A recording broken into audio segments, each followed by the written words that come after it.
Hello, hello, happy Friday. Welcome to our Friday Witchy live stream. We do this every single Friday if you're new here. So subscribe and you won't miss the future hangouts. Oh my gosh, that was so gross and YouTubey. So today we have another juicy reading and it is messages from your future spouse. So let's go ahead and get into this.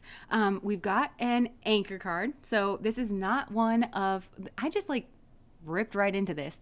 So hi, hello. Okay, so this is the anchor card. The anchor card is not a choice, but it is the rooting energy that's going into all of the piles. And today we have the creator, which is kind of a nod to manifestation. I feel like maybe. Catherine, thank you so much for the super chat, starting us off strong with $50 whole. Blessing all sacred unions. Oh yes, blessing all sacred unions. And you know, somebody said something in the chat that I thought like was really apt. Absolute Organic said, even before this starts, all three apply. He was my king, but he wears a mask and I need a warrior. Bars. Bars. Okay, so that's the anchor card, and we will move into all three of the piles here. As always, we've got three piles. So the first pile we have is the king. The second one is the mask, and the third one is the warrior. So I'll put all three of these up. And if you haven't already chosen your pile, now's the time to do that. And even if you have, this is a good time to just, they say one full breath is a meditation. So we just like to close our eyes. I like to put my hands over my heart and just center yourself in this moment. Take one full conscious breath.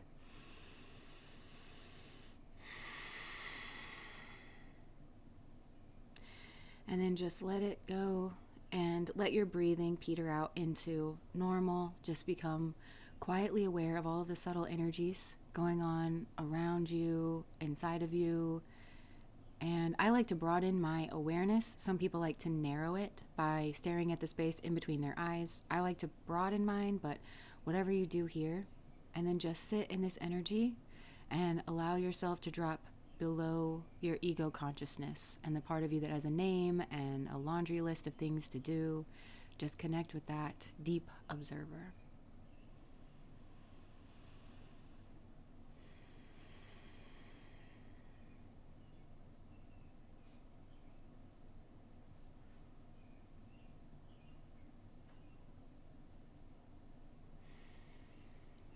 And then whenever you're ready, you can open your eyes and be drawn into whatever pile or multiple piles you are drawn into, keeping in mind that if you set the intention that this is a sacred space and everything that happens in this live stream can potentially be divination or guidance in a way that you hold it lightly, meaning it doesn't make you paranoid or it doesn't make you crazy, of like, what does this mean? Like that.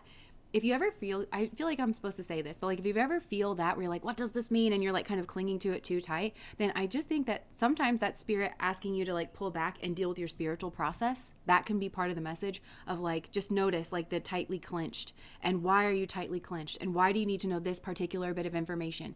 Is it, because it feels like it gives you some kind of like bit of information that you feel like need to know for something else. Like what is the clinging coming from? And then see if you can't relax your energy and then sit in the unknowing. And that's the spiritual part of this. The ego thinks that what we're doing right now is about messages and is about receiving clarity and matter of facts and absolutes. But not all of life is like that. And some of life is the feminine intelligence, which the best you can do is just learn how to relate to certain things. And that's the highest truth that you can get. It doesn't have a single answer or a clear answer all the time. I'm hearing that for some of you, you're confused in tarot readings or you're confused about what the message is trying to bring because it's trying to highlight a facet of a diamond where someone's emotions and the way that they feel about you or this relationship, it actually shifts and changes because for something to be static where we can kind of observe it, it's dead. But everything in life has a pulse and it has a movement and it's kind of constantly changing. So spirit is maybe trying to give some of you snapshots of like the overall picture because something here is like shifting and changing because you might be asking about a person, the social dynamics of life. The best that you can do is just relate to something, relate to spirit, relate to self. And it's not about narrowing it down and getting like the perfect answer so that you could select the right bubble on a multiple choice question. It's not like about that. So that's just a message that wanted to come through here. Oh my gosh, more super chats. Thank you so much, Sunny Night Designs and Amanda Lewis. Thank you guys so much. Oh my gosh, the lemon Superman. That's funny. Okay, so moving on. If you've already chosen your piles here, let's go ahead and we're gonna do pile number 1, which is the king. I almost said the mask there, so for some of you that might mean something to you. Okay. Pile number 1, and I'm just gonna compassion.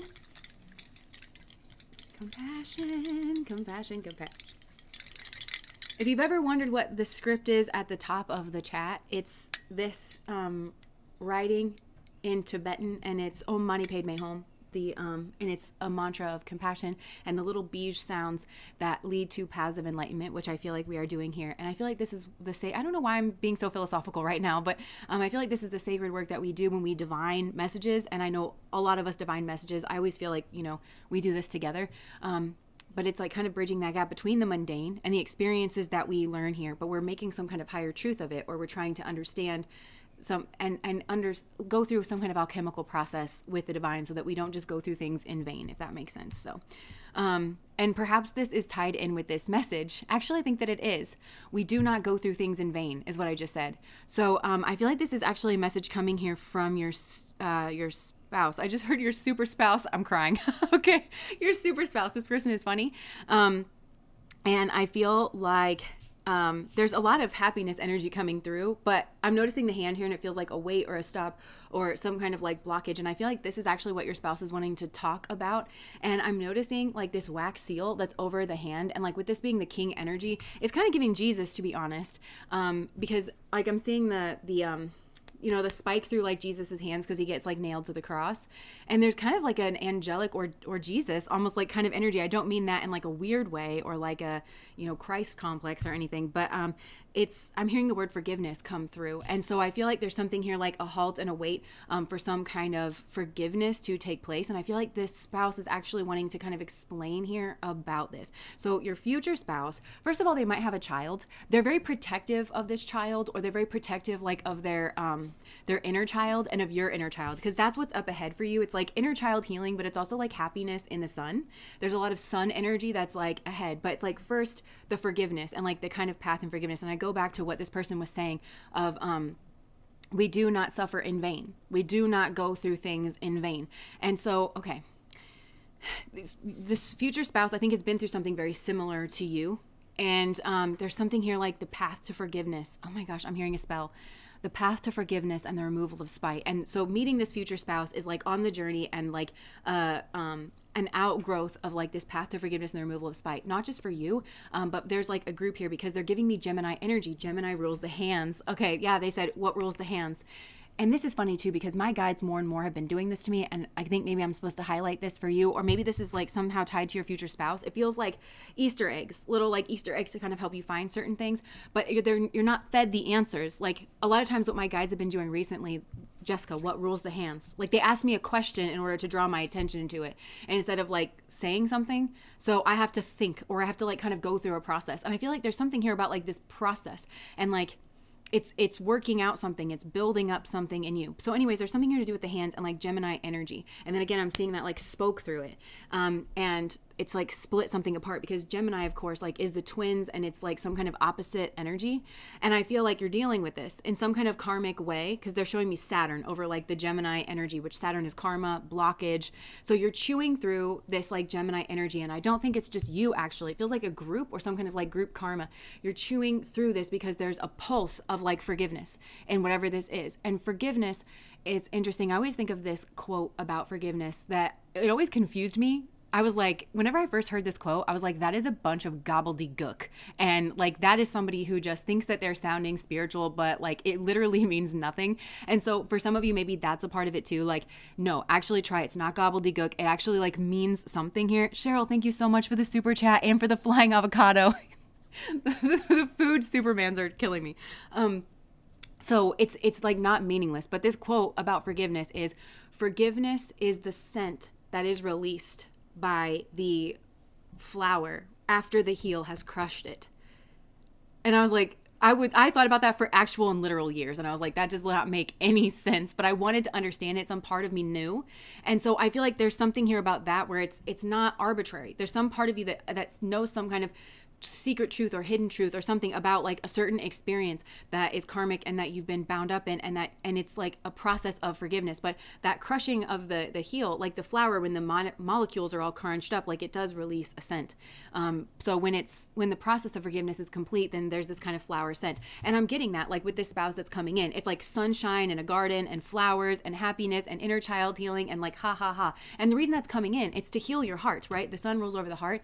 It's to heal your heart. I think there's like kind of a family energy here, and you're all connected through your inner children, and there's like a sun dominance here. So this person may well be sun dominant, like very independent. They're kind of telling you about themselves here. It's things like, I don't take myself too seriously. I feel like this person may well be good in their career or comfortable in a community, but you might not know right away, and you might not know this person has a child right away just because they're protective of this child, not in like an overbearing way. It's just, this is not somebody who has their kid meet every single one of their girlfriends. They can list the last 7 of their girlfriends by name or the last 7 of their boyfriends, whatever it is. No.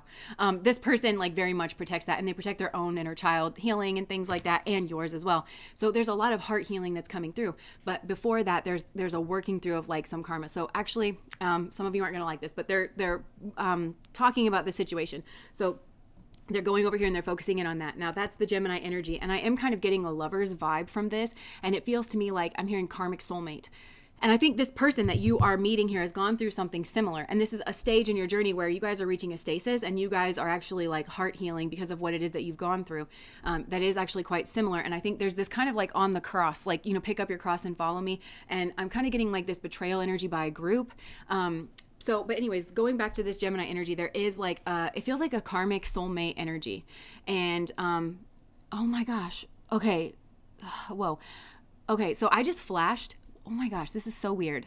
They're connecting like certain dots, but they're also like connecting it through time and like past lives, because I just flashed and saw, remember that live stream when I kept seeing you in the river with that child? I saw, and I'm seeing it so clearly now too. It was like, somebody got like thrown in the river. Cause I kind of think that's a bit of like what kind of draws us together as a group. I feel like the messages that I have, it's like, we all got fished out of the same river, I think. What a bond.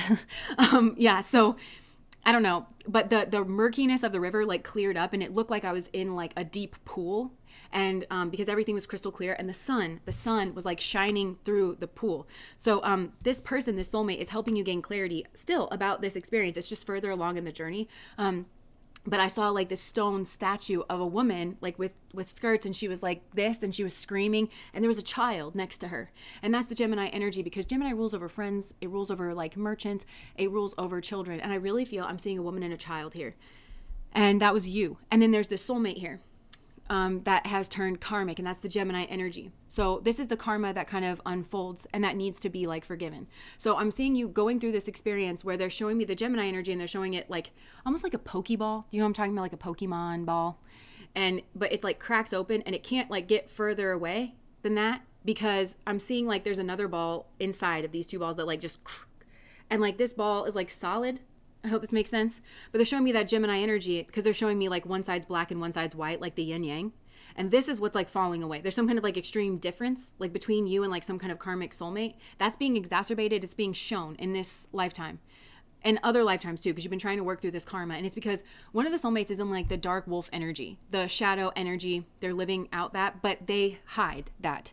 And we know, we talk about this, right? Like you've had to really become aware that somebody is not who they say they are. They seem like Gemini energy can seem very friendly and very social, but actually there's something hidden in regards of their relationships with friends, and in regards of a child that they have, in regards of a childish ass fucking nature that they have, you know. So that's like what's kind of like apart. But this has played out in other lifetimes, and that's when you end up in the river, because this person, I'm getting like they betray, they cuckoo out of the nest.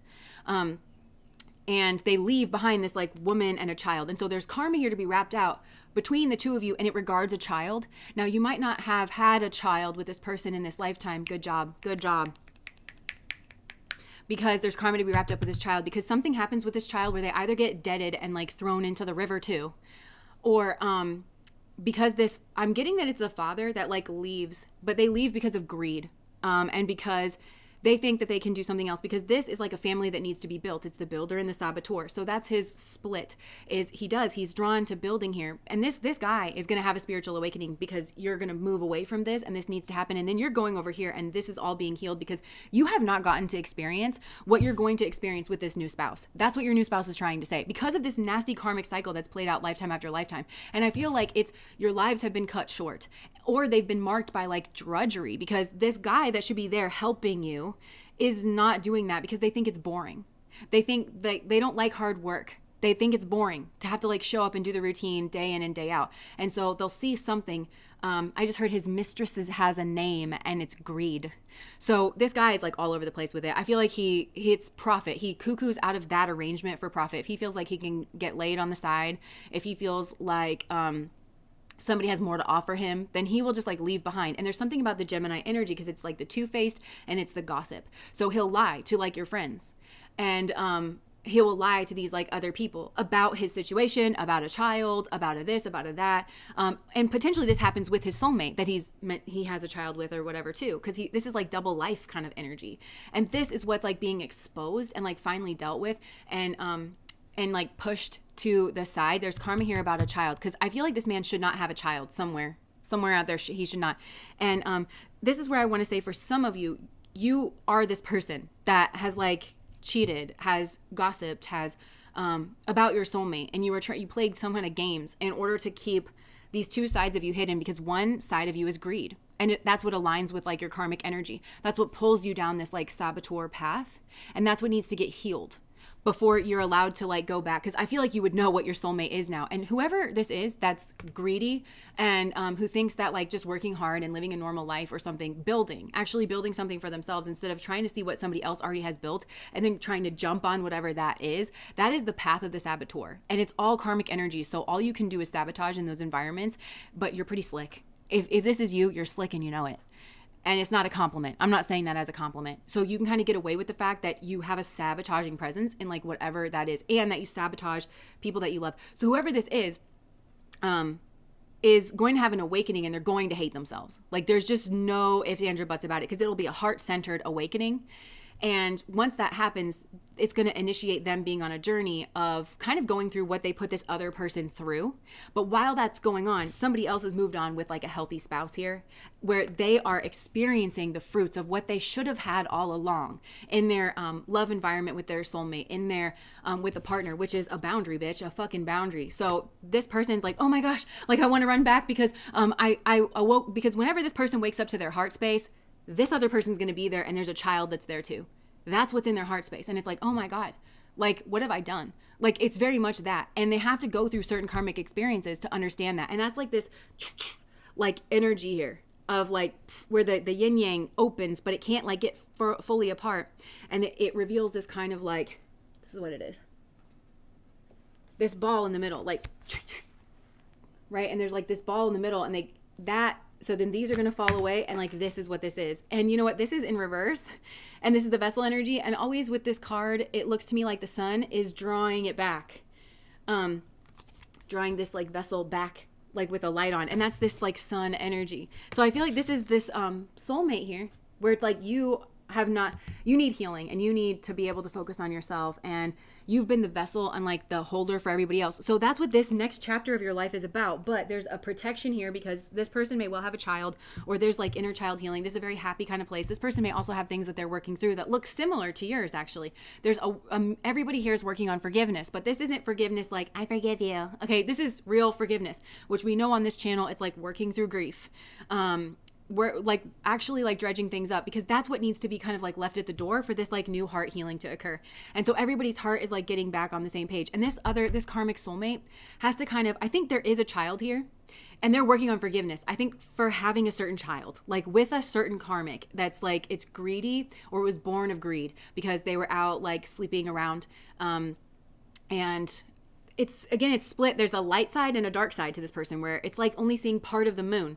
And so they're paying penance in some way for hiding a child, but also for not being there for their child that they had with this actual soulmate and for not being, because the life that I feel like you had to live, like as this woman with the child, either you got deaded, you got thrown in the river, and so did the child, or you just got deaded. And this child, this is something where the man here married up in some way and was like the lord of a manor, but then like the kids that he has outside of that wedlock, they have servant positions. That's what it feels like. Or they were like sold off into slavery or something. And that's where like this soulmate here, the female soulmate here, I just feel is livid with this man. Like I just saw her eyes burn like with anger, and I just saw her rip his throat out actually and grab him by the balls and like rip that out. You want to know what I think about you being a parent? That's what I think about it. That's what I fucking think about it. Like her kid was like not taken care of, and that kid was born of love. It wasn't born of greed. So that it's like something deeply fucked up, like about the way that our world is like fucked up. So that's what I'm saying. There's karma around this child between the two of you. And so for the mother, it's, I refuse to give my child that as a father, or like switch the genders. I just refuse. So if there's no child here, that's the way, like between these two, because this man is not healed and he's still in that same fucking energy. And he does that to maintain some kind of control and some kind of double life. And like, I'm going to return to this. Okay, well, I haven't completely lost my light side because this is his heart over here and it represents it, but he needs to be investing in like that space or whatever. It's an utter betrayal. And this is a guy who'll sleep with your friends. He'll sleep with his friends. There's no lines. But the other thing is that for her, I feel like it could have opened her up to like being preyed upon by like friends and people in the community. And it's reminding me of something that I shared on Patreon. This was like ages ago. And it was this like one of those like videos that I like. You know, I like Claire Nocte. I don't know if this was Claire Nocte. She's an astrologer. She's youthful. She brings this modern, she uses film, you know, to illustrate these like archetypes. And she understands the archetypes very well. And she just does such a great job, like piecing all of that together. It reminds me of like something that she would do. I don't know if it is something that she did, but it was this old-timey kind of movie, and it was this beautiful woman, and it was like wartime. Her husband like got thrown away like to the war or whatever. He was like fighting out, and then she got some kind of letter saying that he was dead, and then all of the men in the community were basically preying upon her, whereas like they were acting like they were friends and whatever. So they were like, basically they turned her into like some kind of prostitute. She was made to carry like that burden and that shame. Her husband, turns out, wasn't dead, came back, and there's this beautiful scene at the end where he's like walking her right down the street like, you bitches, you fucking bitches. And where he was like taking that out of her, like, this isn't you, this is them. And all the women started hating on her too because she was very beautiful, and like it just goes to show like people's nastiness, like they put upon her. So this is like a female being made a scapegoat and made to carry people's like split energy, because it's everybody's split energy of like, well, I pretend to be like a member of the community, but also like I'm nasty and I will hurt you the moment that you're vulnerable or the moment that you can't get by. I'm not going to be neighborly. If you were a man and ugly, I'd be neighborly. I'd bring over whatever bread I had, but now I want something in return. You know, it's like very much that kind of energy that this man left this woman and his child open to dealing with. And so all of this needs to get cleared up. And that's like the way to forgiveness. And actually the way this is coming through is so beautiful. I'm seeing the man who is like the problem here, but again, flip the genders. Okay. And I'm seeing this man like sitting in a chair, like looking like sad, like looking at this woman that he's got to apologize to. And he's starting to sing that song, We Can't Be Friends by Ariana Grande. It's like, I didn't think you'd understand me. How could you even try? I don't want to tiptoe, but I don't want to hide. I don't want to feed this monstrous fire. I just want to let this story die, and I'll be all right. And it's just reminding me, coming from him, it's like coming from the wrong person is saying that. It's coming from the wrong energy, because Ariana Grande, of course, wrote that about having an affair with a married man whose wife just had a baby. She's in the wrong. She's playing the victim, though. It's like this whiny, gosh, you guys have like really character. You know, she's a woman who lives immense privilege. She's attractive, she's talented, and she has a history of doing this. And God loves that woman so much that he gave her that tower moment of, look at yourself. Dear God, how can you defend this? But she did. She wrote an entire album. It's tone deaf. And it also just no fucking inner light on at all whatsoever. Totally absorbed in self, totally absorbed in the world, and no remorse. And she was gifted that experience and just threw it away. And that's what this guy's doing, because that entire song, when she sings it, it's like coming from the ego, her ego's lament of I was told no for the first time, or I was held accountable for the first time, and I just really don't like it. You know, it's playing the victim, like, I didn't think you'd understand me. God, I just think I don't want to argue and I don't want to fight, and I'm just going to wait for you to love me again. I'll wait for your love. And it's like, ew, you can be waiting a long time because you got some things to clear up.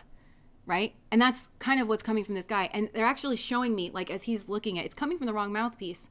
And he's wanting, like, But he's going to run right into this spouse is what he's going to run into, and the boundaries of genuine love and protection and happiness that he should have been. He's going to run right into that because she deserves that, and he's not healed yet. And they're actually showing me that it opens up a portal, and she's sitting there. This is very sun and the moon, where he's the sun in this situation, and he's saying what her heart is singing. And they're showing me, like, now they're zooming in on her, and she's saying, I didn't think you'd understand me. How could you ever even try? I don't want to tiptoe, and I don't want to fight, and I don't want to feed this monstrous fire. Just want to let this story die. She's the one that's saying it, but it's not coming from a place of ego.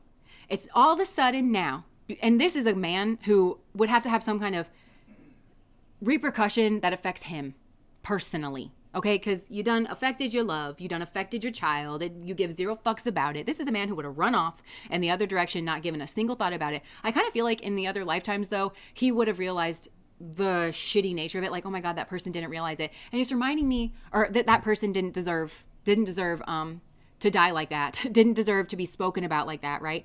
But like later on in life. And it would be after, because he justifies what he does because of some kind of survival mode. It's not survival mode. It's greed, bitch. It's greed. He's greedy. And, but it's so fused with his ego of like, I have to have this and I have to have it now and I have to be seen in this certain way. Otherwise I'm dead. And who am I? It's ego death. This man outruns ego death. He just serves his ego. That's all he does.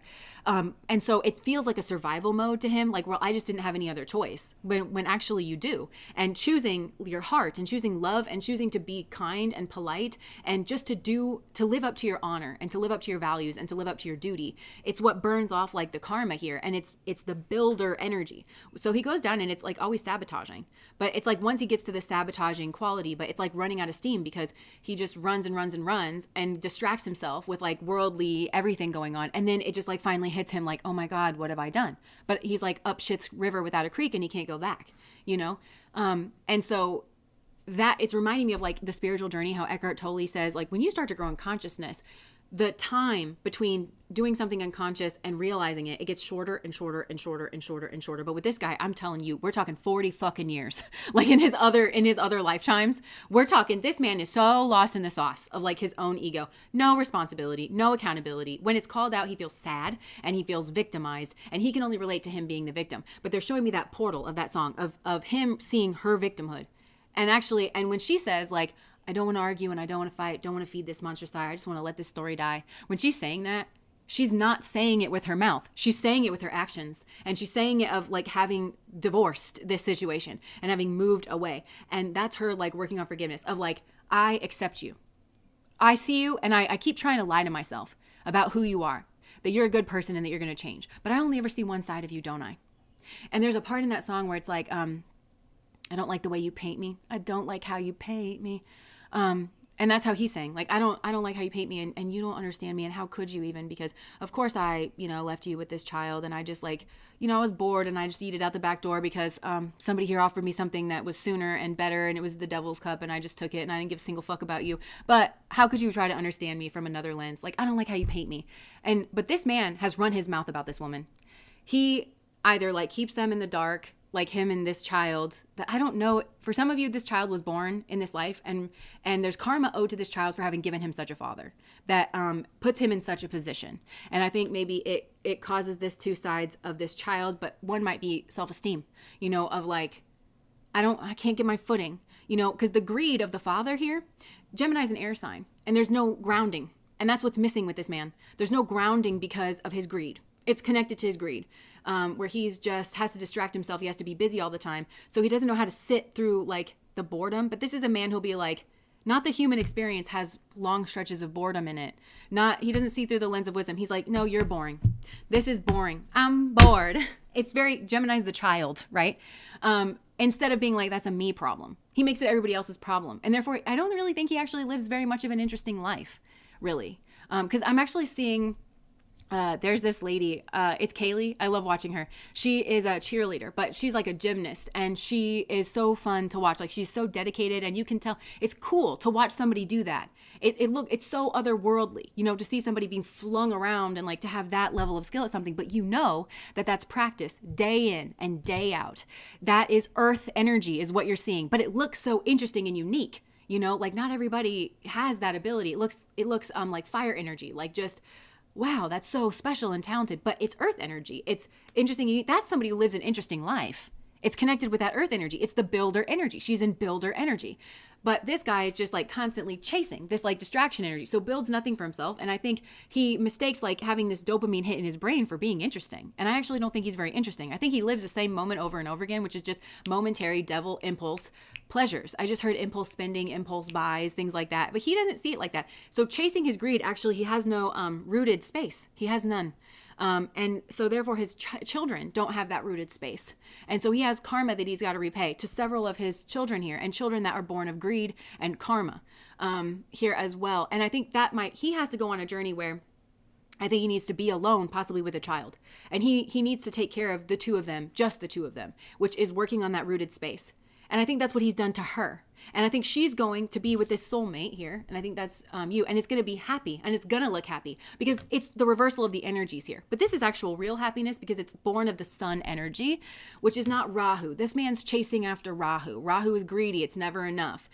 So it leads to addiction and somebody who's like a karmic for sure, because Rahu is a good mimic, like very good mimic. But again, it's like not connected to like the past lives and the karma. It's very like, up here. So that's what he would do. And he's just off living in the sun. It's not genuine happiness. It's distraction. So that's what he's done. So he's going to have to stay at the rooted space. He has to learn how to be silent, how to meditate. He's got to take care of a child here. And that's like also working through some kind of forgiveness. There's a halt here. You've got to work through your forgiveness. And it's taking care of this child. It's doing what he made her do, which is like, I feel this woman probably had many lifetimes, because this is played out in many lifetimes, and this man just never changes because he's not grounded. And I think that's what she's learned is I keep coming in here with you, and it's because I'm not seeing you clearly. I believe you when you say that you care about me, and he does, but he's just split with it. He just cares about greed more. And he just cares about himself more. And he just completely lacks grounded space and self-awareness. And she's finally seeing that. And she's saying, you know what? I'm cut away from this. Because the things that I need to heal, because he keeps promising her that, I think, before they come in here. I'm going to be this king for you. What did we say? He was my king, but he was wearing a mask and I need a warrior. That's kind of what this is. So he's like, I'm going to be the king. I'm going to hold the boundary. I'm going to work towards your forgiveness. Like, we're going to be able to do this together. This man is just utterly incapable. And I just heard he's also utterly incompetent. I feel like this man may not have like educated himself in anything. So he has to do that. Or she, whoever this is, like flip the genders. He has to, or she has to take care of their child alone. Because I feel like whoever they chased after of some kind of greedy nature, that's not all it's cracked up to be. They chased after some kind of sabotaging energy. And I don't think they help out. And or something here like that. So this person is like having a struggle of like, how do I like take care of this child? And that child deserves to be taken care of. And that child deserves, like, there's something fucked up about like this situation too. So that person has to take care of this child, prioritize this child. Because this child is like happy and this child is like sun energy. And like, there's something here of like healing, like coming in from the child, but it's like working on all the problems here. Like, yes, be rooted. Yes, be boring. Yes, be disciplined.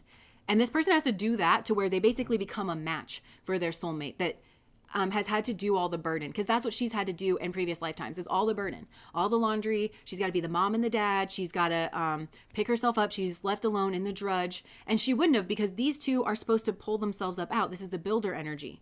That was their divine path, and it was sustainable and everything. But then he just leaves, and she's doing her best. So that's what this new soulmate is here to do in this lifetime, is to give her the fruits of her labor, basically, so that she can relax, so that she can be calm, so that she can put her feet up and heal, and so that she can engage with her inner child. Because I actually think this feminine is maybe very Gemini, like very social. And this man would ruin her sociability. And behind her back, I don't like the way you paint me. I don't know if I finished that thought earlier. I don't like how you paint me. And he's like, I don't like how you paint me. You make me the villain. She's like, you made yourself a villain, and I don't like how you paint me. To all these other bitches out here, how you say that I'm this and I'm that, and all that's a lie. And I don't really appreciate that. So why don't you go clean up your fucking mess? Like, no, this man has lied on this woman, this beautiful, good-hearted woman that all she's done is love him and take care of his kids, like lifetime after lifetime. Fuck this guy. So anyways, this is like coming in here, and that's what it is. It's, I'm going to be like, he can't get to you. He's going to have this crashing realization, or she, whoever this is, of, oh my God, like that was my real love. That's my heart space. That's my happiness. And it's success, but it's like also the sun isn't like flashy or showy. It's just austere. They just have everything, and they're just happy to have enough. That's what it is. It's like they have enough, and it's just simple, and it's heart healing. And so he's going to watch her go on and do that with somebody else, because he wanted that fruit with her, but he's just so fucking weak and just utterly incompetent, like just unable to see his own role. And then anytime you just try to push him on it, it's like, I don't like how you paint me. How could you, it's so manipulative. This is like very emotionally manipulative. It's like, I didn't think you'd understand me. I knew you would do this. I knew that this is how you would paint me in this conversation. Like, it's just pointless to try and talk to you. And like, this person's getting really sad. And I'm seeing them getting quiet because they know they're in the wrong. They know that they actually have no leg to stand on here. And so this woman is like processing through this. She needs to see this very clearly because this keeps playing out between the lifetimes. And I think it's because she keeps believing him. She doesn't see something clearly. So that's what like this spouse is saying, look, pause. I'm waiting for you to see this clearly and work on forgiving yourself for having involved with this guy. And he is a soulmate. And like when I'm seeing this like separate apart, this is more than just a cord that like binds these two people together. It's like the bulk of the fucking thing, whatever it is. And so it's a matter of like, this is where they're separate. Is like, she's very grounded and she is what she is. She's in the light side, so this is sun energy. It's, I am what I am. Whenever I say that I'm going to do something, I'm going to do it, and I just want to say like for this guy, if he's bored with her, like he'll never be happy. Okay. Because this woman is like very pleasant. His problem is with like life. And it wouldn't surprise me if there's addiction issues because he's trying to escape. Like he's got a escapism problem. And it's a him problem. But I think she's carried the shame of it. Like there's something here of like, that's her shadow here. And that's that's her Gemini energy. Like where she's been made to feel responsible for the way she's been abused. That's what I feel like. Because of like, this has put a pattern around her where people show one side of their face and then they do other things. Like she's been attacked. And it's not just by him. Like him leaving leaves her open to predators in her community and her child open to that. That's what she can't forgive. She understands, I think, like well enough what's happened to her. But this child that's involved here, whenever I mention it, like it's this energy like that he just left. It's like it's one thing to do it to me. But then I just see her eyes go totally red. She looks like an absolute animal. And like I'm seeing like the claws grow. It's like beast mode. Where she's like, that I'll never forgive. It's something like that. But I think she's cleared her karma either because there is no child here in this lifetime between the two of them, which kind of cleared it up in one fell swoop, where she's not putting this child in a situation where they have to deal with having a greedy father has to hide himself, whatever. And potentially we'll have that child over here. I gave you a good daddy. Kind of thing. And this person is a good father. This person may already be a father or a mother. Take that however it resonates. They are everything that this person is not. Like that this person you saw as a potential, but they have this other side, this sneaky other side. So that's betrayal trauma here as well. There's health and healing here as well too, because the betrayal trauma energy is betrayal trauma is one of the traumas it's the trauma that shows up the most in the body and in regards of your health. So like going over here with this other guy and him being he's very firm in his boundaries, but I also just feel like it's his energy. Because there's a brightness with the sun, there's a lightness around it. Now, sun dominant people, they tend to be very healthy or very fit. And they're very independent. And I think both of you have an independent streak, but I also think that's what is required for the heart healing to go on here, because you're going to hear yourself think and you're possibly going to take up some kind of like creative hobby or creative habit. And that's what's connecting you back with your inner child. Because I think for this group, you've just had to be unnaturally serious, I think. And you've had to like drag something behind you. And it's because somebody here has dumped all the work onto your plate and they find that appropriate. They think it's fine. And then they play the victim too. They're like, oh, well, I'm just struggling so much. Meanwhile, look at you struggling and you're struggling with their weight too, but they don't care. This guy is good and solid, possibly like very good and solid in their career here as well. And so I think you're just gonna have time to like explore it yourself. It's that sun energy. Also, sun energy is somebody who can they're not mean at all, but they like kind of date around and they don't want to really be tied down, but they would probably be very clear about that, like in a genuine way. Of like it is what it is kind of thing. And this what I'm saying is because I feel like this guy likes to say stuff like that, like, oh, it's no strings attached. But he'll see this guy, because Rahu sees things about people. He'll see this guy over here from your past. He'll see that somebody's obsessed with him or whatever, and they're actually not getting the message, and then he'll keep engaging in that space because he's self-absorbed. But this person would see somebody not getting the message in terms of their energy. He would see the giggles or the laughter and would move away because the sun is a communicative energy, but it communicates wholly, like with body language and self-expression. Everything's in alignment over here with this person. When they say something, their body's in alignment because they're not hiding anything. This person's not hiding anything. And you might feel like this person's hiding something at first because you're traumatized. I just heard you're a little traumatized ass. There might be like a joke between the two of you, like, God, you're so traumatized, like, or you're so, where like, oh my gosh, I saw a skit where it was like when your girl is traumatized and he's like, yeah, I'm gonna go inside, grab us some sodas, I'll be right back. And it's on like the screen in the car, and it just says, she goes to connect her phone to listen to music, and it says like Morgan's iPhone or something. And she's like, I knew it, this man is like, and he gets back in the car and it's like his sister or something, and she doesn't know, but she's like already yelled at him and accused him of everything. But this person, I feel like it's like a joke, as I just feel like it's a joke of like your little traumatized ass. I feel like you're in for a string of like hilarious or like pleasant surprises. This is part of like your healing with this person, because this person's hot. Okay. Let's just like not mince words. This person has options. Okay. But this person is secure in themselves. And they also have built, there's a builder. They've built something up for themselves. So they're secure in their career as well. So the greed energy is just not there. This person is fed. You know what I'm saying? This person is like fed. It's hot. This is like a hot energy, to be honest, but it's hot in an adult way. And I just felt that in places. So I feel like you get turned on, like just watching this person be sane and healthy and whole, and not this, I don't want no scrubs. Scrub is a guy that can't get no love from me. I just heard that. And so I feel like this is like, your heart's going to sing that song very naturally, where you're going to look at this guy from the past and be like, I don't want no scrubs. Scrub is a guy that can't get no love from me. And I feel like Spirit is teaching you something here through this experience, because that's how you're going to clear the karma between the two of you. It's not by dealing with a scrub and expecting them not to be a scrub. It's by saying, I don't want no scrubs. If you're going to be a scrub, get the fuck away from me. I ain't going to have your kids. I don't want to deal with all this mayhem. No, like, you know, it's just get away. And so this man, it puts the karma, he's the one with the karma. He's got to clear, he's the problem, and he is the problem. The sun energy is like self energy. It's also a masculine emblem. Become whole in yourself, sir. Nikki, thank you so much for the super chat and for the dancing avocado. So this person, yeah, is that, and you're going to see it. And once you see it and experience it and live with it, and you understand what it feels like to have your heart happy and whole, once you live that experience, this is a lived experience. When you see your philosophy, because I feel like you and this person, you thought that you guys had the same values and philosophies. The problem is this man doesn't live up to a damn near one of them.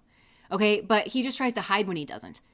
Okay. So this is an asshole. Like, this is just a worm. Like, and I feel like you just need to see that about this guy, because he gets away with it. That's Rahu. Rahu is a mimic. So I feel like this guy is actually really good at like pretending, like putting on a show. Like, he'll enter a room, he'll kind of know what he needs to be and like put on that show, and you like really buy into it. I feel like he can be very convincing because he picks up on like the little mannerisms, but he has no values. The sun has values. This man has no values. Okay. This is the soggy taco that we keep talking about.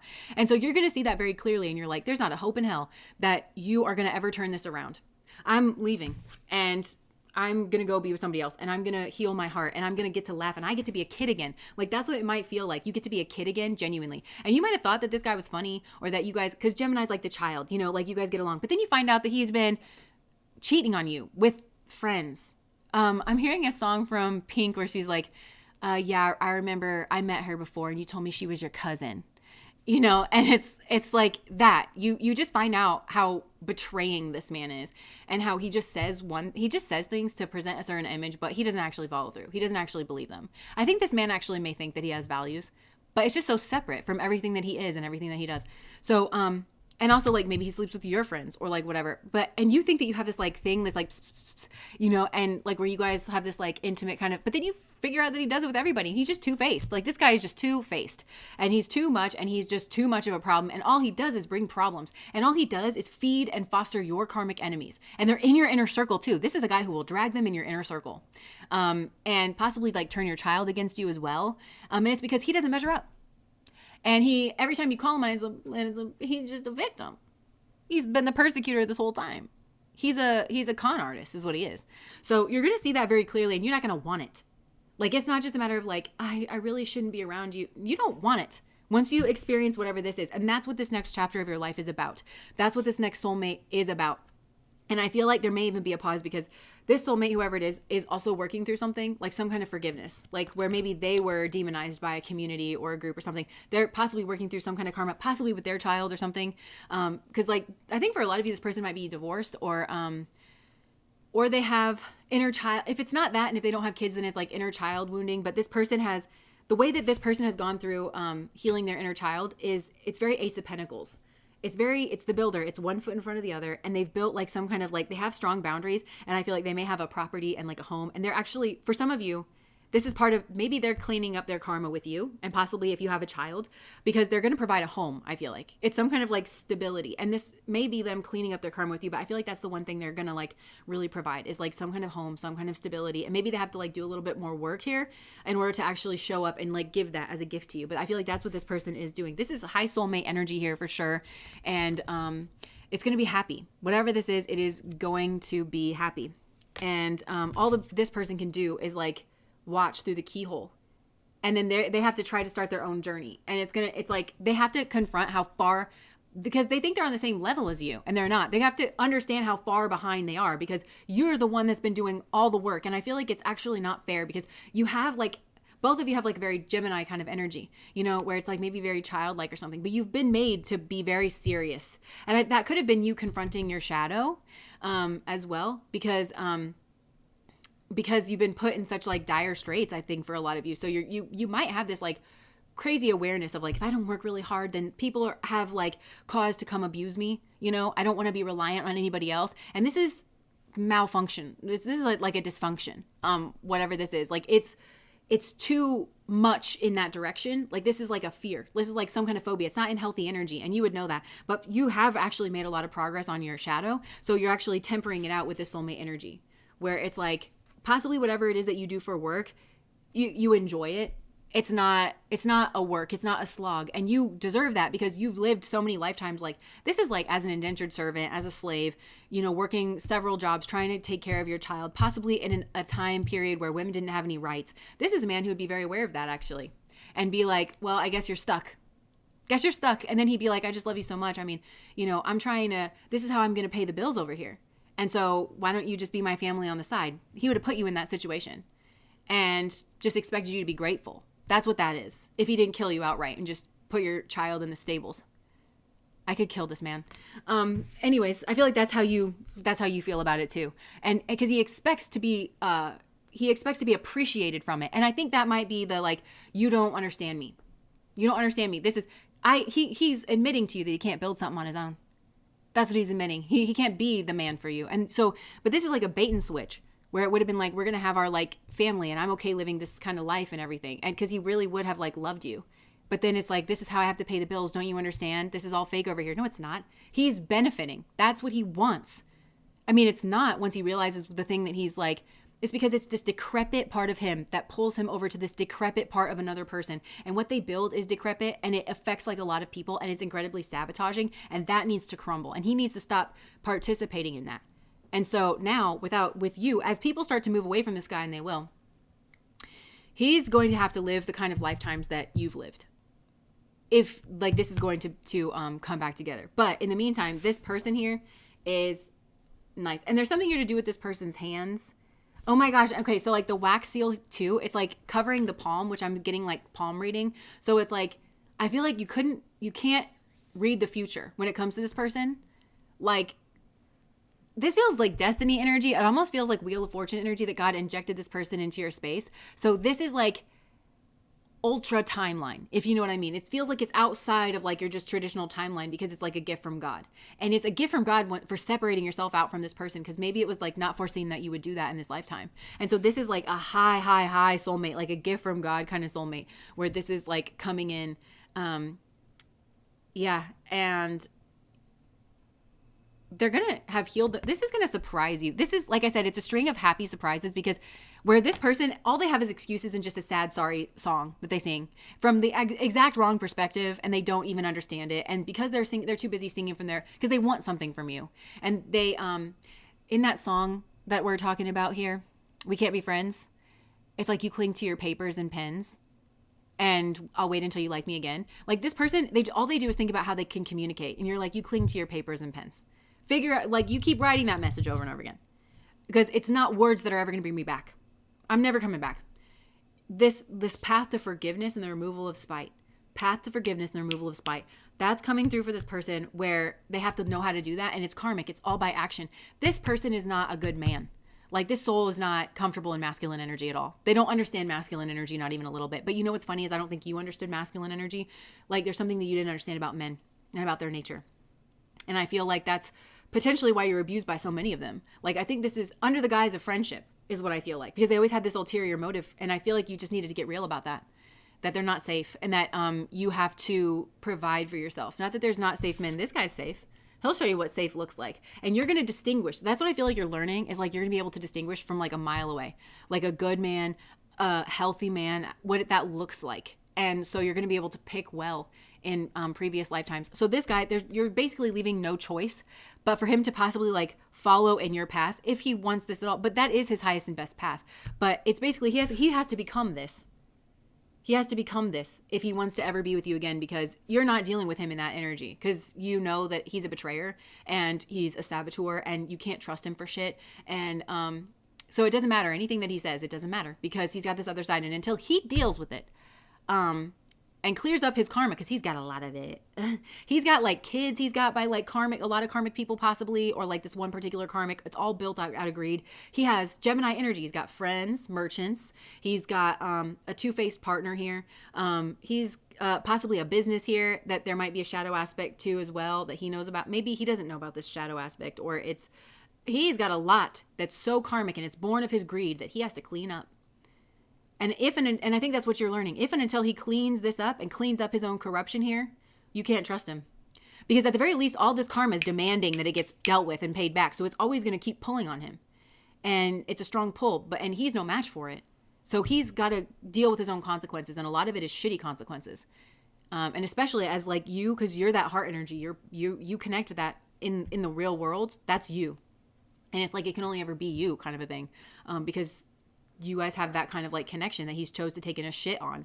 You know, it's very much like quality versus quantity. You can find anybody over here that can maybe have something on a material level that you find appealing, but that heart energy over here, not everybody can give you that. And so the rarity and the quality of this needs to be honored, because there's exactly one is kind of what it feels like.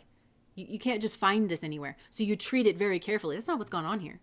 So when you remove that, he's forced to, all his options for future incarnations look like shit. They look like, why don't you work the stables? Where it's because his like leverage, it feels like he builds something with you perhaps and then like cuckoos out of it. Like you bolster, you get him in a better position and then he just shits the bed and leaves. That's not going to happen in future lifetimes because you're not open to it. You're not going to build him up and then allow him to choose and wait to see if he's two-faced. And if that, you're not going to do that anymore. So it feels like he's got karma actually to deal with these souls, and he's got karma with the child. So I think he will actually be born in a situation of like the stables, or to have to work for this big machine that he's actually like built up in some kind of way. And only then will he understand you. And he can piss and moan and bitch about he's such a victim and nobody understands him, but ain't nobody care. And that's where he's going to have to learn this masculine side of things. The masculine is the action. Nobody wants to hear this. Just do this. And I think that's going to be the position that he's in, because this man trades on bullshit, on being able to sling shit, on being able to, you know, and I think he will still have that talent when he's there. And so all of his karmics are going to have to be confronted with that part of him, because I think they just get whatever they want from him and they're two-faced too. And so they don't care. But I think his like slickness, it's going to start to throw a wrench in like this over here, because these are all enemies, karmic enemies. And it just doesn't take much to tip this over into everybody's now fighting everybody else. And it's like, that's what you wanted. That's what you wanted. Okay. Because there's loyalty over here with you. And there's loyalty over here with this king energy. So this is like being handed your own heart back on a plate is what it is. The loyalty that you have devoted into a situation with someone who is shitty. And by the way, I feel like there's friend energies here that have like taken a pass at you. It's inappropriate and it's out of their own greed, because you're out of their league in some way, but you were in some kind of vulnerable position, or they felt like you were a sitting duck or like whatever. Those people think that you're their soulmate. They think that you're interested in them in a romantic level, and that what they did to you wasn't creepy and fucked up. But those people are also on a similar karmic path, where they have to like clear up their corruption and their greed, but they think they're obsessed with you, like in some kind of way. So it's, again, what this man has done, and I have to keep saying this, he's fed your karmic enemies, and he's given them like they're either already near you, or he's given them a bridge and an access to you and information about you that I think is actually false, but it's something that they can use to build a lot of negativity behind the scenes. That's what he does. So this is a soulmate, and none of these people could be all of these things, be your enemies, be near you, and be emboldened without that man. So you cutting away from this man is you cutting away from a lot of karmic enemies. And he thinks it's fine because he doesn't have to deal with the consequences. This is a very selfish man. Very, very selfish man. It's all self-preservation. The whole thing is self-preservation. But this new person here, like I said, it's being given your heart. And all the loyalty that you invested in these relationships that are absolute garbage with absolute dogs. I'm hearing that Bill Burr thing. He was in the news recently of like, they're all rabid dogs. They're rabid with greed and they need to be put down. Like, that's what's going on over here. And so I feel like you're just moving away from it and you're being handed back all this loyalty. And this guy, like whoever this is, it's you build this around you where nobody's two-faced. And I think as a child, and I think that the way that he is protective of this child, he will be protective of you. And it's like, for some of you, this is like a home where it's like kind of a centerpiece of a community in some kind of way, where I'm seeing like barbecues and stuff like being had at this home. And the thing is, he's a really good filter. He's a really good filter. So whereas this man, all he does is inflame your enemies and give them access to you. This guy screens them and it's just nothing but happiness. He doesn't tolerate two-faced energy. He's the sun. It's shown. You can't have a shadow side around this guy. It'll be exposed. So you have friends, you have community. He is some kind of like, he's some kind of sun energy. The sun has a gravity, right? And it's happiness and it's joy and it's health. So it draws people into this. But this is healthy people, happy people, maybe creative people, good people, and all of being around this. And I feel like there's maybe a ramp up to this as well. But the sun also like needs its space as well. Because the sun, you can't get too close to the sun or it'll burn you, you know? So there is kind of like it's not too touchy-feely, I don't think. But it's happy and it's whole. And you have your independence here, which you actually do need in order to heal your heart and to deal with your creativity. That's all on offer here. It's the exact opposite energy and so loyal. So the friends that you meet through this guy, loyal, very loyal, happy, creative, see this in you and you see it in them and you kind of like all bring it out. And there could be some kind of creative project here that's like born or that you work on together. And honestly, it might start off as like one single line is like, I don't know what I'm doing. This is reminding me of like at Omega, or even if you've been to like a music festival or something, and sometimes there'll be just like a canvas and there's like music in the background and just everybody is invited to like add to the canvas and it just like kind of morphs and shifts and like it's like part portrait, part like, you know, it's something here like that. It's this beautiful, like just collaborative project energy, but there's plenty of time for you to be alone and have your space, reflect, heal your heart, and possibly start your own creative project that's like naturally being born out of that space.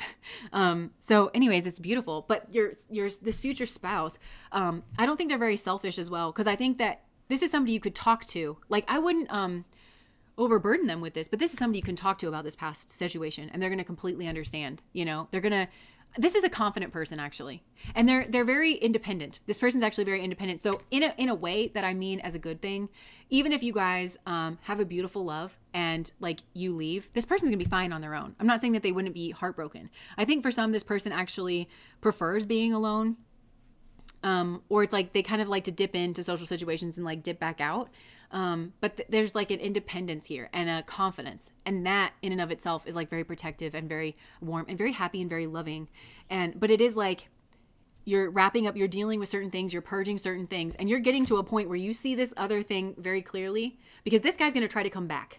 Okay. Cause you leaving, it's like you are all of the karmas and stuff that he tried to hide and obscure and put on you, all the shame that you were carrying. Once you cut away from this, it's going back into these other people.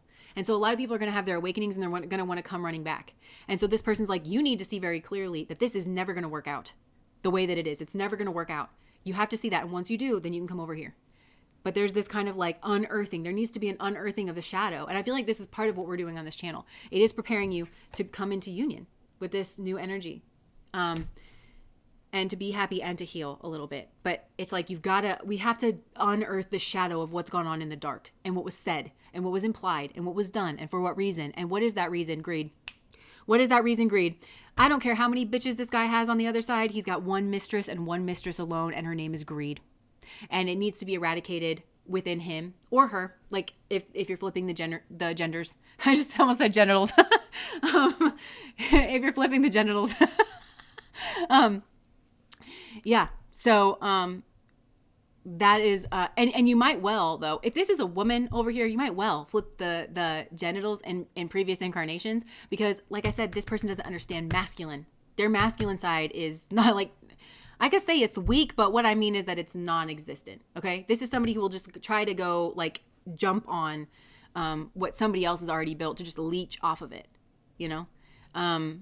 But they maintain a good face about it because they're facade. And this is Rahu. They're slick. This person's slick with it. And like I said, I don't mean it as a compliment.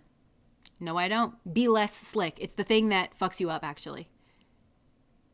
It's the thing that fucks you up, actually. Mm-hmm. So you might want to listen to We Can't Be Friends, Ariana Grande. Whenever they have a song like this that kind of like holds everything down, they're kind of showing me like energy work that like if you listen to it from these like different perspectives, it might kind of like fuse the brain, the left and the right hemisphere, or like, but it's also kind of pushing something out, like gunk out of like your auric in some way. But you might want to listen to that song. But understand that when she's singing it, like Ariana Grande, and that's this guy over here, it's from the ego perspective. It's like my ego is hurt, but really it's supposed to induce an ego death. And that's what this person tries to outrun all the time. And in trying to bait you back with their little sad sack story of like, you just don't understand me and why I'm greedy and sleep around and also talk about you behind your back. Like, you just don't understand that comes from a really good place. And you're like, shut up. Like when you get to the point where you're just like, oh my God, no one wants to hear your mouth, you know? That's what I just saw you stuff a sock in this person's mouth because that's all they do. This person's slick. They're a smooth operator. And you're just to a point where it's not enough for you anymore. And you just see, and I think you're going to be with somebody who like, you actually see what the real thing is. And you can see very clearly that it's not on offer over here and that they haven't learned a damn thing or they haven't learned near as much as they're going to be saying in their communication. Because there's something here, I think they want to send you a message. But again, it's like, you have to understand that everything this person does, there's a shadow. There's something that you don't know. There's something that you don't see. And that's what this person, I think for some of you, I'm calling you out. If this is you, they're like, how do I present myself? That's like the thing that they ask. How do I present myself? And so it's like, well, I'm going to hide this and then I'm going to That's not at all what's going on over here. That's not at all what's going on over here. And just understand how fresh this feels when you go over here and nothing is a secret. I feel like you would just feel that, like from this person. Nothing is a secret. And it might be because they have weird tastes or like weird things that they'll talk to you about it. They'll be like, yeah, I don't know. That's just, or you might see something weird that they worked on and they're like, I don't know. I had an idea and then it became that. And I kept thinking that I was going to salvage it, but really, I don't know. Like it's like that. It's very open, you know, kind of an energy. So anyways, that is pile number 1. Yes. Catherine said, you're not punished for your sins, but by your sins. Yeah. And this person over here has really gotten themselves in a situation. This person may have actually been through something similar, but they've gotten themselves out of it. And they don't have excuses. Like, that's what you're going to realize. And I think it might surprise you. Like, the more you hear about this person's past or their childhood or something that they had to deal with in regards of a child, for some it'll be a medical thing where it's like all the like thing that they had to, everything they had to go through to like illuminate certain things. Or maybe this happened to them as a child. Or it could have been a partner, like dealing with the mother or the father of their kid. But they aren't, this is not, it would surprise you. Because I feel like this person doesn't like talk about it, but they've gotten themselves to a stable point. And you're supposed to learn from that. Like, you're supposed to see like, wow, this is how a real man does it. Like, it feels nice. Masculinity feels nice. That's what it is. Masculinity feels nice. Because over here it felt threatening. Because it's a bunch of children over here with their dicks out, just being like, I think I'm a man. I think I'm a real boy. You know? And it's like, ugh. Like, it's literally embarrassing for you. And I don't want it around me or near me because it's going to hurt me or it's going to hurt my kids or it's going to hurt my friends or it's going to hurt my siblings or it's going to hurt my community, my business. I don't want it around me. So I feel like there's strong repercussion over here because Gemini touches a lot of things. But over here, it's going to be like, this is how a real man does it. Masculinity feels nice. All the things you've heard about masculinity, right? It's protective. It's a this, it's a that, right? This is, you're going to be like, oh, I get it now. Oh, okay, they weren't lying about that, huh? So that was pile number 1. I adore the king. He is clean of heart, and I have never felt such clean masculinity. There you go. Nice. The Pinocchio ass shit. Nice. Okay, so I'll just put this up here. If you're just joining us, we did pile number 1. It was a long one. Sometimes they are. And we're moving on to pile number 2, which is the mask. If you want to take a moment to get a snack or just to meditate, to recenter yourself, I'm just going to take a couple sips here, take a break, compassion, put my lip gloss on, and then we'll move to pile 2.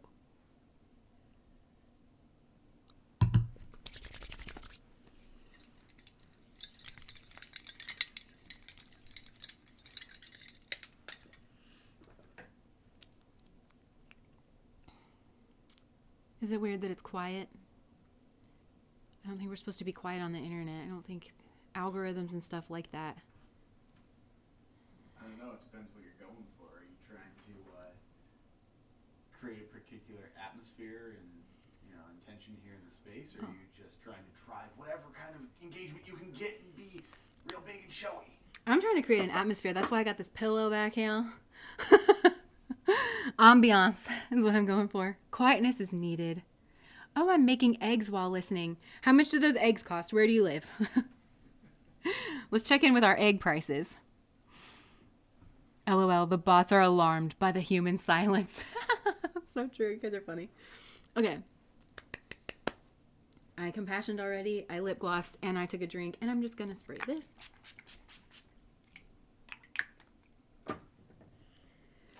Okay. Pile number 2, the mask. Eggs. Oh, okay. For working tech. Jesse frequently talk about Gemini energy, Scorpio energy, and Leo energy. Would you ever consider doing a short astrology video on stuff you know? I have imposter syndrome when it comes to astrology stuff. I know a lot about astrology, but I know it from a place of like philosophy, and I know it from like wherever I try to understand certain things. And what's funny is I actually feel like I'm learning a lot about astrology. And I think I've mentioned this before, but like my purpose here, and if I'm like a teacher in anything, like where I know a lot and I'm supposed to be like showing people, I genuinely think it's about being a student. And so like, just know, I just got goosebumps when I said that. Just know that like whatever you see me doing up here, like I have a lot of books in the background. And also I'm a person that like, I like to build an external brain. Have you ever like heard people talking about that? So I'll have like notebooks, and I have like a lot of like Microsoft Word where like when I learn something about stuff, like I like to just compile it, and then like that way when I refresh it, I just kind of like go over certain things. And so the things that I know about astrology are like actually kind of weirdly through tarot and divination, or just like something will pop up in my life and then I'll connect it back to astrology. So the things I know really well. And actually I think you picked up on that because you mentioned like the things that I know really well, and you didn't ask me to do a whole astrology thing. So thank you for seeing me. But yeah, I have considered doing that. It's just like I said, I have like imposter syndrome, and I would have to organize that. I don't know. I have thought about that, and I started to do that in a channel, but then I was like, I think there are people just more qualified to do this than I am, and it might just take too much out of me to try to get myself up to a standard that like I would want to be at. But I think it will organically possibly come out of me in some way someday, if that makes sense. And maybe because we're talking about this is something to do with like your future spouse. Maybe they have something similar. Claire Nocti, I need you to do one on Vedic astrology. I love hearing you talk about it. You explain it in a way I can understand. When I read about it, I get so confused. Oh my God. Thank you for saying that, because literally me. I remember, it's so funny because I feel like I was indoctrinated into Vedic astrology because I was interested in it because I kept hearing about it, but it was the same thing. Like I was kind of so confused. And then I started to divinate, and I started to try to understand the tarot cards. And I also, Ramana is my teacher, and he's Indian, like from India, and is obviously like of like that Vedantic kind of culture. I'm literally getting goosebumps. And so we had to build that bridge of like communication. And so I feel like he kind of started to show me things where I could understand. And again, it's at the pace of a student. And yeah, that's when I started to kind of find a lot of things. But I'm so glad that you feel that way, because there's certain things where I understand it, and I understand why English speakers and like people have more of a Western mind. Like I'll hear it from that perspective. I'm like, this is why we're confused. Cause like when they're saying it a certain way, it's like, because this is the blockage for me, because I don't know if you're saying this or that. And so then I will really like go into it very deep. And it takes me a while though to kind of like remove that blockage. And in a weird way, I feel like I am kind of called to do something with that, but I don't know that it's yet, because I'm still very much a student. And I don't think that's a bad thing, because, you know, they say in spiritual teachings that a lot of times the most helpful teacher is the one that's just like a step or two ahead of you.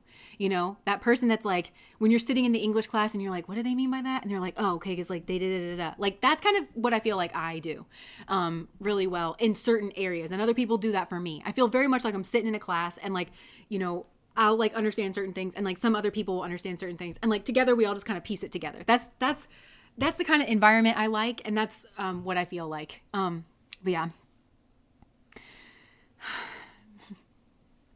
Last egg price over here was $12 US. Oh my gosh.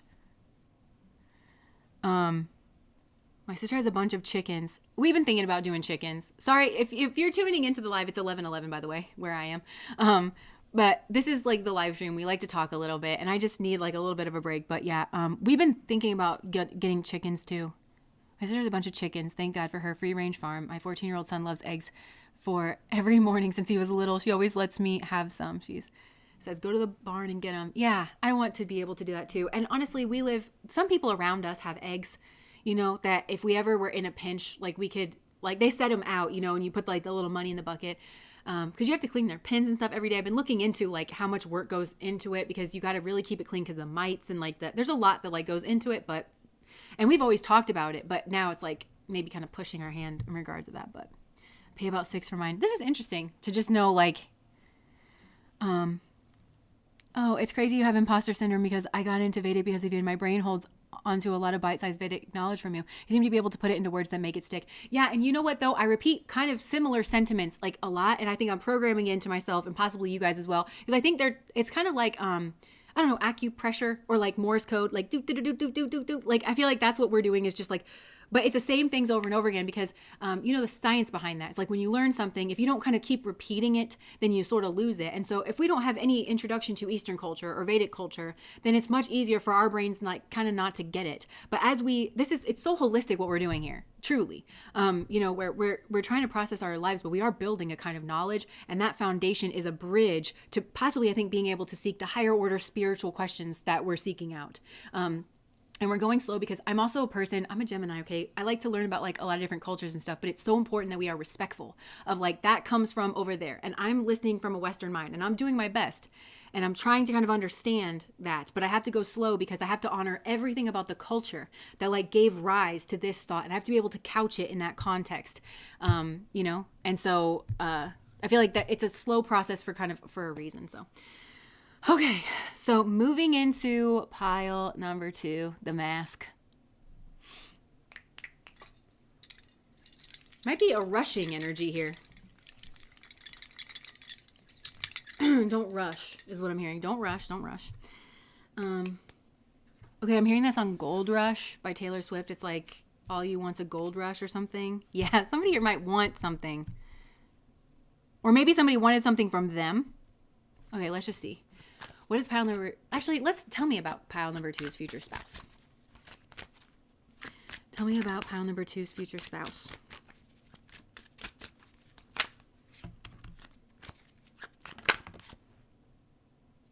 Five of Pentacles and the Tower. Okay, so I'm kind of getting this, and I don't know how to put this into words, and I don't know from what perspective, but I'm getting that somebody here... I think there's a warning here. Okay, so I don't know if this is the spouse or if this is you, okay? But somebody here is like in this rushing energy. And with this mask, I'm kind of like feeling this vacuous energy where there's just this mask of, it's a really colorful mask. It might even seem like very bohemian or very creative or something here like that. But behind it, it's this like empty kind of vacuous energy. So if you rush, right? And so it's getting into like some kind of lack. It looks like sanctuary. It looks like sanctuary, but actually it's... this is manifested from a state of lack. Okay, so there's a warning here of deal with your own internal lack where you don't feel like enough. Because somebody here is like a wolf in sheep's clothing. So either this is like this future spouse, and keep in mind, okay, this is not like a death sentence. The energies are already... Oh, remember I said at the beginning of this that this might have something to do with manifestation? So I feel like you're learning here about manifestation of like the inner and the outer. So I feel like you're being asked to work through a depression here. For some of you, this is a depression energy. For some of you, it's like you have to get through the darkness of some kind of something. And for others of you, I think you feel empty inside and you feel like you have to put on a mask. So I feel like don't wear a mask if you want to get to your right spouse or your right partner, because if you wear a mask, then the wrong people are going to like you for the wrong reasons. And I feel like you're kind of in danger of attracting a person like that who either wants to cling on to you because they have some kind of lack. I just heard chronic lack that they hold on to, and you wouldn't be able to see it because this person does this like kind of song and dance, this mask kind of a thing. And they're looking out into your space and they're seeing that things are growing or things look very vibrant around you. And for some of you, maybe they're not really. But you feel like you got to put a brave face on it, and Spirit is saying it's much better for you to work through your own lack. Maybe some of you are having money problems here as well. It's much better for you to work through this process and feel, again, like confident in yourself, like to get on some kind of solid footing and then manifest from there. But there's like a manifestation thing that's coming through. Tell me about pile number 2's future partner. So I'm just telling you not to get down if you're receiving this message. You're receiving it because you can avoid this, like, I think pretty easily if you just kind of reorient yourself here and not be in a rush. I'm hearing Gold Rush again from Taylor Swift. You might want to listen to that song because I can't remember any of the lyrics, but it's like, all you want's a gold rush, or like, all I am's a gold rush, or something like that. Yeah, because this person might want to mooch off of you, even if you have something for them to mooch off, or even if you don't. And it might be for some of you, it's like your happiness and like your positive energy or something, and this person might bring you down. Okay, tell me more about pile number 2's future spouse, Spirit. Oh my gosh, Goldberta just said, my higher self keeps showing me Jim Carrey's The Mask. Me too, actually. I almost said that at the beginning, and then I was like, well, let me just see if it comes through, and then you literally mentioned that. So yeah, Jim Carrey's The Mask, and I haven't seen that movie in a long time, but you know, Jim Carrey is very like theatrical. Tell me more about pile number 2's future spouse. Okay, I just saw the Hangman.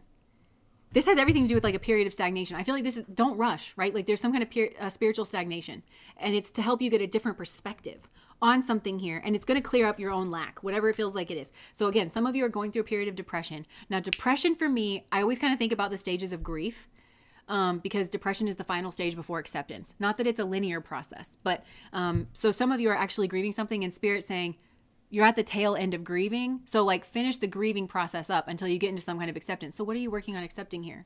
The Emperor. Look, this Emperor, like he looks like he's scratching his head. Like he's like trying to figure something out. And like what's in the little rainbow is like an eggplant emoji, the little daggers, and the Mars symbol. So it's like trying to figure out something here about like, I don't know, something about a sexual experience, a betrayal, something about Mars, like anything that Mars rules over. It could be a sun, could be another masculine, could be sexual, could be skills. I don't know. Selfishness. So somebody here's like, huh. And processing through it, I think you're in a depression. And depression might have been an earlier stage for you, actually. Like you might not have started off like, because the first stage is denial. So you're actually grieving even though like you're in denial, which is funny to think about. You know, like, oh, I'm actually in a grieving process, but you're in denial. So you don't even maybe know that you're grieving. That's funny to me. So that's typically the first stage, right? And then it's anger. But I feel like this group, it's not anger, it's depression. So you didn't go anger bargaining, you know, of like, well, maybe I could keep it or not. Somebody else, I think, possibly did in regards of this. But I think this group is like kind of went to a depression. Like maybe a prolonged state of denial went into depression. That's either you or this spouse. So yeah, maybe for some of you, this is even a person that would be coming back from the past. And they're not coming back to you like whole and healed. They're coming back to you in this state of depression because there's something here that they're actually grieving and that they're actually confused and that they're still like processing and working through. But you wouldn't see that because somebody here is like putting on a mask, some kind of brave face to it or something here.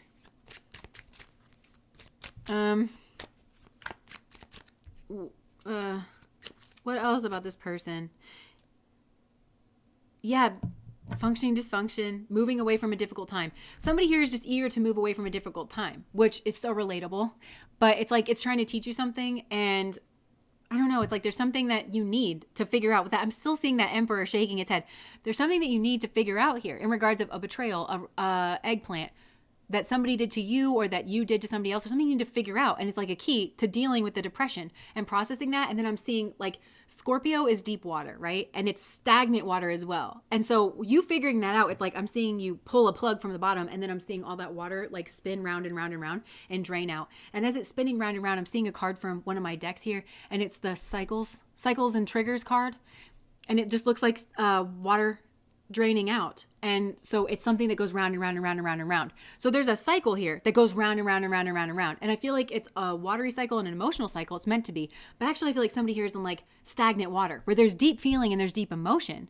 But in a way you're not dealing with it or accessing it because of a depression. Okay, this is weird. I feel like depression in this instance is like keeping you actually from dealing with some kind of watery energy. This could even, for some of this is not even a romantic situation. This has to do with like a father and some kind of betrayal in the family that a father somehow did. And this is like, I think on a spiritual or emotional level, regardless of how this man like behaved, like perhaps this man was not meant to be your father in a weird way.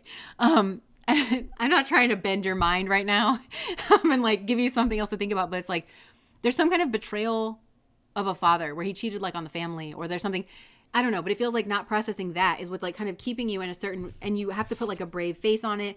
And it's really like you have nothing to offer, or you have nothing to give at this current time. And you have to deal with your own lack and your own lack of confidence. Maybe that was a betrayal of the father because your father left the family or didn't instill certain values in you. And so you have to process through that so that you can become your own sanctuary here and start something like very creative so that your heart can get like back online and you can create, and you then become the sanctuary, not just for yourself, but like you have that to give somebody else instead of just like taking from the space. Because that's what it feels like. It feels like hollow. It feels like this depression. It feels something here is just not what it seems.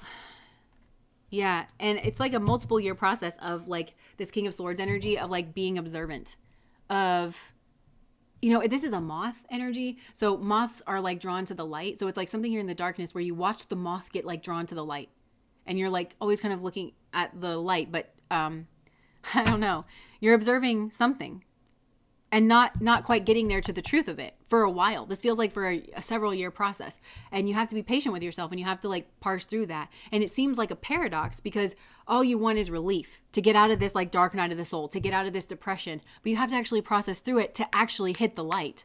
Because any light that you receive having not gone through this process, it's unsustainable. It's just temporary. It would be of the impulse energy. It would be of the, and then you're going to get confused, but really it's an inner thing. And you would potentially blame your partner as well. But you're the one putting on a mask and not offering anything, not having anything to offer. You came like an empty shell, a hollow shell. You're just a hollow shell. So I'm hearing relationships are just as much about giving as they are receiving. And so it's irresponsible to show up like this and not have anything to give and then expect someone to like haul your carcass behind them, kind of a thing. Yeah, so this is about healing the heart, and there's some kind of star energy in the sky. Again, that's the light. So watching the moths get drawn to the light, maybe it's like the star, maybe you're a moth, or like your internal moths are like drawn to this light, you know, but it's a distant, and it's something different, and it's something unique. Because the star, to me, it's like boundary pushing. It's something new. It's something maybe foreign for some of you. Yeah, and that's what's going to help process the betrayal. So it possibly is considering somebody very different than you, their perspective on something, in order for you to process and understand a betrayal that was done by this emperor, whether this is like your father or a boss or you or somebody that you were dealing with. I feel like somebody here has actually betrayed someone and they don't get it. And actually the confusion, and I channeled this in a message, and I got a lot of messages coming out because I've been actually working on spells. This is neither here nor there. And Alex and I have been working on these candles. And so in doing that, we just been kicking up a lot of energy. So I just been a channeling machine. But anyways, yeah. So, it's like I channeled this where the confusion is actually somebody's psyche. It's their ego's way of cutting them off from like having some kind of realization. You're not confused. You feel guilty about something. You're not confused. You understand that there's been a betrayal here, but your mind is saying, well, I'm just confused about this. I don't want to integrate that other person's perspective because if I do, it's too painful and I have to confess what I've done, or I have to face what somebody else really genuinely did. And it makes me feel uncomfortable, and everything that I've known is a lie. And then all of a sudden it's like this heartbreaking kind of energy. And maybe that's the depression. So maybe some of you are trying to stave off a depression by this bohemian energy. It's like by just kind of flitting here, there, and anywhere. Or also this is a kind of que sera energy, but it's fake. It's like a fake que sera energy. But you're trying to stave off this depression by like distracting yourself with colors and happiness and new experiences, or like, you know, something like that. And it's like, no, you've got to go into it. And I think you're scared too because you know your heart, you broke this other person's heart, but your heart will also break. Like whenever you actually kind of realize that, or it's the opposite direction where, I don't know, take this however it is. I don't know what side you're on in this. This is also like, this is confused energy because it's like in the soup, and that's what Spirit is saying. And you're manifesting from this very confused space, but the essence of your energy right now, whoever you are, is this energy. Whatever mask you're putting on it, it's depressed. It's lacking. And I think it goes back to a father. Even if it's another situation that you're processing, I think it might well go back to a father or some kind of, it's emperor energy, which is like stability. And, maybe you don't feel like led by a father. You don't feel educated by a father. In terms of emperor, it's like how to, it's a 4, right? 4 is like structure and stability. And so therefore you feel lost and you feel like you're starting from square zero, you know? later on in life or something. There's something that needs to get processed through, and it needs to get processed through all the way back to the root. And the root is a father, but it feels like there's some kind of situation here that you're processing, and it's a betrayal and it's a heartbreak, but it connects back to like a father or some kind of structured energy. It's like attachment stuff, like, and that's how you're going to clear the air. And that's when you can have like this kind of positive new beginning. And that's also where you're going to understand the star energy, whatever this healing energy that's coming in, that's, it's boundary pushing, and you're not going to have that confused. And then you're going to be like, oh, I get it. Oh, wait, it was the page. It was the page of wands. You're gonna be like, oh, I get it. And then you're gonna be happy. And then it's gonna be that sage energy where it's like clearing out like all the debris. And that's what's gonna feel happy to you. And that's what you're ultimately looking for. And so there's a paradox of like, don't just try to outrun your problems. There's a paradox here of something like, who would have thought that like kind of seeking out happiness? And I've said this before, happiness is a peak experience. And I don't think that it should be strived for. I think that contentment is something much, that's what's more sustainable. So regardless of what's going on, I think that's the goal of yoga and meditation and stuff, because happiness is a peak experience, and certainly you're going to have it. Just like you'll have the trough experiences of like depression and stuff. And I think a lot of Westerners are told that, if you just do all your work and stuff, you can be happy all the time. But happy is a peak experience, and peak experiences are never sustainable. And so you should just never think that like something's wrong. And I think some of you are trying to be like, hey, some of you are like the finger guns, kind of like, hey, everybody liven up kind of energy. But actually it's okay to not be that way all the time.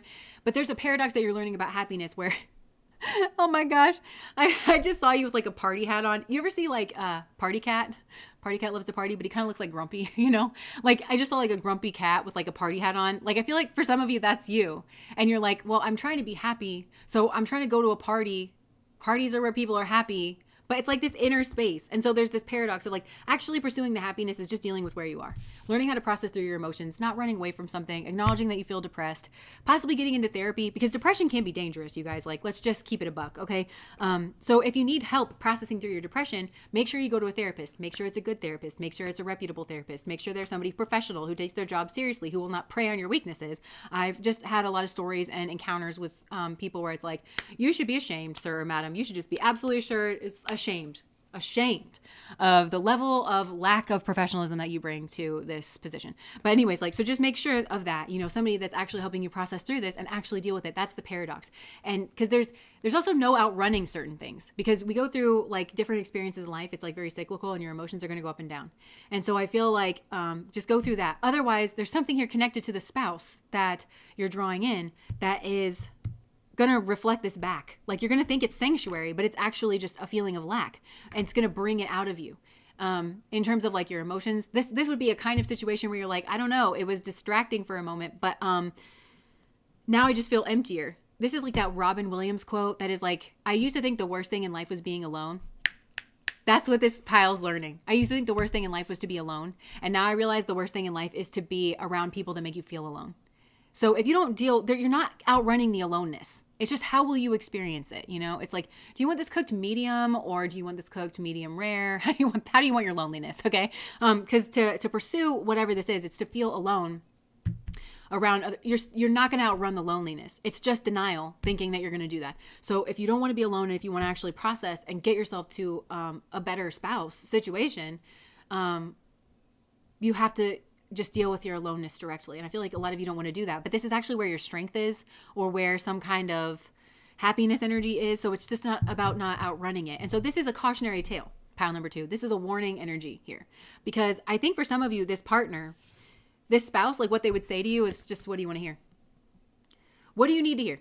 Because they wear a mask, or they'll just say anything to distract you, and all of it'll be superficial and meaningless.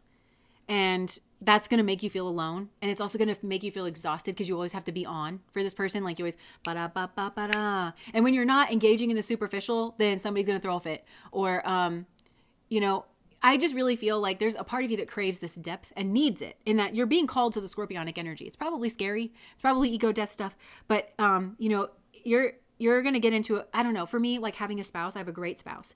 And so my home has always been a sanctuary. I have strong Pluto Scorpio in my 4th house, and Pluto there too. So that one of the higher vibrations of that is feeling like I can transform in my home.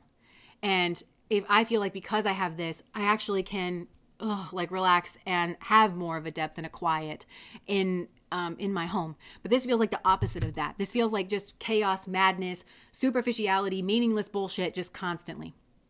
This could also be a person who just, I don't know, I'm kind of hearing like a mainstream news station, like in the background, just constantly, like this might be I knew a guy once, we went to his house and there was a TV in every room. And when I say every room, okay, I mean the bathroom even. I went into the bathroom, there's a TV. All of them are on there playing the same station so that he walked into every single room and there was always a TV playing the same thing. It was crazy, okay? I don't mean to make fun of people, but like, oh my gosh, like in the bathroom, isn't this electronics? Like, it was crazy, okay? But I feel like it's that kind of environment where it's just, there's always some kind of superficial nonsense that's just pulling on your energy. And it suits the ego because that's what you wanted at the time. It's just like a distraction from this like inner space. And I think it's because I know Americans are this way. A lot of Americans, we're just taught like not to deal in the inner space because we're all cogs in the wheel and we're all just a part of capitalism. And all you're meant to do is be a robot for as many hours a day as will be legal. And currently I think it's 8, but they have ways of getting around that. And we got some child labor laws being repealed in a lot of states. That's neither here nor there. But anyways, just for as many hours as you can, just like deal in the external world. It's not about your happiness. It's not about your spiritual experience. Like you are a cog in the wheel. And I just feel like that's potentially what this experience is. It looks hellish to me, but like on the face of it, it looks like that. It looks like, hey, you know? And so just be careful. And this, like, observe something here for 2 years. And I actually think like this is a very King of Swords kind of person, very cold. They obscure the truth, this person, because this King of Swords in this deck, the sword is like pointed down. The sword of truth should be pointed up, in my opinion, but it's pointed down. And like this person's like has it, and it like sitting in the dark, and there's like that moth energy. And so this is a King of Swords, very cold. Possibly they run the show in some kind of way. And this person's very observant of you as well, because this person is like, I think, a hollow shell. I think they put on a good face, but I think they're a hollow shell. Whoever this is. And so they watch you because they have to control you. And that's why there's a bunch of meaningless, superficial bullshit all the time. This person is like, I don't know, you walk into a room and they like throw confetti and like blow a like one of those little like party things like in your face and like put the hat on you and you're like, ugh. Like eventually you're just kind of like, maybe we could, every day doesn't have to be a party. We don't have to have people over all the time. You know, it feels like that. Yeah. This is definitely a cautionary warning. Ugh. Yeah, and like this definitely I feel like is a spiritual awakening. However it is that you choose to go about it, because if you go through this, like it feels to me like a 2-year period, maybe more. It's years long where you're gonna observe this. It's gonna feel like you're stagnating. It's gonna feel like you're not going anywhere. But you're learning that there's an inner going somewhere. And that's what it feels like. This is a group that has to get the inner going somewhere correct before you can start going somewhere in the external world. And I think this is true in a lot of different areas of your life. So other areas might be lumped in with this partner, like work and school and your social groups and stuff. Like you have to progress in a spiritual way, internally, emotionally. You have to develop that depth. The depth is the foundational energy too. Like a tree has to have like roots that go like very deep. So you're developing that so that your tree can grow externally in the world. So there's kind of a spiritual paradox, and it's like maybe a spiritual test, a spiritual lesson, where if you go, you're going to learn this either way though, where it's like, if you go through this period of like 2 years where you're really in the dark night of the soul and you're really like observing, you're going to have a spiritual awakening. You're going to see things from a higher perspective. And that's what's going to click in this like new beginning. And you're going to understand this Ace of Pentacles, this new beginning energy in the earthly whatever. You're going to understand what foundation is. But if you don't, then it's going to feel, things are going to be moving around you in the external world, but you're still going to feel stagnant and you're not going to understand why. And you're going to feel confused about that and just distracted. And your hands are going to feel tied behind your back here. And like you can't, there might even be something that you want to accomplish or you want to smooth over, but you can't, because you've gotten yourself into a position where your hands are tied behind your back. And that is actually giving you the perspective that you needed and could have gotten earlier with just accepting, going through a dark night of the soul, being 100% a part of that process, and then kind of coming out the other side. But you're going to deal with this lack energy either way, this feeling of that. And then, and potentially you're going to be watching somebody else, possibly this is like a healthier spouse energy, moving on. Starting this Ace of Pentacles, possibly somebody that they actually did this. They actually did this. and they're actually like moving on, and they have this Ace of Pentacles energy that has, I always get boundary energy with Ace of Pentacles. Yeah. And that person's healing and moving on, and you're watching that person heal, and you don't understand it because you don't understand that you betrayed this person in the past by just not dealing with yourself and by trying to outrun something here. And possibly by being in their face. Maybe this person turned you down because you were in their face like, hey, everything is great. But meanwhile, there was this energy between the two of you. And this person's like, can you have a real conversation with me for a moment in time? I need you to initiate that, and I need you to initiate it in the proper tone. Okay? And it's not, hey, it's not that. Okay? It's let's drop in for a second. Right? Or this is this partner that you're potentially drawing to you. And I think maybe some of you are like going to have to have that lived out in another partner where you're like, where this person just doesn't get it. It feels like they just don't get it, like on a deep level. And I think that you will potentially change because of this, like, this feels kind of emo, to be honest. Like if you get into this like very superficial kind of relationship, that you're going to be like very emo. You're not going to be able to talk about any of this stuff with your partner. And if you try, they don't really get it, or they try to change the subject or talk about something like very superficial or something. It's going to start frustrating you because you're going to get to a point where this is not enough. It's not going to work anymore. This is putting a Band-Aid over a bullet hole is what this is doing. And because this partner, I think, is vacuous in some kind of way. And I don't think you saw that before because all you wanted was a distraction. And this person is that. You didn't move on. There's a spiritual lesson here of like, you did not move on because you started to feel a little bit happier, but you were just numb. Oh my God. And they're saying that's not denial, actually. It's a depression. You were just kind of numb, but the numb, like there was confetti being thrown, you know, and there was like music in the background, and there was like colorful lights. And so you told yourself that you were like happy, but this feels like you were in this like stasis. And so you didn't notice, and you didn't care to notice that this partner is like vacuous. They don't have like a depth, and possibly they're malintended, but they do it behind this face of like idiocy or superficiality or something like that. And so, but you're going to get to a point where this is not enough, and you're like, I need to have a deep conversation, a real conversation. Is anybody home? And that's how this other person, or like somebody that maybe you needed to clear something up with in the past, that's how they felt around you when they were like, I don't know why you are not acknowledging this between the two of us. I don't get it.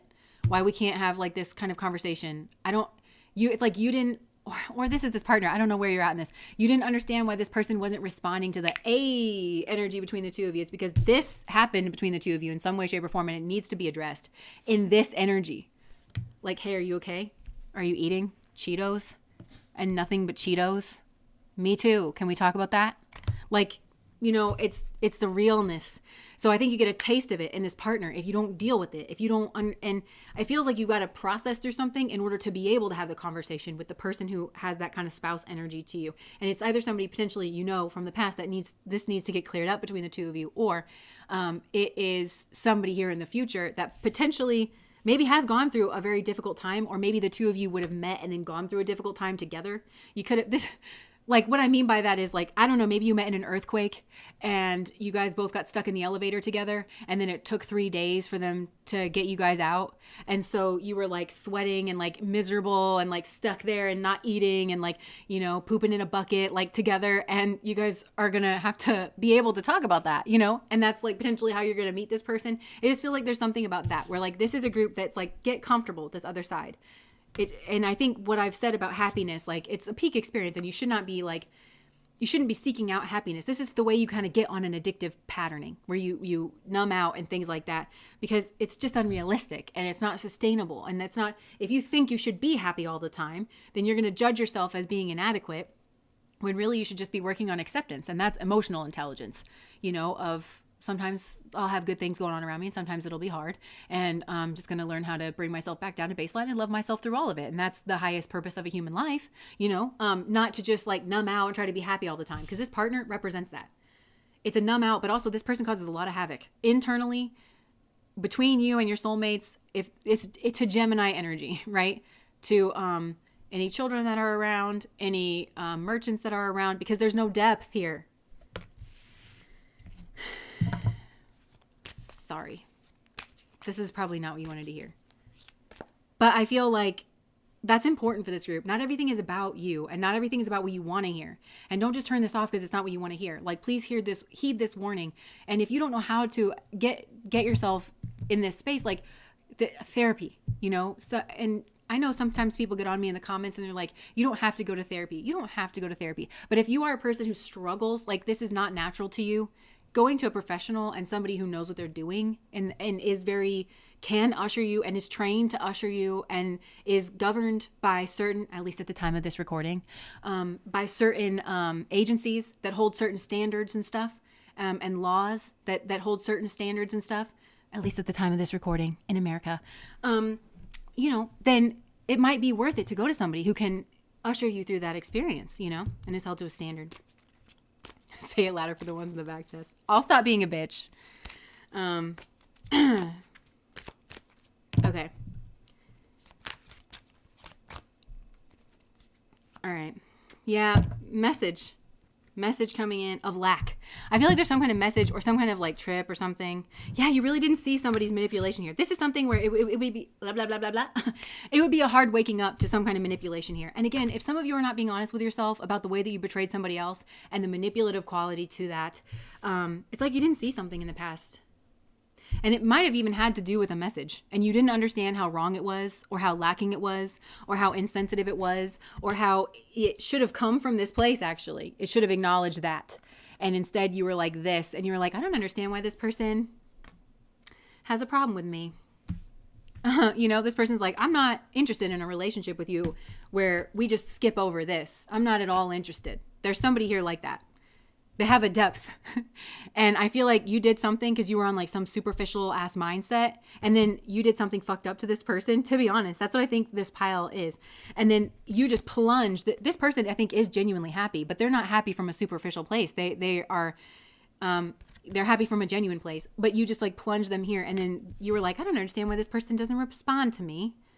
Or, and you missed something entirely here, or you should have sent a message that you did not send. And so it was in this Knight of Wands energy. Maybe you were in this Knight of Wands energy. It was in and out. This is Ashleisha energy, which is at the end of Cancer, which is poisons from a past life. It's one of the places in the zodiac where a lot of those, because the water signs are endings. And so when you get to the ending of the cycle, all the stuff that you haven't processed through, this is why like the end of the water sign lifetimes, when you have that in your chart a lot, they're kind of tough. Depending on like how successful the last cycle was, but let's face it, like we all suck. Humans are difficult, right? So all of that kind of is there. It's like the sediment at the bottom of your cup or something. Like that's what it is. And here it's like this Knight of Wands energy, which as a female, it's somebody, listen up. As a female, and if this spouse is a female, then this is somebody who seems very innocent and very childlike, but it's not that way. They're very, and they usually hang out with a group of friends that also looks this way. And they like to go after Purna-Vasu, which is at the end of Gemini. And it's a Jupiter energy. Jupiter, that's the birthplace of Jupiter. It has a lot of abundance and a lot of knowledge. It is actually kind of sweet and like kind of forever happy, but they like to bury it up to its neck. So they like to trap things. So that's if it's a woman. But if it's a man, they're a betrayer. This is a man that stabs a woman in the stomach is like the symbolism. And it's a metaphor for grape, because it's the penis energy. I don't know if I can say that. But it's a blade. And so it's, and it's just jammed in there. And you know, like if you've ever heard of like criminologists talk about like stabbing deaths and stuff, like they say it's kind of that male rage that's kind of being simulated there. It's that like, remember the Idaho situation? That's what there was a lot of talk about that when that came out. It's that energy in a man who's this like Knight of Wands energy, but they misunderstand that Ashleisha energy, because Ashleisha for a woman can rule over the time in her life where she's, I'm not a girl, not yet a woman. And this man does intentionally, I think, and it confuses himself about that transition, and he cannot possibly understand what that feels like to be lived from the inside out of when a girl moves from being a girl to a woman, because she, there's that kind of moment where you start noticing that people treat you differently, but you don't know why that is. Because as a child, you were used to getting attention for innocent things, you know, for being funny, for being stupid, about not knowing how something worked or something. And so you think it's that same thing. But actually, there's manipulation. There's some kind of schmegdual motive. And this is grape. So I think for some of you, this went on here. There was some kind of superficial bullshit going on about this Knight of Wands energy. This is also a guy that's like they were asking for it. Because what they do, they're immature. And so they project their lustful energy out onto somebody, onto this girl that doesn't have the fucking clue that that's what he's doing. And he's saying, she knows exactly what she's doing. She's flirting with me. She's not. She doesn't understand you're fucked in the head. And so she's just engaging Gemini energy, you know, because Cancer and Gemini do overlap in the light grid. It's that way. And the Cancer energy is kind of dodging certain things.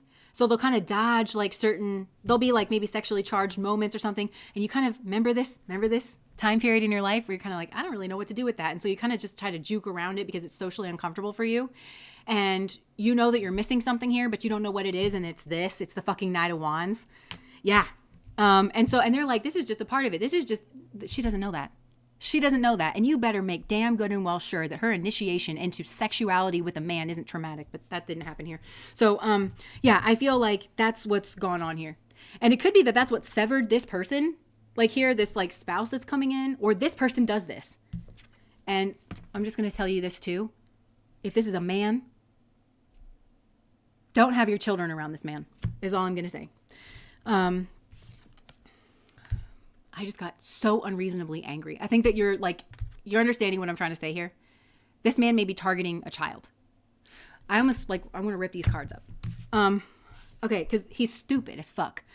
Anyways, like when it comes to like his behavior and what's this is on some little boy. This is a little boy's idea of what a man is. Running around everywhere with it. Slinging around with it. That's what a man does. No, it's not. You're a child. Sex is a grown man activity, and this is why. Okay.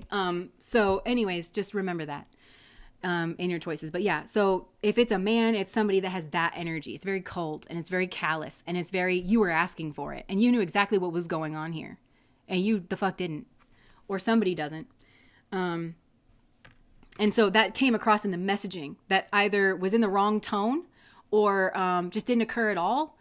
And then this guy's like trying to manipulate, and he's trying to manipulate because he's trying to approach a situation that is this from this. And it's like, where's your heart? If you had a heart, I was hoping that you would show us some.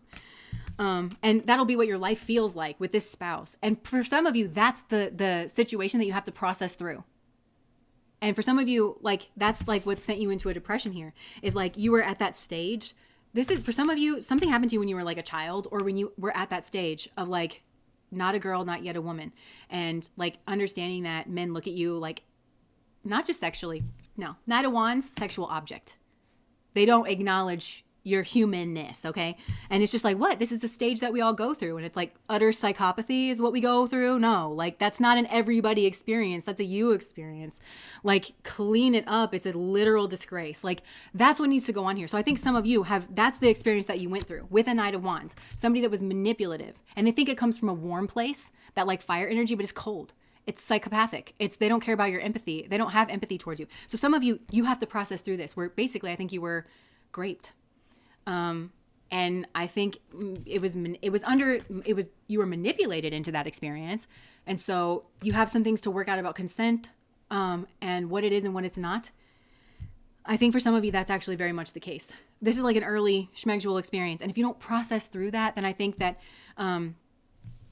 you're going to end up with a person who just makes you feel manipulated. Somebody that you don't see is still kind of manipulating because they're manipulating in this other way. And it's kind of bringing back up that trauma. And if you're a person who did this and then you didn't clear this up, then I think in a way, if this is like a male and you've done this to people and remember that emperor scratching his head? I just don't understand. I just don't understand the other side's perspective of me and my behaviors. Well, you're going to get involved with a lady who it's the male version of being like raped, but it's like being buried from the neck down. And I think this would have to do with money or finance or something, because this guy is not emotional when it comes to like a schmegdual experience. I don't think he would get that, like some kind of, although maybe, I don't know. But this woman is basically what he was to these other females, or to this one particular female. Manipulative. Yeah. And it'll be a shock to like kind of wake up, because it's like spirit is like putting this other person in their shoes. And so this is deeply unpleasant. And I feel like for a lot, if you're the woman here, you felt this was thrust upon you, pun probably intended. And you didn't ask for this. You were just kind of like, this is like kind of a part of the collective like woman consciousness. because that's that part in Ashleisha. I mean, it's solidified into like that archetype that's like, you don't know, you don't understand what's going on. You don't understand that he's not being sincere about his friendship to you. You don't get that. So when he had his moment to just betray you, either with a friend or you don't get that. And he doesn't understand that. So you would have had to process through this and understand that there's a two-faced nature. So for some of you, this is how this ties back into pile number 1. But this is deeply unpleasant energy. This is like taboo energy. It's stuff that we don't talk about. And so you might actually struggle finding the resources. This is reminding me of the conversation at the beginning. Like whenever I try to look into Vedic astrology, I don't understand it whenever I read it. But if you talk about certain things at a time, like I understand it more. This is what I'm thinking here. It's like whenever this person goes to try to understand it, they don't understand it. But they also don't listen to the other. I don't think they have the proper conversations, to be honest, in the right energy to be able to understand what they have done to another person and the other side of the perspective. And they don't really want to see themselves in this energy because they'd have to feel bad. They'd have to feel it all. So, yeah. Look, and she's in a white dress. That's what I'm getting. Like, you didn't have the truth, and somebody here was trying to manipulate. They were trying to manipulate around the truth, where they were just, like, utterly lacking in morals. I think that's what happened here. So it's either you were on the receiving end of this, and I feel like you've got to process through this experience. And you have to learn what you need to learn about men, I think, and the opposite sex, so that you know what to look for, and you know what this energy looks like. And a lot of times it looks like this, doesn't it? It looks like this, but it looks like out of place this, doesn't it? When this isn't a part of your relationship and all they can bring to the table is this, know what you're looking at.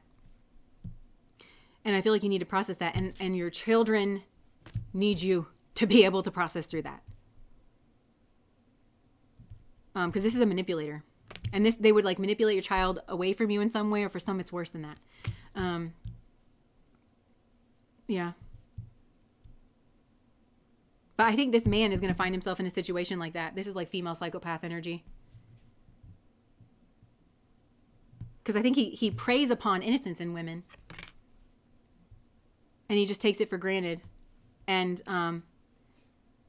ruins it in the process. Like kind of, you can't be innocent. Once you've come, and that's not anything regarding like schmegdual. It's like in your mindset, you can't be innocent. You always have to have your guard up. You always have to think about like what the angle is here. That's what they take away from people in our communities. This is the reason why our communities are the way that they are, is because they build up a callous in people that doesn't need to be there. And so they have really bad karma. This person has really bad karma. But I feel like you just have to kind of process through whatever this is. Just start some kind of new beginning and move away from whatever this is and like be your own best friend and like heal from this. Sorry, guys. This one's like tough. But I think that if you're a woman, I think that this unfortunately is a common experience that a lot of us go through at that like kneecap period. So you're not alone. And I know when I started having like, I had certain unsavory experiences happen to me, and I would think to myself, I'm initiated into the club now, because a lot of women go through this, and I understand what they're talking about, and I understand the devastation, and I understand how it warps your mind, and how you can't trust people, and how really having a normal relationship, the kind I was taught that I would have as a child, it's just not going to happen for me. Now I'm surprised that it has, but like I completely surrendered to that. I mean, I was on a monastic path. A lot of you guys know my story, and I just kind of surrendered to that entirely because I just didn't think I was ever going to heal and that I was ever going to let that go, to let my guard down enough to have a normal, healthy interaction with a man ever again. I really just didn't think that. And so it's like, but in admitting that, I processed through it so completely because I wasn't lying or hiding from myself. And I feel like that's what this group is supposed to go through, something here like that. And if you're a man, I feel like you just have no excuse to be as obstinate and horrible as you've been to people and not to acknowledge it. And I think you've got an issue with a conversation or a message that somebody didn't respond the way that you thought. They didn't respond to your manipulation in the way that you thought. And so, but you didn't have the right tone or the right attitude here. And you didn't have the right perspective of what you did to this person and how innocent they really were in regards of thinking that you were sincere about your conversation and sincere in your friendship to them. They really believed that you were their friend. And or that person was your friend, because this is a person who honors friendship because they have this kind of innocence. And I'm hearing myself say innocence is the seed to nobility. So this needs to be dealt with at the seed level, because if it's not, then you've got somebody here that's coming in. Innocence is kind of the way that they're going to present themselves, but it's not there. And innocence is the seed of nobility. So it's important. I think you've got to fight for your innocence here. For some of you, you have to fight for it. because this person tries to take it, and the way they try to take it is now you can't trust anybody, and because you can't trust anybody, now you can't be your genuine authentic self. And when you can't be your genuine authentic self, how do you know that somebody likes you for your genuine authentic self? If the person that they meet is this, like, hey, I noticed that you're cute. Oh God. Are you gonna hurt me? Like, it's very much, oh God, the cute ones always hurt me. Like, this is why our entire world is messed up, is because you got some little boys walking around here thinking they men and just injecting a horrible psychological process. And this is what I say, like, if people really knew what Empress energy really like was kind of having to deal with, I think these kind of men would be dealt with swiftly. That's what I think personally. I don't think it would be tolerated at all.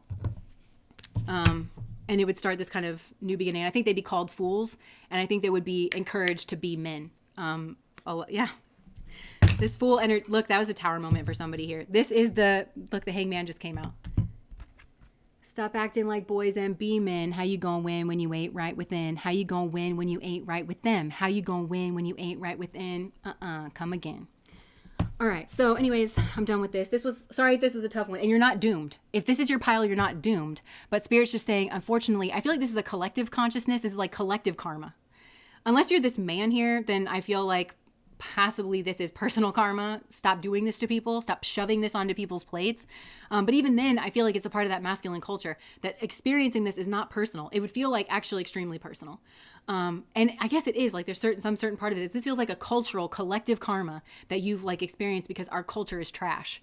And because we do not hold little boys moving to men to a higher standard, and we don't educate them on what being a genuine man is, and that sex is a man activity, keep your little boy dick out of it. Like, we don't teach them that. And it's the little girls who are harmed and then confused and are made to lose their innocence. And then the little boys take their decrepit nature and just shove that into a woman in more ways than one. And then she carries the shame of it and the shock and the trauma of it. And then it becomes harder and harder to navigate your path. And I feel we're being asked to break this cultural pattern. And he's unfortunately worthless, I feel, if he's done this to you. So you just got to get yourself away and don't engage in a conversation that he's trying to have with you on this level. Shit on his car instead, okay? I'm joking. Please don't do that. That's a crime. But yeah. Don't engage with that. That's a man who has some healing to do. I misspoke. That is a child that has some healing to do. It's walking around in a man body, okay? But and you've got to heal this. But this is part of like, I feel like we're all kind of clearing out like the cultural problem here. Though we don't raise people well here. Yeah. And a lot of us like didn't ask for it, because I'm hearing that part in the Bible where it's like for 7 generations. Like the sin of the father goes for like 7 generations or something. And so I feel like for a lot of you, maybe your father is like this. And because your father's like this, now you got to be treated like this. And you don't know what a healthy man looks like. Ugh. So it's some kind of cultural karma that's potentially being broken. But this doesn't have to be your spouse, is what I feel like. That's the message of this pile. This doesn't have to be your spouse. It doesn't have to be. You can break this karma and deal with it yourself, and then be drawn into a happier, healthier kind of partnership where you can see the bullshit.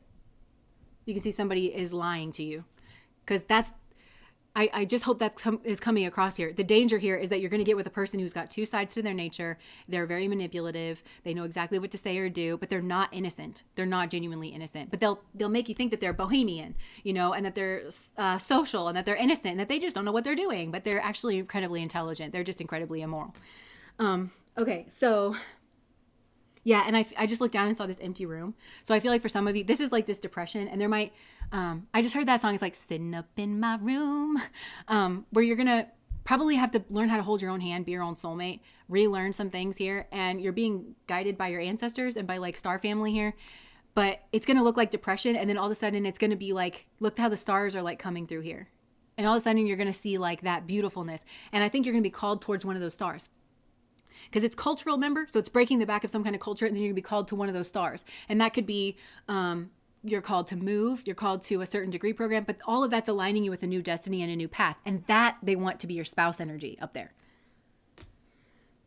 Or for some of you, spirit is going to be the soulmate, because God is always the soulmate, But yeah, okay, anyways. So that is pile number 2. Okay, I get so heated with this stuff. It infuriates me. the setup of like human life here, because the men are the bigger ones. A lot of times they're much bigger than you and they're stronger and they're faster. I cannot begin to tell you how infuriated I am that they are also emotionally unintelligent. Like, doesn't that scare the shit out of you? That like a lot of men are not taught to like check in with their heart, and a lot of times they're alexithymic, and like I can have compassion for that all day long, but really it amounts to like us being tortured and abused and then like having to play a compassionate role. It just infuriates me that like the big one, the one that can cause the most physical damage, is not emotionally intelligent or caring or empathetic. Like the woman one is like, we're the ones that are more known for having that capacity for like tenderness. Like it scares the living shit out of me. And I understand why cultures in the past, they have stringent things that they would drag their men through when they were like 13, these coming of age rituals where it's like walk over, they get rid of the little man syndrome. That a lot of men, if a man doesn't have a genuine sense of self, then he's like, I'm gonna go bang a bunch of bitches. And it'll be immoral and it'll be grape, but I'm gonna tell myself I'm just a man for doing it. They will be drunk most of the time. I'm gonna have to lie to them. The only way I can get laid is if I lie and if someone's out their fucking mind. It's like that. So you got to kill the little man syndrome within a male. And if you give them a way to do that, to prove themselves early on, with these like walk over these hot coals, you know, put your hand in this like fire ants, go kill a bear, like, you know, and they have like ways to demonstrate that. And then they choose to join society and use their strength to become protectors and not an absolute fucking menace. Then you have a healthier culture and a healthy society. And that's one thing that our society does not do. At every turn, men are educated to be the worst possible version of themselves. And so when you meet a good man, which if you can get through this, you will, just understand everything that he's had to go through and everything he's had to fight within himself and his own culture and his own programming in order to become that good man. It does mean he has a virtuous nature, and it does mean that he cares more about being a genuine good person and being able to sleep at night and not causing a bunch of chaos and drama to his children and his family and his partner. That's what it means about him, and it makes him special and unique. And I feel like during the Kali Yuga, that's when these good men are showing up and showing out, and they're building up their good karmas, I think, for like future incarnations, because that's how you truly know that, you know, they say spiritual adepts, they often prefer the darkness because they know what their own light is. They know what's coming from them, and they know what's coming from other people, and therefore their culture. So if a good man incarnates into a rotten culture and is able to still bloom his virtuous nature outside of that, just understand that that is a truly good man. Because if an average man is born into a good culture, it can probably raise him up. You know, and he will be a certain way, and that's great, and he's building up his good karmas. But for a virtuous man to be born into the Kali Yuga and bloom himself, Alex Puckett, this is you, honey. This is you, baby. You know, just understand what you're dealing with. Just understand what you're looking at.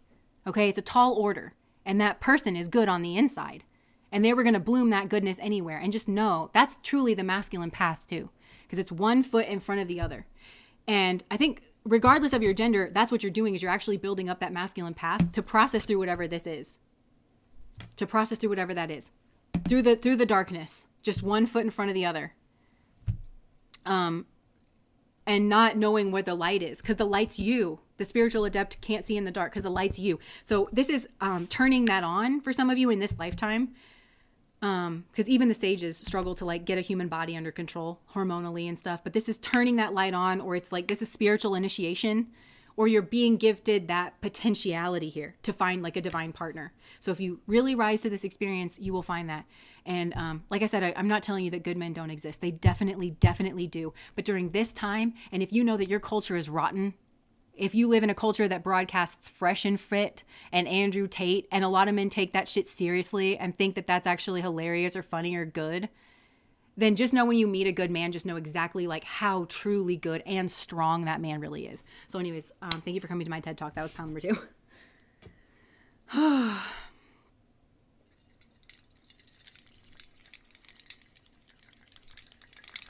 Compassion.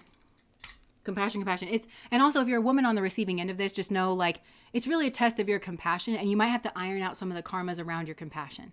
You know, it's like I have compassion for the fact that you got raised in a shit culture and you're not a good person on the inside. And I do imagine that that's, or you're an insecure person. And I have compassion, but I'm not going to be around it. And I don't want to have kids with it. And I don't want my kids to be around it, or my friends, or like anything like that, you know? So you'd have to flesh out that, the kinks in your compassion energy. But also just if you can find your way to holding compassion for a soul like that, despite what they've done to you and other people, then I feel like that's purifying your own compassion as well. And it's not excusing this kind of energy. You hear the way I'm talking about it, plain as day. Like, it's wrong. And you should say that it's wrong. And that you're lost and you need to find your way. Like, that should be a message to like these men. But if you can learn how to see like, okay, that I can understand how that actually is very difficult, and that maybe, you're just so immature, and then you do all these bad things, and then your psyche can't cope with it. So then now you're in a constant state of denial. I can have compassion for that experience, you know, then that's like the highest form of compassion as well. So this is like spiritual journey territory, I think.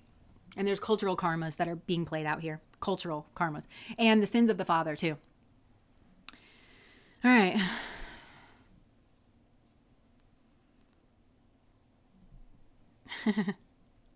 Nice.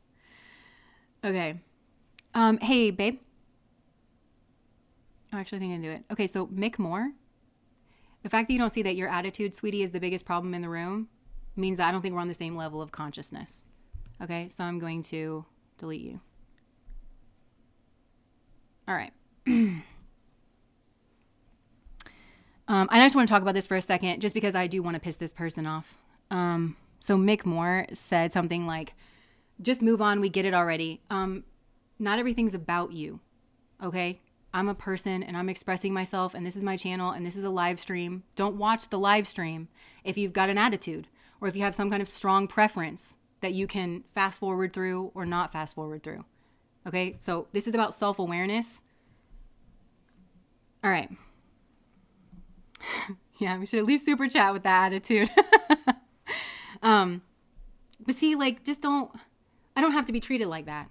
There's a time like when I would have been so horrified. I've been like, oh my God, I've been rambling on. I do kind of ramble on. It's who I am. Okay. I'm channeling a lot. This is going on for a while. You can make space for me.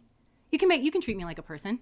You can make space for my humanness. You can make space for me to be somebody that you don't agree with everything that I do. You can make space for me for that. And if you can't, you got to go. I don't want that around me. All right. And you can also just leave and then check back in at pile number 3. There's a number of things that you could have done, but instead you chose to be hateful to me for no reason. And I'm sitting here trying to contribute to your life in a positive way. You didn't even try for a moment to contribute to mine in a possible way. You didn't even think about that. This is what I'm talking about. Spiritual journey is all about self-awareness. Get some, okay? You want some relationship advice? That's all I need to know about you. Get some, okay? Have some self-awareness and maybe a filter. I know I'm speaking like this, but also like it needs to be clarified apparently. Okay, so moving on here.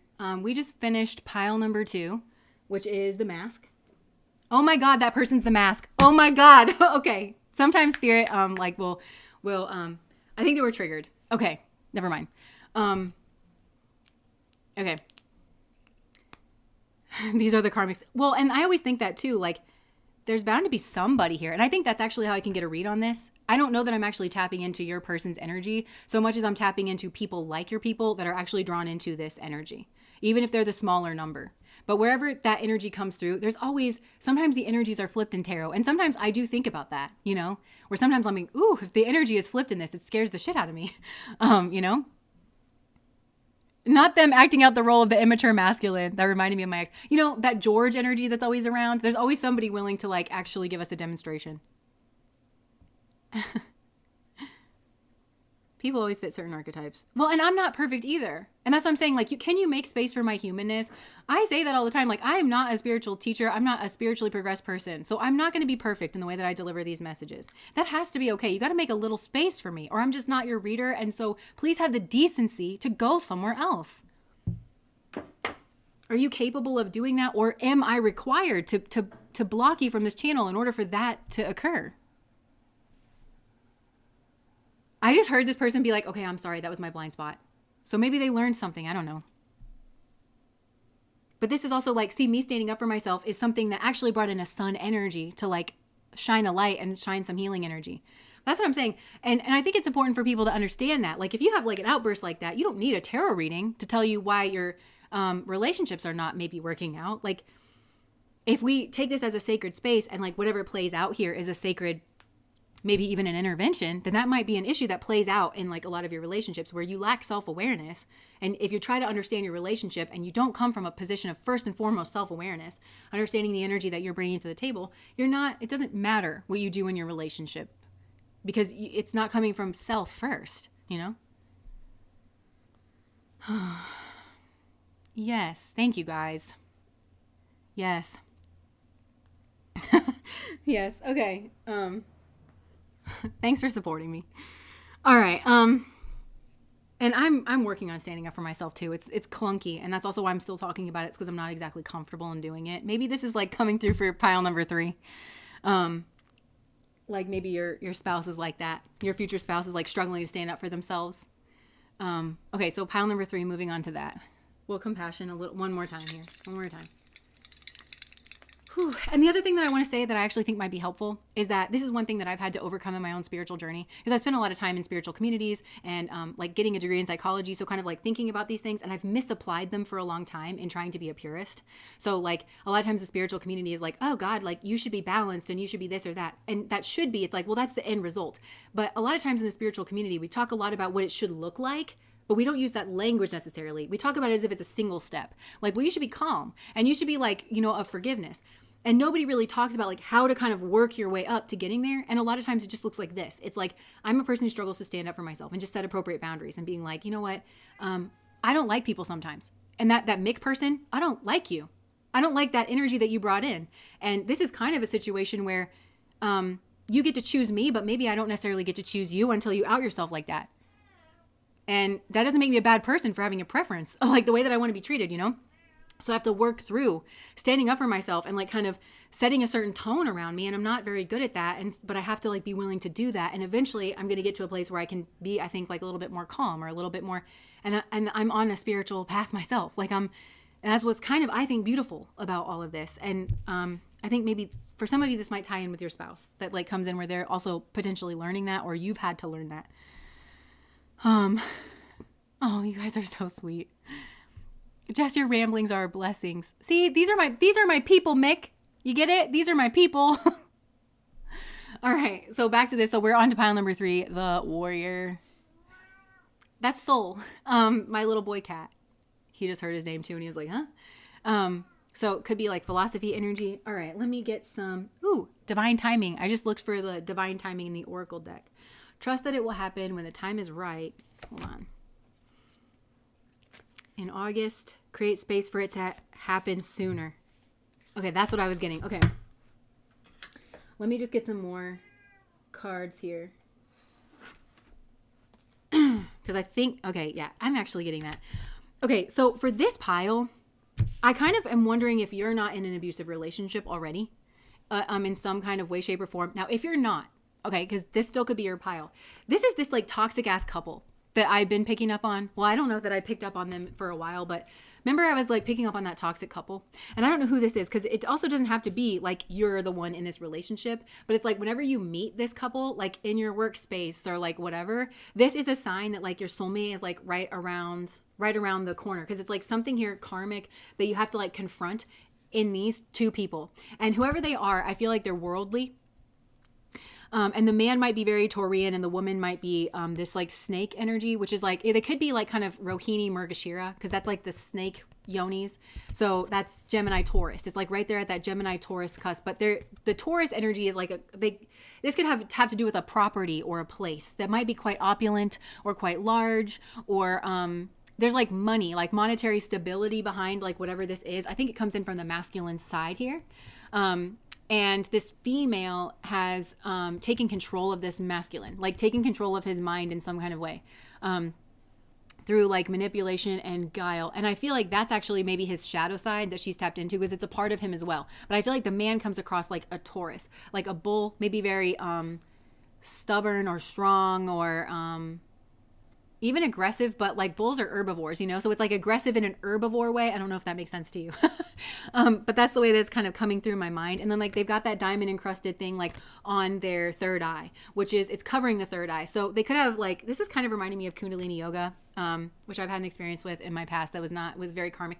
But it's like that's spiritual experience, but it's overlaid with worldly values. They just kind of use the trappings of spirituality. They use the language of spirituality. They use the crystals and the beads or something like of spirituality in order to try to like block your third eye, and block your intuition potentially around them. And it almost feels like the last guard at the gate, before you like break free of some kind of cycle. And I think it's a worldly cycle in some way, like where something like of a materialistic, something that's like holding on to you. I don't think this group is very materialistic. Actually, I think you're on a path of like getting rid of that materialism. And I feel it's almost like this is the final boss kind of thing, this like very worldly couple. And they are trying to distract you with, again, this like bohemian sort of a thing, but it's like just a trap. And I feel like once you have to process something around this in order to get to this like soulmate energy. And I think that your soulmate is saying that. It's like it's almost there. But I think that there's something here about like complacency, because this trust that it will happen when the time is right came out. And then it was like in August, which I kind of thought like, oh, that's a bit far away. But then it's like create space for it to happen sooner. So I feel like it's about taking something into your own hands by like dealing with this. So if you're in this kind of couple, then I feel like you could have gotten like pulled from your path because of this material energy that blocked your intuition in some way. It led you astray because you were blinded by some kind of greed energy. You were, you mistook it for the spiritual energy. You thought, oh my gosh, I'm just winning so much on a material level. This must be my spiritual path. But it wasn't. It was the path of the devil that was trying to pull you further and further, like upstream. And it was either, because that Garden of Eden energy, it's very much like you have a lot of your needs met, but there's an authoritarian energy there that you have to put up with. And so it kind of squashes your own personal expression, your own personal freedom. And that could have happened to you because of a coupledom that you were in. Or it could have happened to you because they wanted you to be like a serf that like worked on their land and like added to their opulence. And I don't think they would have put it that way, but like that's kind of like what it felt like to you, or what you're like when you look at it from a different perspective, like that's what it is. But this is like your soulmate is kind of calling to you beyond this, where it's like just kind of go beyond whatever this is. Because look, this is this energy here where there's this Queen of Pentacles and then like that little rabbit. And I feel like in some way that's the couple where one of them is like more dominant. And I do actually think it's a female energy with this, because the snake is a female energy for me. It's coming across feminine. And it's a binding energy because snake yonis, they're binding in their energy in some way. They're sexual and they're binding. So it's like using sex as like a binding mechanism or something. I don't know if they tried to bind you using some kind of schmegsual energy that was maybe an affair. Like for some of you, this could be like somebody was trying to tempt you into like an affair, but it's because it's a way to entrap and bind you by some kind of secret or some kind of shame. So this could have been like a blackmail kind of energy.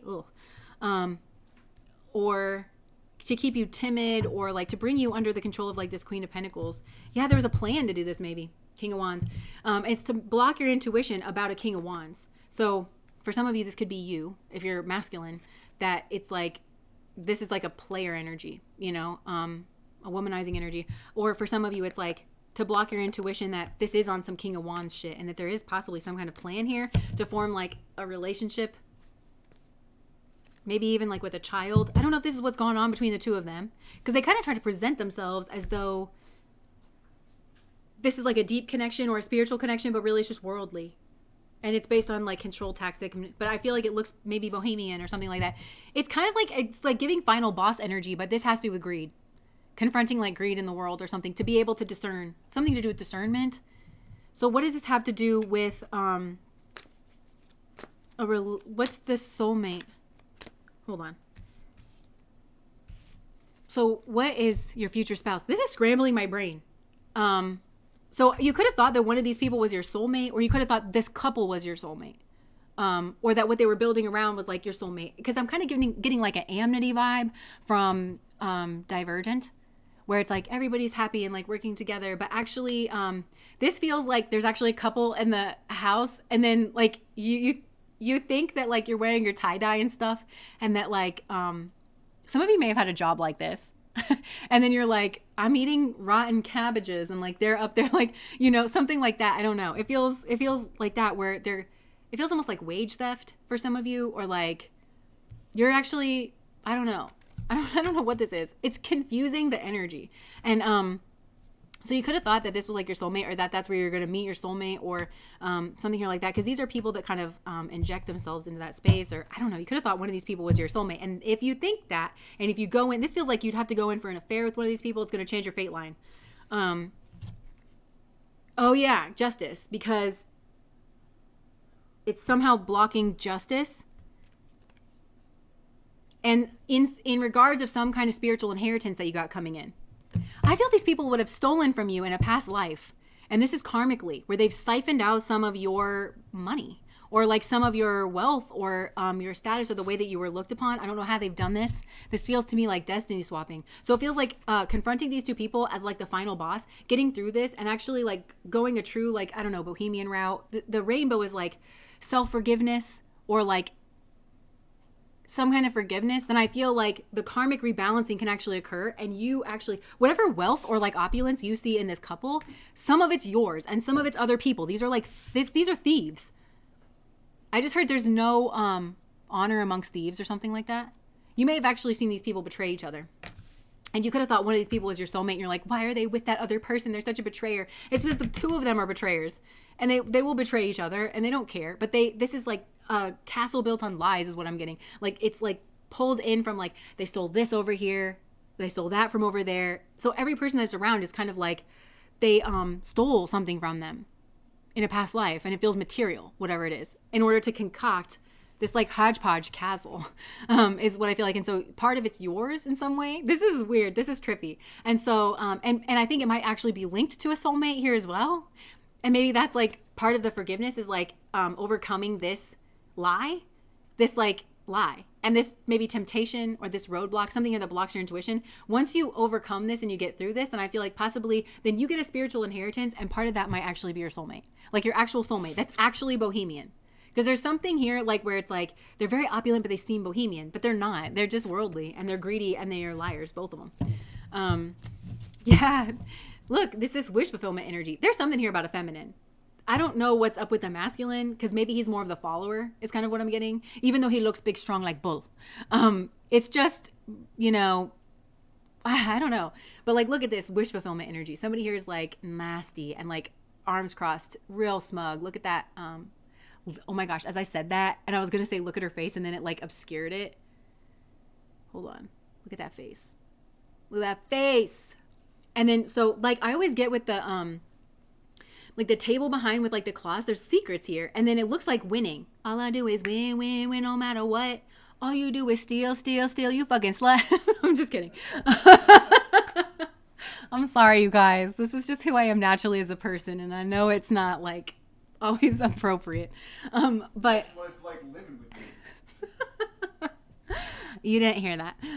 Okay, so anyways, the trophies here, like on the back, is like, oh my gosh, I have so many trophies. And I feel like that actually, like, these people just like, it feels like blackmail to me.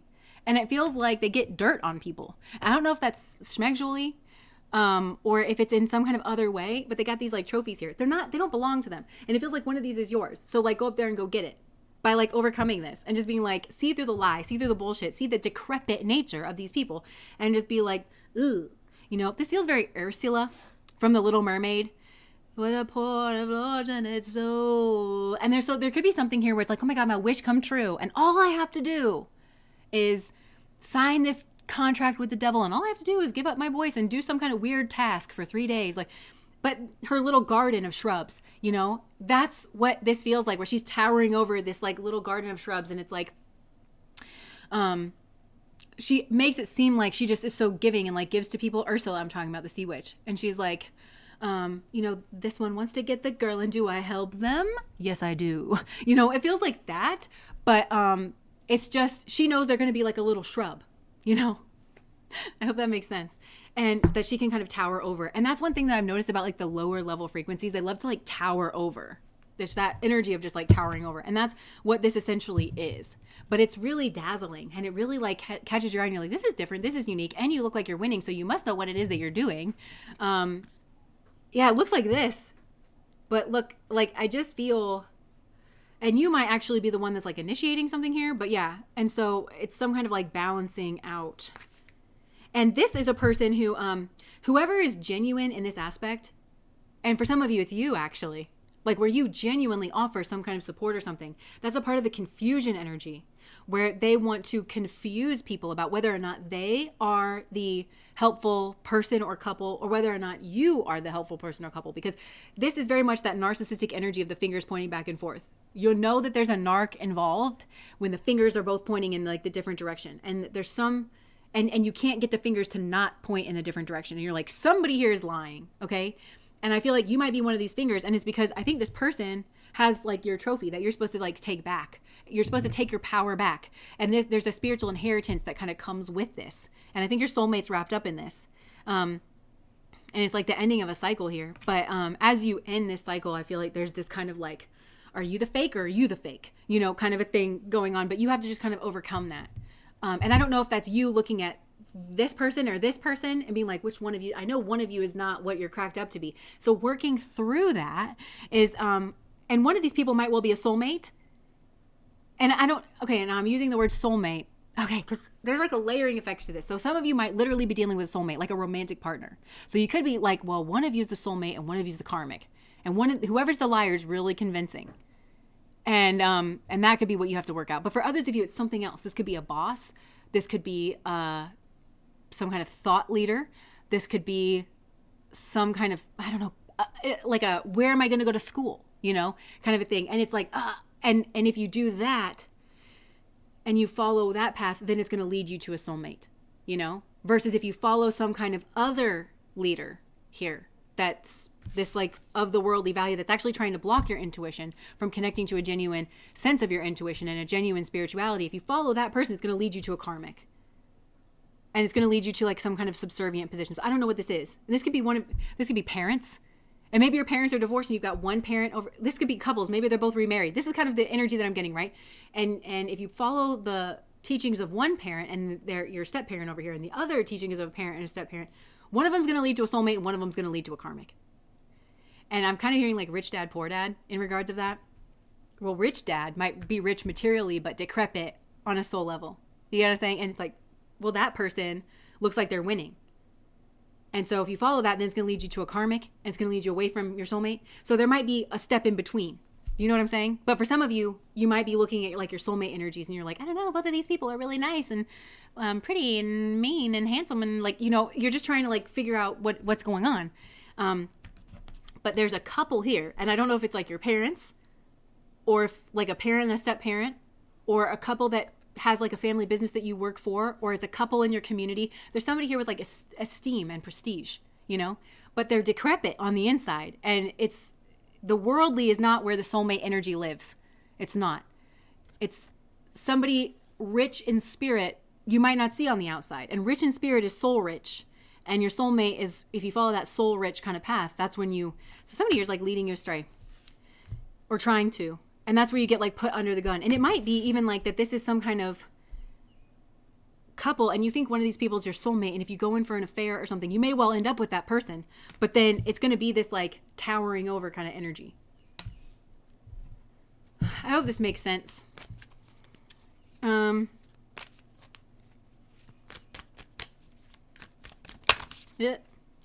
Yeah, there's Wheel of Fortune energy here because it feels like there's this like threshold. What you do with this couple, it's a threshold of a fate line. Because if you go the positive way, then you've got like spiritual inheritance energy coming in, and your path is going to change and shift in a way that you can't foresee. So if you try to sit here and like look down, and if you're trying to make your decision based on like, okay, well, this is going to play out this way, so in the long term, it's going to look like this. Trust and believe that you cannot see genuine long-term energy from the path that you're sitting at, because once you go in for one of these people, the landscape's going to change in some kind of way. Because it's going to look like you're winning over here with this like false soulmate. And the false soulmate might actually be somebody that's a part of a couple that you go to for advice. But this person, and they look like they're winning in terms of like a worldly way, but they don't have soul knowledge. But you think it's the path to success. And then that's going to lead you to a soulmate energy, but that's going to shift and change, and you're not going to have long-term success over there, but you could never have foreseen that because everything over here looks like it's a path paved with gold. But then if you go to a different couple here, possibly, like, I hope this makes sense, then, and you're like, I don't know, I mean, I'm going to have to work really hard or something, like, this is going to change because somebody here is beautiful on the inside and just has like a lot of good karmas, and it might well be you, is what I'm getting. Like this nasty, decrepit person, you don't realize that they just steal everything. And so you're looking at them like they have more than you, but actually you have that inner core that's going to grow something.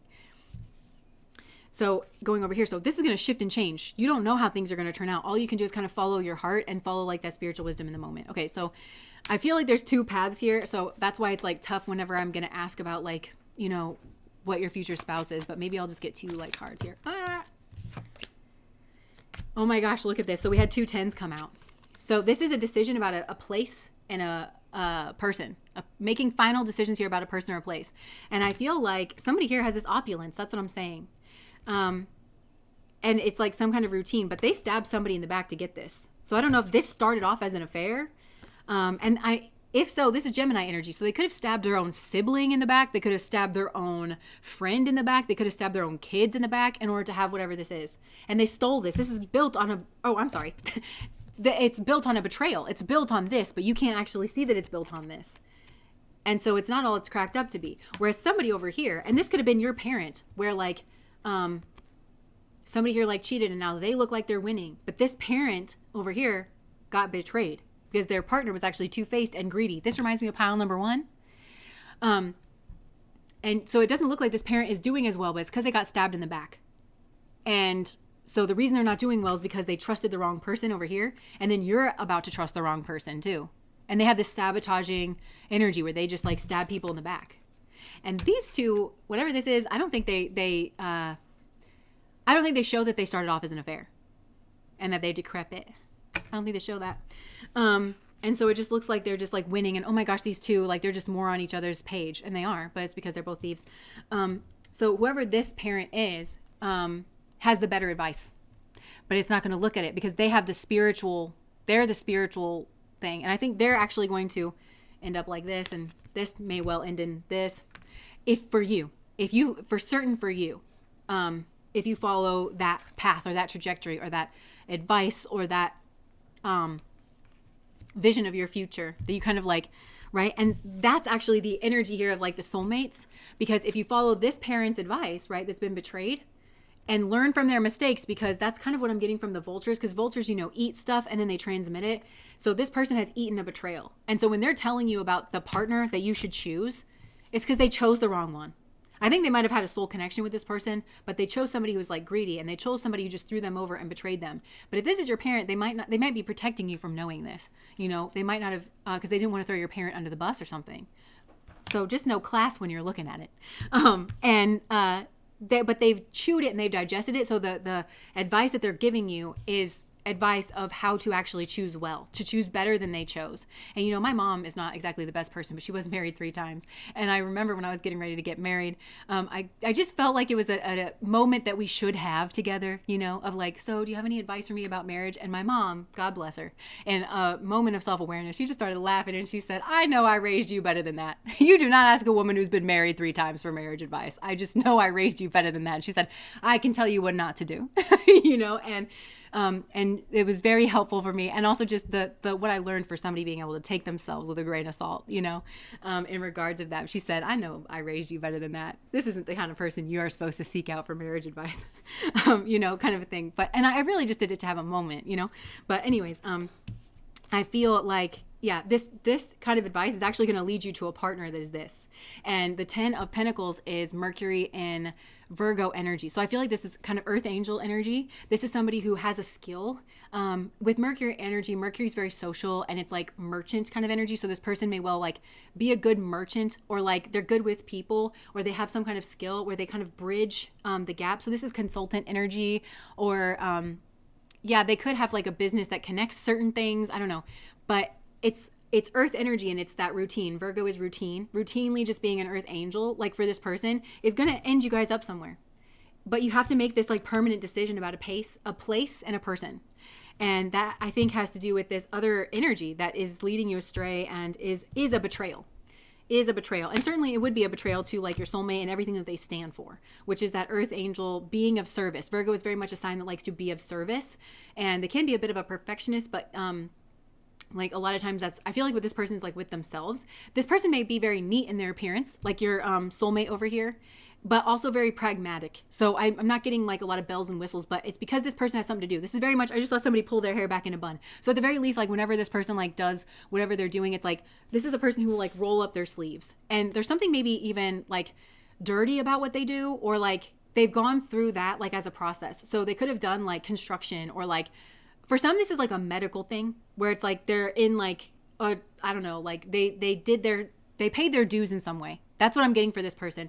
And it's made them a better person. And they actually, whatever that is, they didn't feel victimized by it. If you talk to this person whenever they're successful, I feel like this person, your soulmate, this person you're going to marry, is the kind of person that would tell you that made all the difference for them. That I just heard they wouldn't be on this live stream saying that thing that Mick person said of like, oh my God, can you just like, because they're so entitled and like they only care about themselves. This other person doesn't have that. And they would say, you know, it's because I've worked in the service industry. It's because I've worked in the emergency room. It's because I did that stint in the military. It's because I did that stint on the farm. Where this person would say, that is what's made me into the person that I am. And so even though I do some kind of higher order thing, it's like I never think that I'm above people. And I always come from this like service-oriented attitude. That is why people love this person. I feel like this person has good friends. They've got good people around. The kind of success is like a holistic success that you can have with this person. The kind of happiness is a holistic happiness. And it's something that comes from them and comes from you, and that you like kind of build together. But yeah, I think there might be something very neat in their appearance, because this person's used to having to function in some kind of way. They might be very principled and very routine. I think it's because this person might not come from much. Like they don't have the backing, their parents aren't rich or something. And so this person knows that if they want a foundation, and they do, that they're going to have to build it themselves. And I think that's really what motivates this person on a self level, is that they want their routine to flow smoothly. So it's like, they just want to know that like they've got a home, and that, you know, and they have like an emergency fund in the bank. Like that's this person's idea of happiness, because it means they can relax and that they can focus on whatever it is that they're trying to do in the world. Or they can focus on their routines, and it's people that are their routine. This person derives a lot of sense of self and joy and happiness from serving other people. So again, and that, I think that has to do with something that they do for a living. Like they feel genuinely pleased by that. Whatever service work, this person does service work. And I'm telling you, even if this person works in like a low, like paying low level job, like they genuinely like being of service to other people. And they like this is somebody who I think can keep track of like a lot of things at once. And they may well do a job that is like, it actually requires quite a bit of competence and like being able to do more than one thing. And, but it's like not seen and it's not appreciated, but this person like does it really well, and they do it really well. And I feel like this person probably has very good karmas, you know, because they connect with the right part of it that brings them like joy or happiness, you know? And if you have like friends, family, children with this person, it brings them genuine joy to take care of those people and to teach those people. Gemini's an air sign. It like teaches people skills. This person may well end up teaching whatever it is that they do for a living. Even if it is like a restaurant thing, like this person's going to teach other people. They're going to train other people or something, because they would know it inside and out, and they are so personable and sociable that like they have this way of like kind of connecting it. So that's going down this one path here that aligns with this parent that was betrayed. And you might not even live with this parent because this person got so betrayed in whatever it is. And like somebody here took their money and their pride and their image and possibly their kids, like you, like away from this other person in some kind of like way. But this is a person who like when they think they give you advice, it has that quality to it. They like to be of service. They pay attention to the details. They process some kind of death experience. And so when they pass that information on, I don't think that they would throw your other parent under the bus. I think, but you're going to get that wisdom nugget of like whatever they process through. Versus if you, I'm hearing rich dad, poor dad. But this 10 of Pentacles energy, this is something where, first of all, I think this couple, I'm kind of getting that these are parents. So I don't know, this couple of like one of your parent, one of your sub-parent, they want you under their thumb, first of all. They want you near them, and maybe that means you've got to move away from another parent here, or from a sibling, or from a friend group, or from your kids, or I don't know, something here. And they're looking out, trying to hurt this person. Actually, somebody here is. This Queen of Pentacles, I don't know if this is your mom or if this is a stepmom, but they're trying to hurt this other parent. They're very two-faced as well. And they could have tried to paint this person as two-faced. I don't know if that's like behind your back. Ugh, I don't like these people. But they look like they got it going on the face of them. And first and foremost, they want you under their thumb. So I feel like maybe they would try to introduce you to somebody that they know as a family, but they would also know rich families here as well. And, or maybe it's somebody that you know. I don't know. It could be like you have to have an affair in order to And maybe they kind of knew what they were doing, having you like around these people. I don't know. But it's because they want you to be in this rabbit energy. They actually don't want you to be strong. Like you would be strong as a person, like going down this other path. But they don't want you to be strong. They want you to be timid. They want you to be codependent. They want you to possibly need them for money. So even if like the person that you end up with is not of like a pedigree or something, they would have you choose a person that maybe works for them, like on their staff or something. But it's to keep you dependent on them. So maybe the person they try to set you up with doesn't have enough money, but they know that intentionally. And then they tell you, well, that person should really stay home. And then you don't make really a lot of money. But then, so it just keeps you dependent on like these people here. This person's so angry. They're so angry at me. I'm literally seeing this person like watching me saying this to you. So I don't know if this person's like psychic or intuitive or there's some kind of, I don't know. Some of these people could be watching me right now because there's some kind of karma in terms of maybe you've gotten away from these people, or maybe whoever it is that they tried to separate you from, whether this is another parent or this other person that would have led you to a better life, or if it's an actual soulmate. Well, that person is strong and they've shown their strength here, where you are in this like rabbit energy. You're timid. And like this soulmate is showing you how to be strong and how to heal and how to be different. Like, look at her hair, you know, she's like, I'm not trying to fit into your conventionality. Oh, you can't really see her hair, but it's like dyed blue and purple. And like, she looks like a star. She looks like otherworldly. And there's a blockage here, possibly, but there's karma of like, possibly you and this karmic, which is possibly like a mother or somebody looking out and watching somebody else here, which is either your other parent, but they're succeeding and they're strong and they're different. And this is very traditional. And I feel like there's a lot of judgmental energy of like, oh my God, look at her hair. It's blue. You know, have some self-respect, you know? Yeah. And I think when you look at this person, like this person's angry looking at whoever this person is, this other spouse energy, or whoever would lead you to this other spouse. And they're pissed and maybe not even saying anything. They're trying to keep you afraid. But you are like, there's a sense of lack. This person's trying to tell you to look at this person through the lens of lack. Because this is a strong energy, right? And it's major arcana. Queen of Pentacles, strong as she is, not major arcana. Minor arcana. The minor arcana deals with the everyday worldly stuff. And this is soul journey. So this is major arcana. And it's strong. And this is a power stance here as well. But they're trying to paint everything that this person does as being lacking in some way. So this is star energy. It stands on its own. It is its own thing. And it's definitely unique. And when you see it from that energy, it's impressive. Because this is somebody who's like, I just heard shine bright like a diamond. Shine bright like a diamond. And a diamond is that like under pressure kind of energy. But this person's trying to make it seem like it's cheap, it's common, it's what everybody's doing nowadays. No, it's not. This is extremely independent. This is extremely different. This is healing energy. It's strength energy. It's but they're trying everything that this person says to, I think you in this, it's like they try to get you to look at this other person through the lens of lack, of everything that they're lacking. And the only way that they can do that is compare them to some kind of traditionality over here.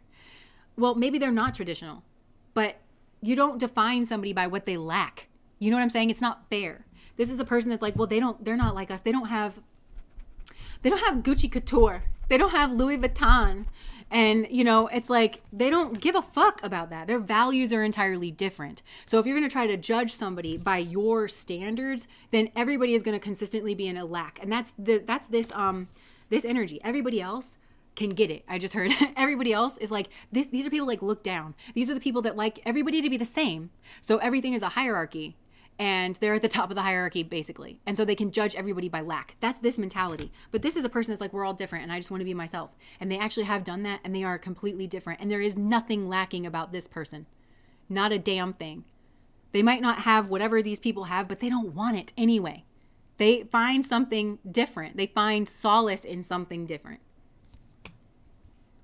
So that's why that explains the picking on energy. I always pick up on this picking on energy. This is a person who'd be like, yeah, you're lacking morals, you know, like you're lacking a scruple, you know, you're lacking basic human decency. And they are lacking that. But this is a person that's like, they don't, I'm hearing that Taylor Swift song that's like, and your organic shoes and your organic couch, you know, and your $1 million couch, that one. I bet you think about me. Yeah. I bet you think about me. And like that is like, and and the girl in your bed has a fine pedigree. You know, it's that kind of energy. I bet all of that, honey, but I bet you think about me with your organic shoes and your $1 million couch. It's empty, isn't it? Boom. Because there's a lack energy that's coming through for me, a strong lack energy. And whoever this spouse is over here too, it's like they will end up dominating over you, whoever it is. And they are, because I don't think they benefit from you, but then they take all your strength away, and they prop themselves up with materialism. So it's because they have their organic shoes and their $1 million couch that they sit upon with their ass, the same ass we all have, bitch, with the same hole in the middle. That's a part of a digestive process. It's unglamorous. It's unglamorous. And it's just as unglamorous on this kind of person as it is on this kind of person, okay? So, but this is a person who, like, doesn't acknowledge that, you know? It's because they're draped in fineries, and they're like, and I'm better than everyone because of that. And this person's like, no, you're not. No, you're not. You can run. You know what that is? It's running. You're running away from, like, the harsh reality that you're going to die one day, and that you're just a person, and that you're insignificant. Because this is a person who tries to prop themselves up with their significance, you know, in the world around them. And it's like, I'm successful, and because of that, I matter, and I'm different. And this person's like, we're all our own unique. And when we engage with that and we bring that forward into the world, like God wants us to do, that's what gives us purpose, and that's what heals us, and that's what, like, everything. And this other person is like, but I'm wearing silk. You know, it's like very much like that. And they think that makes them better than other people. And they think that that makes them have a right, is what I'm getting to, like, give advice. But this person ain't done a damn thing in their life, I think, besides steal or besides partner with somebody else. So be careful taking advice from somebody like this, because I think essentially they have no life experience, is what I'm trying to say to you. They don't have life experience. If this person met a genuine challenge, they'd be like, I don't know what to do. Or they would be like, this is beneath me, call the servant. You know, it's very much like that. And they want to look at this person and be like, and you're the servant. You should have been the servant. It's like that energy. And this person's like, listen, I don't think I'm better than other people. And I would have no problem rolling up my sleeves and doing dishes alongside you. Here's the sponge, all dry. You know, it's very much like that. Because I think, and this person likes to help people out. And I think this person may have also been surprised by this person and probably went along with it in the beginning, because they thought that I think this person would have to realize that they were being looked at as like a pet or a slave or something. They would have to wake up to that. And maybe you have to wake up to that you're not seen as an equal over here or treated as an equal. That, like, there's some kind of benefit from keeping you away from another parent, another family, a friend group, a sibling, and your soulmate over here. There's a benefit, and it's all appearances. The benefit is in the appearances of we're winning, and they stole you just like they stole all their other stuff to give them that image. So if people were looking at this other parent and what this other parent has going on in these people, they'd be like, oh, well, that they probably are the better ones. They probably have whatever's going on over here, and they're not. And they stole you just the same way. And this other parent is actually the better person, to be honest. They're actually the better person. And you might be in a situation too where it's like you feel if you leave this person, they're going to do the same thing to you. They're going to take your money. They would poison your kid against you. That sounds like a path somebody else has already lived, isn't it? So you kind of understand this other parent, and perhaps you understand this other soulmate, because this soulmate may have, for some of you, could have cheated on this soulmate with this person and left in order to try to form this partnership, but then realized that you got trapped. And maybe you took this person's kid because this person would have probably fabricated some type of lie, told you to run with it, to betray this person and to split public opinion about this person. That's all they're good at, PR. And it's not even true. And you betrayed this person. And then this person, who is a beautiful person and a strong person, doesn't get looked at in the way that they should. They don't get sought out for advice. Instead, this person gets sought out for advice, and they have no life experience except for being an asshole and for lying about people, pulling people apart, stealing things from other people. So you have to wrench yourself away from this in order to get your cup, in order to get your wish fulfillment, in order to get your love. Because the Nine of Cups, that wish fulfillment energy that keeps coming through, is Venus in Pisces, and Venus exalts in Pisces. And actually we got some Venus retrograde Pisces action going on right now. So if you did go down the wrong path with this other person, then it's like you gotta defeat this and then to go on this other journey of this genuine bohemian nature and finding a soulmate. And that might become aware to you during this time because it's Venus in retrograde. Anytime a planet goes retrograde, the focus is inward and it's spiritual, but it's also like to do with the past of Venus, right? Of relationships, love relationships, one-to-one relationships, that advice-giving energy. So that would even be like the one-to-one conversations and relationships that you had over here that led you astray if you got led astray. And it would also be, you would be thinking about this person from your past, and that's where you kind of click things in. And you were like, this person tried to define this fucking human being by lack. And the only reason they did that is not because this person is lacking in any way, it's because this person's lacking in any way. Can you see that? Can you see that this is the person that's lacking? And they just cover themselves in perfumes and necklaces and diamonds and vacations and the $1 million couch because they're lacking. They're lacking. And so they project that lack outwards onto somebody who's not lacking internally and who'll be just damn fine without $1 million couch. And that's the better person to be around, to be in conversation with, to have kids with. That's the better person any day of the week. On any level, that's the better person. And our culture does not feel that way and support that way. So somebody like this will have a real hard time. And I think that, you know, you've seen that, but also they can show their strength because of it. This kind of reminds me of Jesha energy, which Jesha does a lot, doesn't get the reward, but I feel like this person is going to get a reward later on in their life. Like something here is going to switch up. The long-term energy with these people doesn't look like what logically you would think it would look like. And these people with no life experience and no inner core, that's what they're going to say. Think about the long term with a person like this, and think about what would happen over here in the long term where they're fucking wrong. Because there's no light on in here. There's no life experience. I genuinely, this could be trust fund money. They've gotten their money from somewhere else. It's not impressive the way that these people have gotten their money. Unless one of these people genuinely built it and then they just got like hijacked by somebody else here. But I think whoever's running their mouth and giving advice, they didn't build the money. They might have married rich, but they don't have any life experience other than gold digging. So if you want to learn how to gold dig, well, you know who to ask, baby. But if you want to make something of yourself, genuinely make something of yourself. If you want to make something of your life, genuinely make something of your life. If you would like to be around a person who is a genuinely pleasant person to be around, who's oriented in the right kind of ways, well, just get far the hell away from this person. Just get far the hell away from them. And their $1 million couch. Yeah. This is karma. This is definitely karmic. This like kind of, and it's destined for this person to be well. This person will be well. Because the karma that they have to come through is the karma that a bunch of people who are decrepit and just don't know anything puts on them.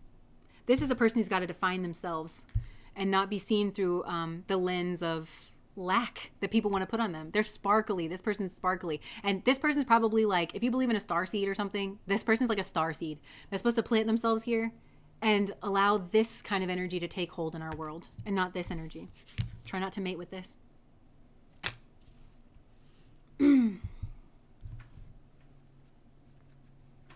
Yeah.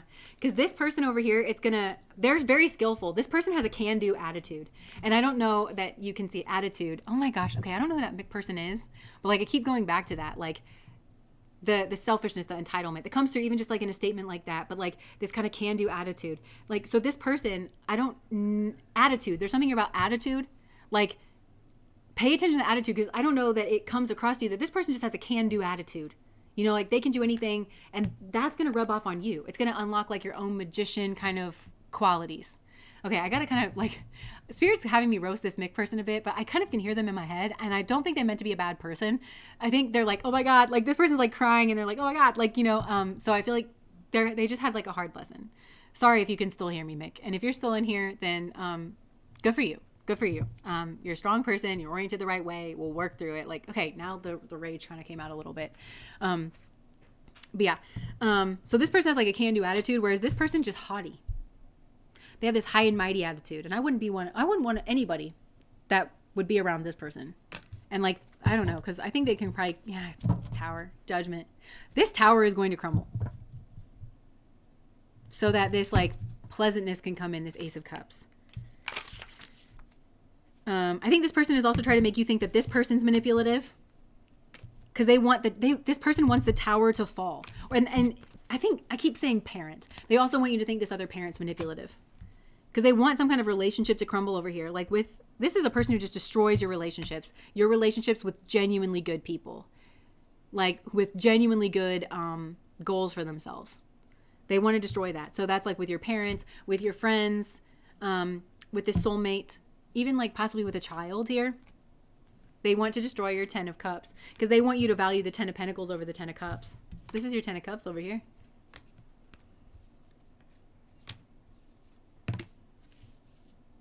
Yeah. And I think that one of the Tower moments is, I get this sometimes. I feel like somebody might be gay over here and it's like a friend and there's been like something here's like going to be found out. I don't know. And then somebody's going to have to leave. So I don't know if this is somebody that's gay in this family and they feel like they have to pretend and then it gets outed that somebody's gay. Like it might not even be a person that you're in a relationship with. And that might be what does it for you. Like, cause you see the way that these people react to this and you're like, I can't be around this or something like that. Or you feel responsible. What's that movie where like, oh gosh, it was like really big. It's a Christmas movie, I think. And the guy's running for like a Senate seat or something. And like his daughter is dating a girl. I don't know if she was just gay or if like this was like a new experience. So she brings that friend home for the holidays so she didn't have to spend the Christmas alone or Hanukkah or whatever they celebrated. And they have to pretend to be friends and then they get like found out and then the family starts freaking out because he's running for the Senate and as like a Republican or something. And then they're like, oh no, they're going to hate us. And it's like this whole like kind of drama. It might be something here like that. I don't know. Yeah. Devil energy. They feel responsible. They could feel responsible in some way for hooking two people up. Somebody here feels responsible for hooking two people up around this person. Maybe they were doing this person's bidding or this is you. And they should have made a stand. And there's questions about the past. And this is this Venus retrograde energy that's coming through. There's questions about the past. They're realizing they should have defended somebody here. From a very entitled other person, but instead they were a fool and they just kind of, they had like rose-colored glasses when it comes to this person. I don't know if this is you or somebody else. Yeah, there's like a marriage. They thought this was like the higher cup, but it caused some kind of argument and it knocked their good karmas. This is an opportunity to build good karma, breaking with this.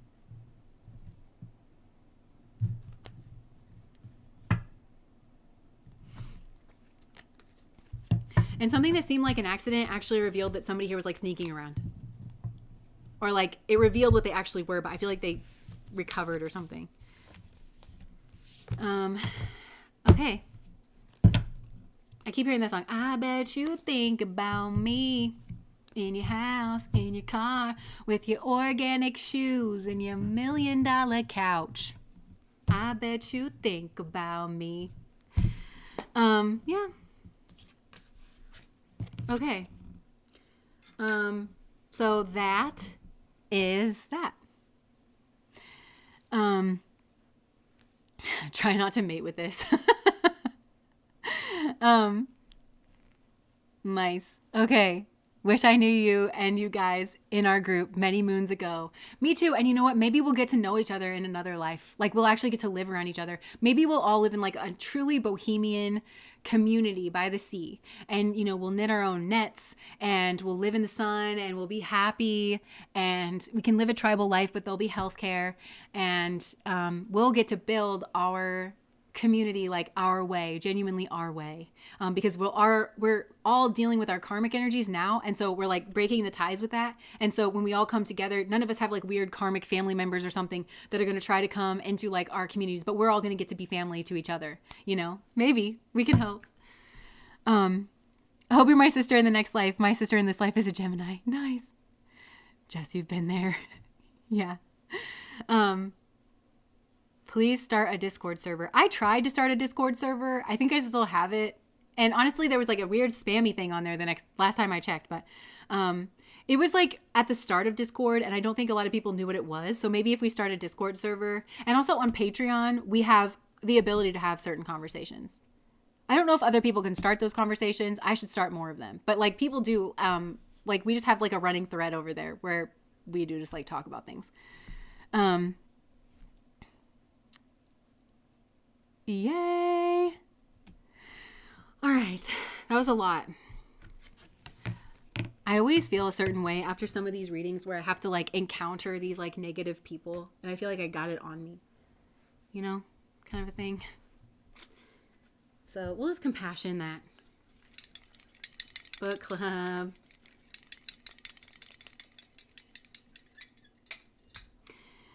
Okay, so I'm just going to take a little breaky break, and then we're going to do our general messages. Thanks for taking one for the team. Sometimes I wonder what my karma is to like get in, not just to like dip into like these different energies, but to dip into these like kinds of energies. I wonder if I'm burning through my karma in a faster way where I don't have to like live necessarily with these people or like with this kind of thing, because I'm experiencing it pretty viscerally. And I feel like you guys too, right? Because I don't know. But maybe. I don't know. I wonder about it. Can I be so honest though? Part of me wonders if as a Gemini to some of you guys in a past life, like a sister, a friend, a student, a fellow student, if I said something that maybe made you think that a person like this was like better than they were, and then you guys ended up having some kind of relationship with this like karmic, if I was like somehow part of it. And so now that I know better, or like I literally just got goosebumps, like I can see this from a higher perspective that I'm trying to clear my karma with you, or at least with some of you, by injecting the truth in this space to help you see that this isn't actually right, or to clear up some kind of misconception. And I'm hearing this, my teacher, Ramana, that I potentially put a blockage for my teacher, our teacher, I think maybe being able to reach you, because I said something that was like wrong, because maybe not just me, they're saying not just me, like that this is what kind of has gone on, like when students try to like help each other kind of thing. And maybe the teacher was like withholding something because they wanted somebody to like bang their head against the wall a little more to try to get something. And maybe I thought I was doing good and I like interfered. And then but it interfered with like his teaching. Yeah, they're saying I didn't put an obstacle in, but just it wasn't what he was trying to accomplish. And it was, I don't know. And so I feel like I'm kind of erasing that, but also like, I think that we all help out our teachers. So like, in clearing their karmas, because I feel Ramana maybe like whenever he was trying to like first kind of starting with his teaching, maybe he said certain things that confused people as well. So like some of those people I'm also helping to straighten out for him. And I've done that as a teacher. Like we all kind of do that, I think, for our teachers to some degree or another. I wonder if it's that. I don't know. Yeah.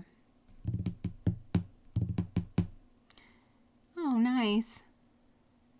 All right. New gurus, be you. Well, I feel like we all are teaching each other, right? And that's like, be here now. We all are kind of like walking each other home. And I think a genuine guru, which we don't have in Western societies and cultures. So if you're Western and you're saying like no gurus, like first of all, it's a very Western thing, but you're not relating to the concept the way that it comes through in Eastern cultures. Like a lot of these, like there's different kinds of gurus of all like kinds, but it's just, it's a different thing like entirely. And I think that my worldview, like we definitely have teachers and people who are exalted, like energetically, but not everybody can recognize that or be drawn into it. So there's like a lot of risks involved, and a guru can help you. A genuine guru is going to help dust off like the ego and the karmas and stuff to help you become more you. But not everybody's path is to have a guru. And a lot of Western people and like Western mindsets, I think it can lead them astray, because like it's romantic, the idea of having a guru. But if you go after that and you try to rush it, kind of, I'm getting like pile number 2 vibes, then that's when you can get drawn into like a cult or somebody that's like not really coming from like the right place or something. I think it's really only something that you can sort of discover like in your own heart, you know, by accident kind of a thing. And it's like that's like a genuine experience. And a lot of our gurus are passed over, you know, like mine's passed over. So I could never even like, I don't know. Your karma is safe, babe. Can you tell us about your Patreon, Jess? Yeah, I have a Patreon, and we do exclusive readings over there every month. We do 2 pre-recorded readings as a video. We vote on those topics. One's a non-romance topic and one's a romance topic, and we vote on that.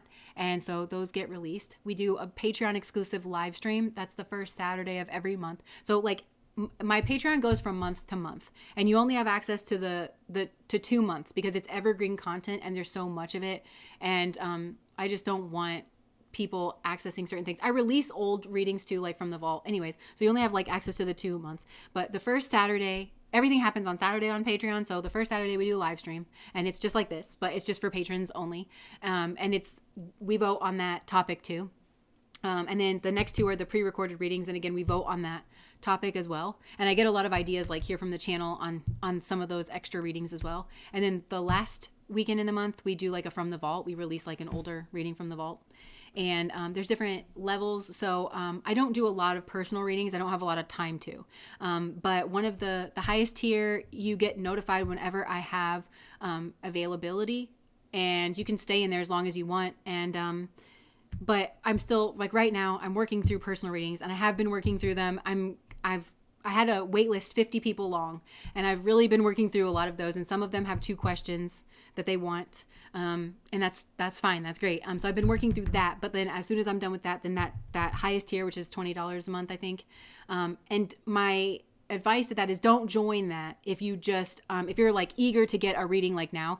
That really is for people who are like really trying to like patron me, like really trying to kind of like support me, and it's my way of like giving back to them, like whatever that I can. People who are comfortable kind of sitting at that tier, because I can't always offer personal readings, and I'm a person who like does mostly group readings on YouTube. That's something that I feel it takes up a lot of my time and a lot of my energy, and so I can't have people put force on me to do personal readings when it's not the bulk of what I do anyways.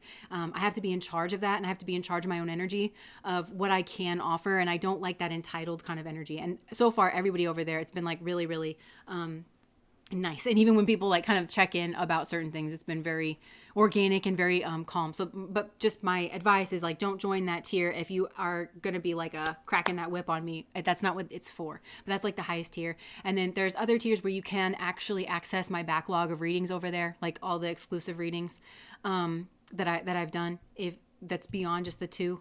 And yeah, that's like kind of the bulk of it. But your readings feel very personal. I'm glad. Aw, thanks. Okay, so let's get into the general Thank you for asking about my Patreon, by the way. I don't talk about it a lot, but that's what we do over there. And it's a really cool group of people. We have really chill, cool conversations. Every once in a while, there's like something weird, but it's really genuinely every once in a while. Okay, so oh yeah, AJ Craft about the girders said, so many deceivers, beware and stay close to your maker. I couldn't agree more. If you don't have patience, stay away, basically. Honestly, I just try to find like a nice way of saying that. Like sometimes people treat me like I'm not human, or they just are very unreasonable with me. Not over there, and certainly not from that tier. Like genuinely not. I'm not trying to encourage that kind of thing. Sometimes people will join my Patreon because they know that I do offer personal readings over there. And if that's the purpose of it, then I offer it to my patrons because they support me, and I just want to be able to support them back. And I have so few slots that I like to offer it on my page. And in theory, if like none of my patrons, like I'll offer it to that top tier, and then if they don't want it, then I'll offer it to my patrons. Like in theory, if none of my patrons want a personal reading, then I'll offer it to the channel. I used to do that as well. But these people like support me every single month, and like I just would like to make sure that those are the people that are able to access a personal reading if and when they're available, you know. And that's why I offer it to my patrons. I don't. Sometimes people are like, why do you like make it to be over on the? I'm not trying to make you go join my Patreon. Like if that's the attitude you have about it, it's not the spirit of it for me, you know. It's just I don't have very many of them, and I just want to make sure that the people who are supporting me and pouring into me and making it to where I can do what I do have that option first and foremost. So that's why I offer it on Patreon. It's just because a lot of my patrons have still yet like been unable to get a personal reading that they want, and I know that, and they've let me know that, and I just want to make sure that they are able to get that at some point if that's what they want. So okay, got me through lockdown. Okay, so we love patience around here. Yeah, and I'm not trying to be a jerk about it or anything. I just like there's got to be a certain tone, also because the work that I do is energetic as well. So okay, going to the general messages. What wants to come through? Oh my gosh. Okay, so I just grabbed this like the Shakti Power bag. Oh wow. Okay, wow.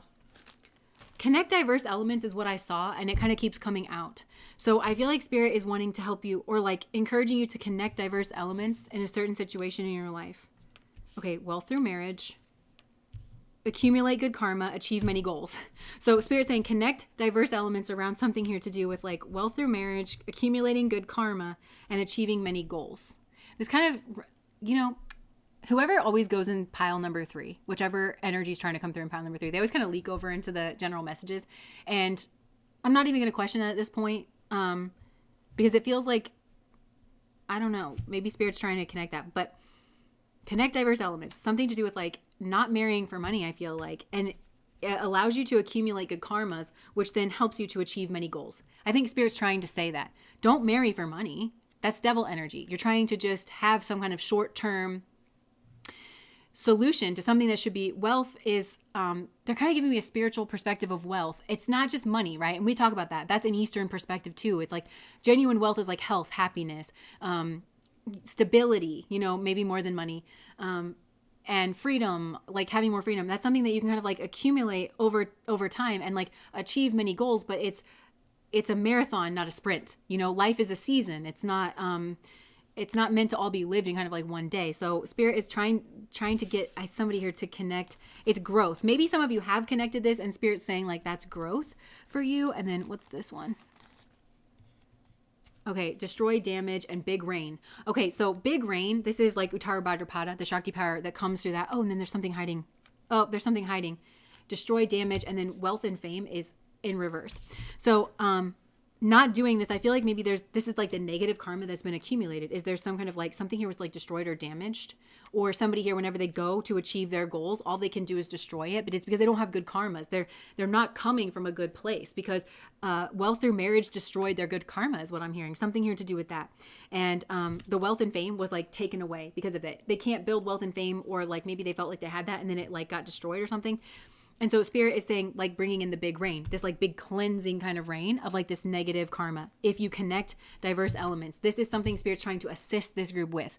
And so I don't know if you've done this in past lives and that's something that you're trying to break through where it's like, do not marry for money. Do not marry for wealth or fame. Instead, accumulate. And not doing that, you're accumulating your good karmas. The path that you will go on if you do not marry for money, or let someone marry you for money, is accumulating good karmas because you are, I don't know what you're going to be doing other than that, but whatever it is that you are doing is actually burning through your negative karma because it's something that you're trying to avoid by marrying for money or allowing someone to marry you for money. It's something that you're trying to avoid, but actually working through whatever that is burning your bad karma, working through good other things, which is actually pragmatically giving you a new skill. It's building your confidence in that area too. And you just naturally have these good karmas and you can achieve many goals going that way. But if you've already gone down this other path, that's why something here, it's like, unless you correct this, when you go to build some kind of like wealth or fame, it's just going to get destroyed because there's no good, like the pot that you're pulling from is empty.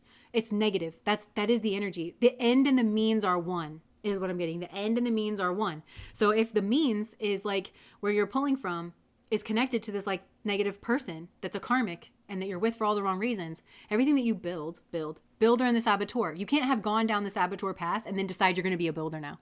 You have to, I just heard the first part of being a builder is unbuilding the faulty foundation. You can't just start building. So that's your first lesson in being initiated in the builder space. If the foundation is rotten, you've got to pull that shit up. You do. You can't build on it if it's rotten. You'll regret it. Everything that you build is going to come crashing down later. And so that being destroyed, it's really working for you. You're not being punished, right? But just like we were saying in the comments, you're not punished by your sins, or you're not punished for your sins. You're punished by your sins. And to sin means to error. So you're not punished by your anger. You're not punished for your anger. You're punished by your anger. You're not punished for your wealth through marriage. You're punished by it because of what it is. And because of the energy that you have to pull from. So you can't go down the path of the saboteur and then not pull it up when you want to become the builder. Do you see what I'm saying? So that's why everything that you do is like destroyed or damaged. Also because this person that you're with has very damaging energy just in their soul. And there's a lot of enemies around. And so somebody here is just bound to destroy or damage whatever it is and that's just, it can't be any other way. So they need you to connect that, to start understanding that. That's your first lesson. And so that's what's preventing this big rain. And the big rain is energetically cleansing. Energetically cleansing. So you've got to destroy the structure, like whatever it is, actually get out of whatever negative situation you're in. and clear out the big chunks of like the wood and the concrete, like have that be hauled away.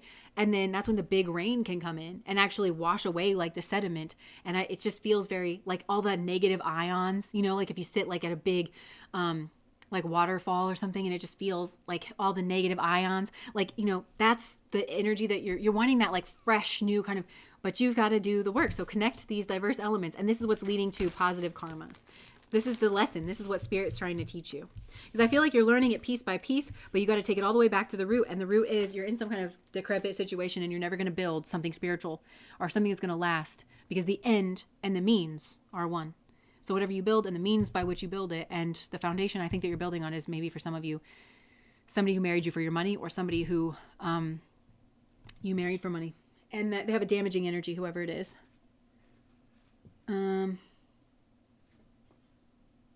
Oh my gosh. Okay, so this just came out. NF, remember this. This is a song. And it says, you learn from your mistakes, but that don't mean you're friends. Okay, so some of you recognize that somebody is a mistake. And it could have been a friend that you slept with, or it could have been a friend that you betrayed somebody with. You learn from your mistakes. That don't mean you're friends. So for some of you, there's a friend in your life that's got to go. And you're like, yeah, I learned my lesson. And so now we're just friends. You learn from your mistakes, but that don't mean you're friends. That's a direct message for somebody. Yeah. Yeah, because, and some of you are trying to clear up something with somebody. And so you're like, yeah, I've learned from my mistakes. So now I do it different. Oh, okay, I get it. That's the building on top of a faulty foundation. So for some of you, it's not even connect diverse elements. So I feel like this could be happening in like one arena of your life where you're like, well, now I want to build this, like, I don't know, business or whatever. But I think some of you, there's been something fucked up that's gone on here with a friend, and you're like, hey, got it. So now I'm going to start acting right. You've got to destroy that foundation. It's got to get ripped out. You learn from your mistakes. That don't mean you're friends. Don't be friends with this person. You're not friends. That's not the nature of your relationship. The end and the means are one. So whatever came out of it, the end result and the means are one. So you've got to see that. I just heard that they're mean. Like they're mean girls, and you're mean when you're with them. And so that is what it is. And so you've got to pull it up by the root. It's got to go. It's got to get out of there. You're not going to build on top. I'm just seeing like, what I'm seeing is like a porch that's like all burnt to shit. It's like burnt and it's like falling over, and you're like, okay, I understand what started that fire now. Can we get some patio furniture over here? And Spirit is like, I just thought that I was so clear. It's something here like that. Like it's got to go. So some of you are not wanting to do that. I just felt like my legs. It's like you want to only understand things intellectually, but like when your legs have to get engaged and you have to like actually do it, that's when you're kind of like that, well, I don't know about, kind of a thing. And so now there's this other energy that's here, right? So it's Mercy by Shawn Mendes is the song. You've got to hold on me. You don't even know your power. I stand 100 feet, but I fall when I'm around you. Show me an open door and you go slamming on me. Baby, please have mercy on me. So you're like wanting mercy from somebody. Somebody's got like a hold on you. My line, okay, this is called Don't Want to Fight No More by Alabama Shakes. My line, your line, don't cross them lines. What you like, what I like, why can't we both be right? Attacking, defending until there's nothing left worth winning. Your pride, my pride, don't waste my time. I feel like that's how you feel about this other person. You're like, this is a pride issue that you have. And this person's like, is that decrepit ass patio that you fucked that night on spring break and you're asking me to bring my patio furniture over there? Stop. And you're like, you're so prideful, and this person's like, it will be gone or there will be no building over here. Do you understand? Like, you clearly don't understand. You're not integrating the spiritual lesson. You're not connecting the diverse method, the diverse elements here of building, of like the lesson of building. You're not. And then you're blaming like me. So it feels like that's how you're thinking, but you're trying to clear something up here with somebody, but you have to understand that like something here is, it's like the part that you're at is like just clearing out. And you have to clear out like all this old stuff that was a problem, because the end and the means are one.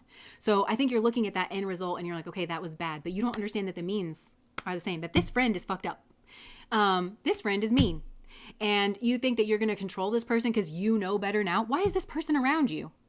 Why do you want them around this love of your life over here? Knowing that they are the way that they are and that the only thing that's preventing it from happening again is you. Because you know better now. Get them away. And for some of you, this is like some kind of lesson in being a protector. Like you're learning how to protect what's holy. You're learning how to protect like what's good. And especially if you had this person like up and around like your kids or like this person that you get them out, deal with it once and for all. And something's not coming in until the old is fully removed. It's just not.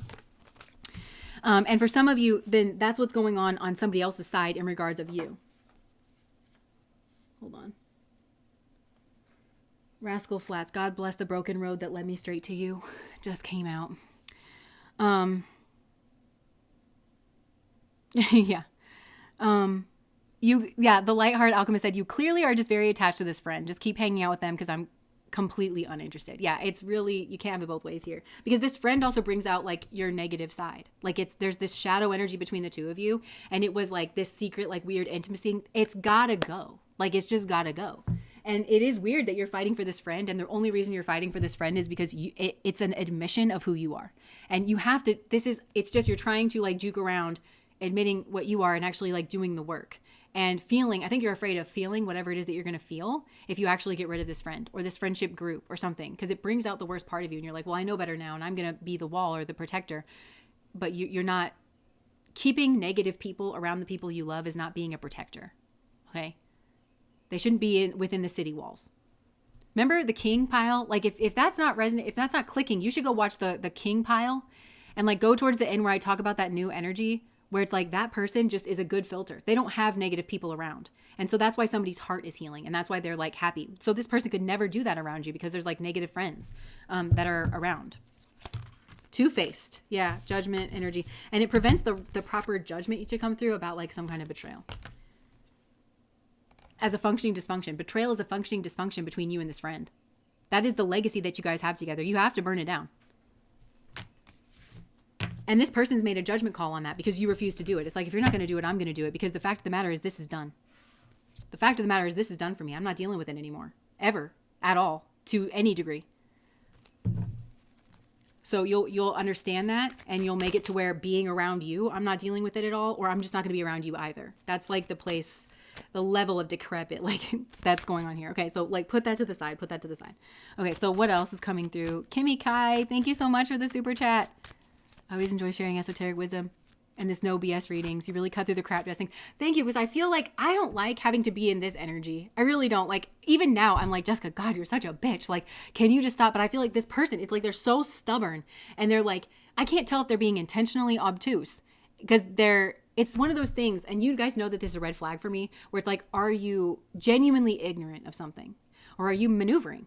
It's one of the two here, and neither is acceptable. And like, I run into that energy and it's like, we've already been talking about this, but you're still putting up a fight and you're like, no, let me get around it. It's like, and I don't know, is that a weakness or like, what is it? But either way, it's got to go. Like, there's no positive explanation for like kind of what's going on. And it feels like I'm kind of met with a stubborn energy, and I don't necessarily like having to be like, no, like, okay.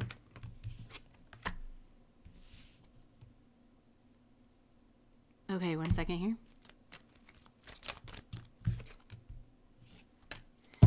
Okay, so this is coming up because it's a part of like an overall pattern here where there's a 5 of Swords energy. So there's somebody here that likes to throw a wrench in something to cause some kind of argument and to flick you in the face a little bit. Just happened here again. And so Spirit is like, think about you're cutting ties with like overall that energy. You're cutting ties in order to walk through some kind of like new door. Yeah, there is something here like this. And it has to do with a friend group. And there is a devil energy here. Big T, thank you so much for the super chat. Showing me how he should be thinking. Thank you. Okay, good. But it's like leading into some kind of like new beginning. And somebody here's like really fighting that something needs to change. Okay, so this Spirit's still talking about this friend or somebody here like that's in your group. They're not taking responsibility and they're in this 5 of Swords energy. See, look at that face. Look at that person's face, how they're scheming. And this needs to be ended so that you can walk through another door, because that's actually preventing this person from having to confront themselves. Because every single time that like they win something out, it's like a new beginning. Like that's distracting for their mind. They have to confront that something has to change within themselves. I also feel like this person may criticize other people. And it's like laughably small. Like whatever this person, it's like laughably small. Like the kind of energy that's like kind of what I was saying earlier, where it's like the fact that there's no self-awareness here of like what you're injecting into the space, or like something here like that. But they do it because they want somebody to engage with it in some kind of way. Somebody just said this energy is Asmodeus. Big hug, love big. Thank you so much. Thank you. Yeah, somebody here has to leave something behind. It's this friend that's like somebody, they're not in the right place either. It's not like, I think there's like a friend here and you want to play nice with them. You feel bad for them in some way. You know that like you know that they're in some kind of nasty energy or some kind of manipulative energy. And you probably know that it comes from a place of pain and lack. But the answer to that is not codependency, and it's not tolerating that. All you can do is tolerate that, which is only going to feed their energy. They have to let go of something here. The answer is not clearing the air. Because I think maybe for you, it's like, let's clear no. This friend has to go. They have to end this cycle for themselves. There needs to be a blockage put up there so that you can have a victory and so they can go off and have their own victory. And this friend's karma has to do with like a Leo energy. So possibly like love and romance, where they look at that in the wrong place here. And that could have been with you, or that could have been with somebody that it was inappropriate for them to do that. But it also has to do with their own legacy. And it has to do with like the way that they kind of come through things and possibly being theatrical and performative. So they have to confront those things. And I think you feel bad for this person, and you think that that's what a good person would do, is like, well, I feel bad for you, so I don't want to push you. No, this person is a karmic. They don't belong over here. They belong with their soulmates. You need to learn your lesson and put up the blockage and say, no. And then this person is going to walk away. And that is what's truly good. That's what's truly good for them, so that they can go have their victory here. But they've got to like be confronting their own karmas. And,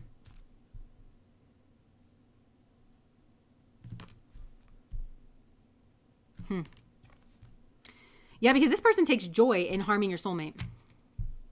And they're very territorial, and they're trying to get you to start some kind of new beginning where they can patrol the perimeter, even as a friend. Like, even if this person, and they feel threatened by this soulmate, and they want to see this soulmate in some kind of defensive or lack energy, but they're not in that energy. Like, this is the energy behind like whatever this person is. Yes, Spirit's saying yes, and you need to see that clearly. You're not seeing this friend clearly. The end and the means are one with this friend. Means keep standing out like they're mean. This person's mean-spirited. They're a friend to nobody. So why use the word friend? They're not. This is a problem. You got a problem. You hang out with it, maybe more with it. It's in your inner circle. You have conversations with it. You text it, but it's not a friend. It's a problem. You need to see that. And this person is like trying to put walls around you. And they want you to be angrily looking at your soulmate here from far away. This person's actively done something too, to put a block up and to block communication. They've actively done that. They've done that on purpose. So I don't know why you have all the patience in the world for this person and this kind of behavior. I don't know why. Okay, it's some unequal. You feel bad for this person. You take pity on this person, I think. And this person solidifies some kind of false image that you have. So this is also how you block yourself from your karma here, where because it makes you feel like you have something to give here to this person, when actually you should be alone in hermit mode. And this also keeps you in a worldly perspective as well, because we're going from the Six of Pentacles, where it's like this person approaches you in some kind of lack energy, and then you're giving to this person, and you shouldn't be, because this is inappropriate giving. It's codependent, and this person should be going off on their own, just like I told you, and like being alone here. And so should you. And the journey should be inward, but the two of you keep each other in this weird dynamic. And it makes you feel superior. Because she's wearing 1, 2, 3, 4, 5. She's wearing a necklace of lack. But 5 of Pentacles is also sanctuary. So this person treats you like you're their sanctuary. And you like that. You like that this person takes the hit off the cigarette to come to you. And they're like, ah. And that you maybe provide a sense of like, gross. You provide a sense of protection for this person. So please understand that they've stolen that from your soulmate. Because your soulmate is in the 4 of Pentacles. Your soulmate, this is how your soulmate should be with you. And there should just be a perimeter around them. That's who deserves that energy. And I think for some of you, notice how this is like over her sexual regions, and yeah, like her sacral. And also kind of like the solar plexus. So you're like, okay, well, now I've got to block to the schmegdual energy here. This is like zaddy. Like, you like being this person's zaddy. There's nothing else sexual here. It's just you like the way this person makes you feel about yourself. And it pumps up your self-esteem. And it's because this person is in lack. If this person, this is why this is codependent. If this person bossed up and their energy didn't need you anymore, there would be nothing that you gained from the situation. You're scared of facing that. You're scared of facing that. It suits you and it serves you. This is selfish. So you tell yourself that, well, they need me. And this person, like, no, they don't. You're making them sick and you're keeping them sick. And it's a very selfish form of giving that you have to this person. You benefit in terms of the way that you're seen in the world, because you're seen as just being so loving and so gifting and so protective, but you left your soulmate high and dry over here. The person who should receive your protection doesn't have it. And it's a spit in the eye every time you give it to this person over here. So why aren't we dealing in the truth here? It's because you need to be in this hermit energy. You need to spend time genuinely alone and dealing with the inner space and not the outer space. And so does this karmic. And it is a karmic. It's a karmic. This is... Yeah, and there's... What is this? This is like a showy kind of energy. And you're trying to get the attention of this Queen of Cups. Possibly to draw out their ire. What is this? Some kind of secret energy, or possibly even in like an intuitive space. And Queen of Swords, what is this? What is this?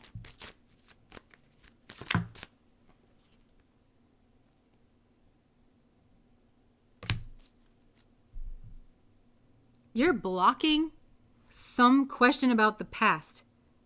You feel anxious. You're trying to pull up some kind of detail energy. Spirit's trying to get you to look at the sun in some kind of new energy, some kind of independent energy. You're throwing shots at this person. And it feels energetic. Like you're trying to almost like make them mad or anxious or jealous. Yeah. And you're trying to keep them like stagnant in a certain way. This is not coming from a good space within you. I actually think you know it.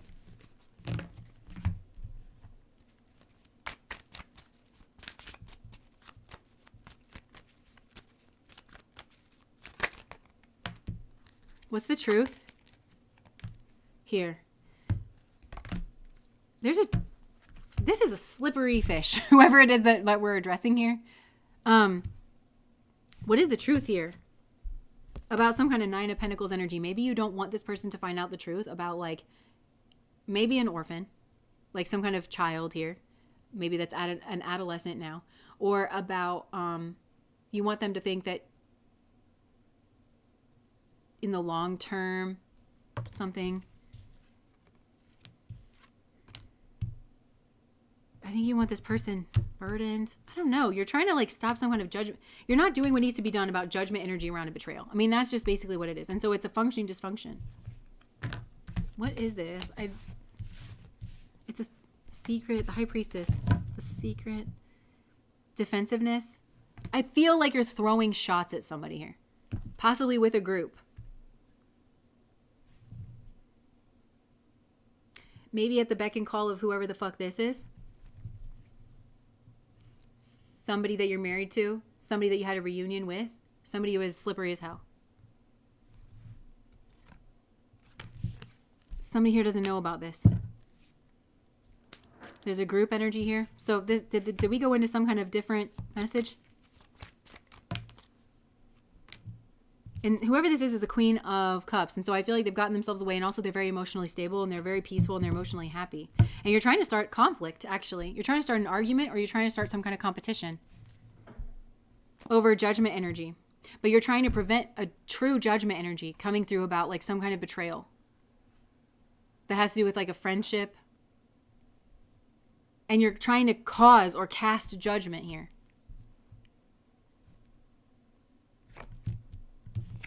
Which is another betrayal. Because of a karmic relationship here that you're doing.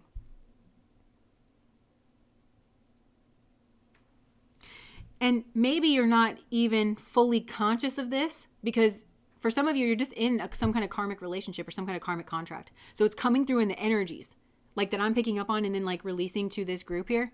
Like, okay, listen. And so something needs to change about this.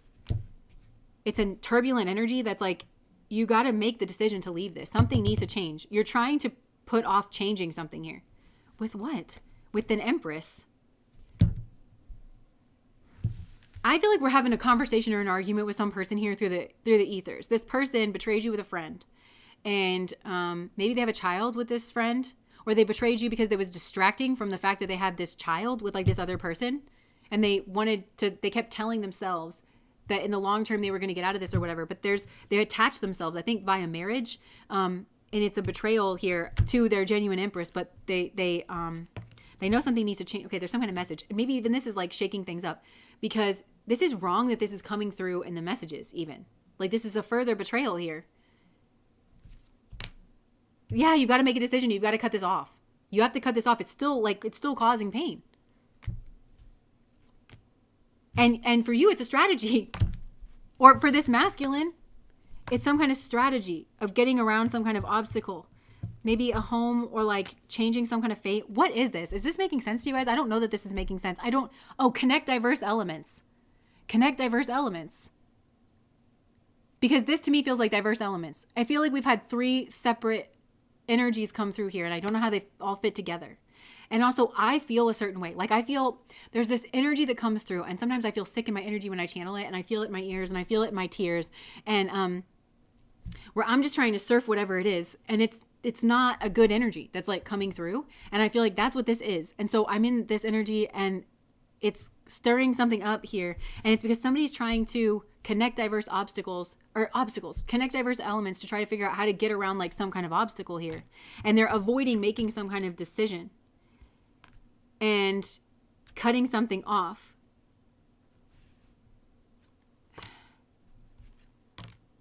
Look, oh my gosh, this kind of maybe connects into pile number 3, because the 2 10s that have just come out here. And there was like a betrayal energy. And they want, like, it's almost like they want me, or they're trying to talk this out because they're trying to figure out what their options are. And there's some kind of secret energy, secret Venus energy, possibly with a friend. Maybe they want that with you. Connect diverse elements. I don't know. I feel like we're all going to have to connect diverse elements, like for your specific situation. Connect diverse elements. Oh, like somebody here is maybe trying to marry for money, because it was married for money, like wealth through marriage, good karmas, achieve many goals. But there's something over here, like it can't help but be like destroyed. This is a negative energy that's coming through. And it's slimy, and it's trying to pretend like it's one way, but it's actually another way. And it's trying to say it's a distraction energy, because it's trying to have one conversation, but that's not the real conversation that it's trying to have. It's doing something else in the background. What's it doing? It's trying to offer somebody a cup of love here, possibly like through friendship. Oh, possibly through friendship. So I'm saying to cut off something here from a friend. Cut off like this friend energy, but I don't know. This is tough.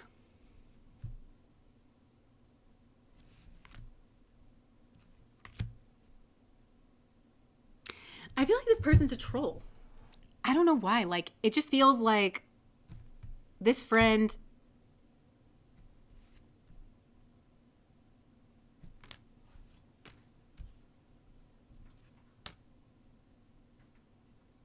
Oh my God. Oh my God. Okay.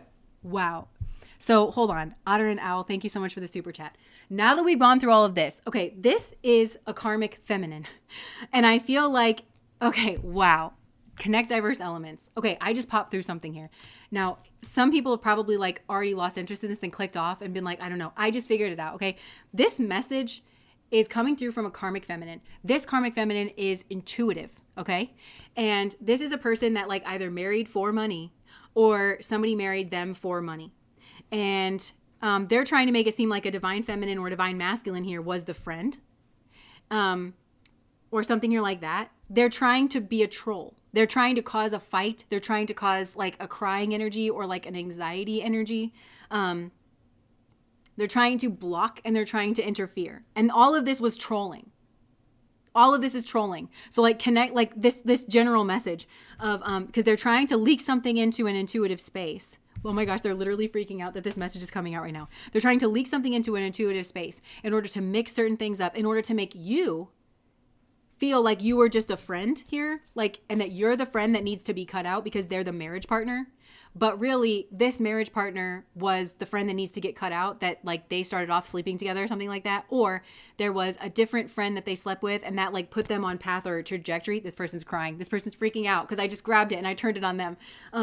So yeah, like they're trying to confuse the energies They're trying to confuse the energies. And this person has like magical capability. They're on the demonic frequencies. And for those of you that are on Patreon, this is like that pile number 3 person where it's like once you go off on temptation, which I feel like that's what happened between these two. Before there was like a marriage partnership or something like that. Look, they don't like this message coming out. There could have been a message sent that like changed somebody's trajectory. That was a lie. There could have been a trip, but it brought in this like confusing chaos energy. So once you go off on that like temptation, then you went into the tunnel. And I think this message came out like, because I did another message on the channel too where I talked about this. So I think a lot of you know what I'm talking about, like going in the tunnel and you don't have the cell phone signal, so it scrambles the frequencies. And whenever that's like the demonic frequency because you're off your path. And so it confuses everything. It's hard to navigate out of that because now you've got a value that says, well, I value being married, but you married a karmic. You married somebody you should never been married to. And maybe he was a piece of shit. So you do have to leave that marriage actually in order to live up to your value of marriage because what you're in is a sham. It's a hollow shell. It's a farce. You got trapped into something. So it's not actually, this is not a monument to marriage, whatever you're in. It's a monument to gold digging. It's a monument to being trapped. It's not the soulfulness of marriage. You have the contract, but it's a hollow shell, so that's where it gets confused to try to navigate out. And that's this energy. It's trying to confuse this space of having people get up out of this. And they're trying to confuse the positions on the field. They're trying to make you feel like this person's trying to trigger you by saying something like, well, that friend is my actual soulmate. Like, I actually love that person. They don't. Like, and you guys might well have had like a friendship energy, but this person always wanted something more with you, So this person's trying to cry. Hold on. Now I'm going to see it. Now I'm going to see what they have to say. Hold on. Because this person is angry. Oh my gosh. They're like sitting back. This is such an evil energy. It's such an evil energy, but this person can seem like better than normal. They can seem like they wanted to send some kind of message to you to try and knock you. And I feel like that's what they did here. Cause I noticed this, there's some kind of pattern. This is the George energy for those of you that come through. There's some kind of nasty, like group of people, I think, that tries to troll me. And it's that Mick energy where they try to say something to flick me in the face. And they want me to address it. And sometimes I will. And sometimes I ignore it. And sometimes I block it. And then there was somebody else. And thank you so much. Because somebody stood up for me, actually. Like, I didn't even, big hug love bug stood up for me. And like, was just like, there's no getting off track, because they try to criticize me. And in order for it to like, and that's when I kind of knew like somebody here is not in the right energy. Because I started pulling cards for that. And they want to send a message here. And this is what's going on with you. Right? They want to send some kind of message that makes you be like, and then they want to just sit back and watch so that this person can seem like the calm one. So this person can seem, and this is a very intuitive person. So I'm not even saying that the people who have gotten like wrapped up in this, like in the comments, it might not even necessarily be coming through them. It might just be that energetically their guard is down or something. And that this is like working through them, in some kind of way. This is a nasty, nasty person, but really you're like in sovereign territory. You really genuinely are. And even if like you do manage to like respond to this or something, I don't even think that it's necessarily wrong for you to respond to it. I think you should do whatever like feels right for yourself, but you always kind of pull yourself back to this. And I feel like this person hates that. This person tries to seem like they're balanced, but actually this person has like, they try to be seen on the same level as you, but you are genuinely in this like wish fulfillment energy. Also, this is Venus and Pisces, which is like a soulmate energy, genuinely. But all they have is manipulation, and they try to be seen on the same level. And I feel like they want you to fight with them, and they want you to think that that's like justice or something. But actually, there's justice playing out here in this situation. Tell us about that. Yeah, marriage is busted up, I think, or a reunion is busted up. I think this person busted up a reunion actually, and they felt pretty smug about it too.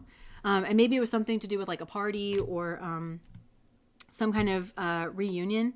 I don't know if it was between soulmates here. I don't know what your relationship was. And it put some kind of obstacle. And I think it cast somebody here as like a Knight of Wands. And then they got like left out in the cold and like lack. And then this person felt like the cat that got the cream in some kind of way. But I think you went out on your own and like bossed up. You have like some kind of strong energy.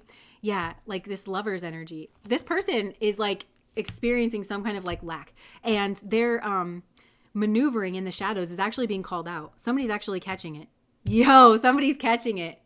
They're seeing it. And I think it's this like masculine. They're being discovered. Now, this is bossing this masculine up. Or this is a feminine, but I think it's the way it's coming through in the cards is a feminine and a masculine. So that's why I'm saying that.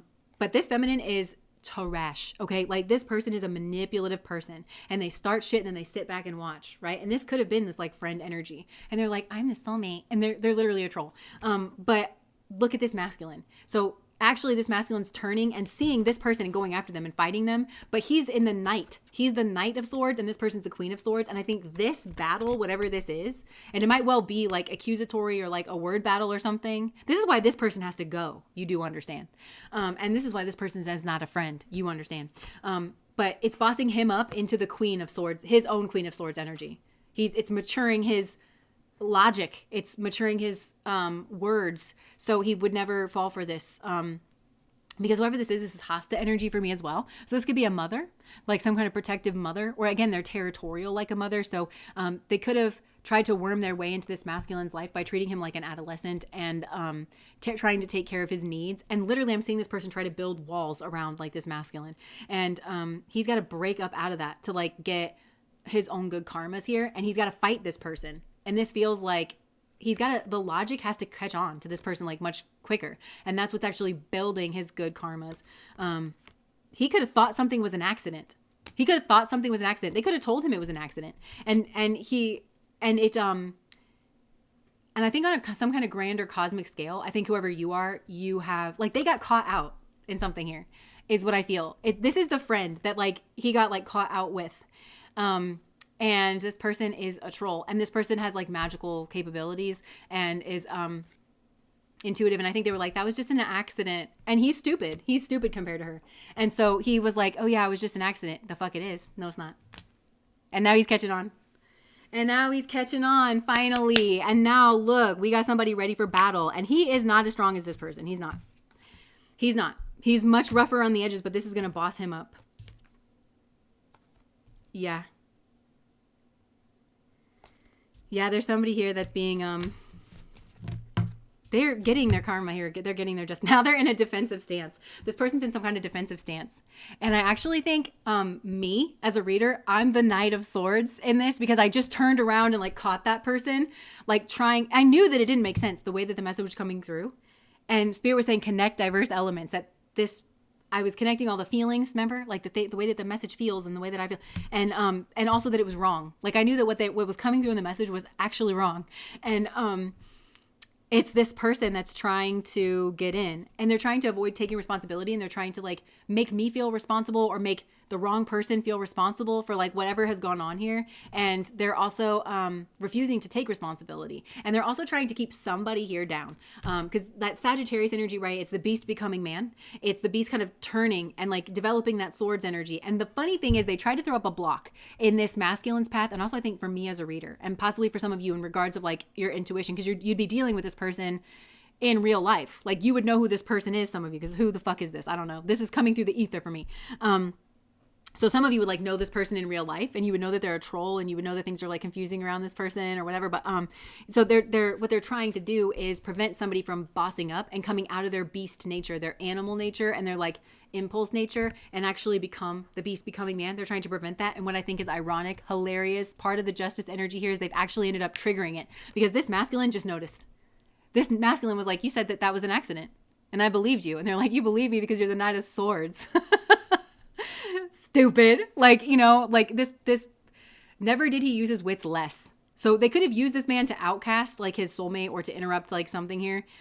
And they're like, I'm the Queen of Swords and you believe me because you're the Knight of Swords. And I just run circles around you in regards of obscuring details for you and planting details for her. I just run it. So this man has to actually become the Queen of Swords in order to like catch on to this. And he's like, I genuinely thought that was an accident. She said it was an accident and it's not. It's not. So somebody's realizing something here was not an accident. It was actually planted. And so in turning to fight her, his karmic enemy, he's actually bossing up into the Queen of Swords, which I'm associating with this man energy, like the beast becoming man. Like it's this higher perspective. It's the logic perspective. It's staying out of an impulsive energy. Because she tries to bait people into their impulsive energy is what she does. She tries to bait people into an anger energy in order for her to come up smell. She just entirely manages her own image. This is why I've been feeling like shit this entire reading. Because I feel like I just feel like an asshole this entire reading because I feel like I'm calling out like negative behaviors. Like there's just like negative stuff that I'm just like, ugh. And she's putting it almost feels not necessarily in like the rest of the readings, but almost feels like that's what she does. She tries to bait the soulmate into being angry because she's signaling one thing to them. She's the master of details is what I'm hearing. She's very good with her like speech or something and being two-faced. And then for him, she's like, well, it was just an accident. I didn't mean to do that. We couldn't have predicted that.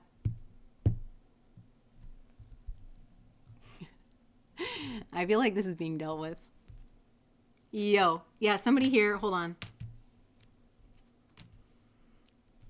Oh my God. Somebody here is like thinking that something needs to change.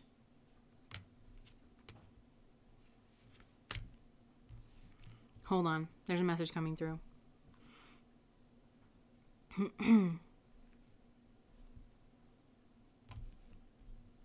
Somebody here is like, well, wait a second. Something needs to change. Okay, so whoever's doing this thinks that he doesn't know. And that he's not awakening to it. And so they're like, well, something needs to change in order to keep my secret. What's the secret? Oh, yeah, the Queen of Cups. Judgment of the Queen of Cups.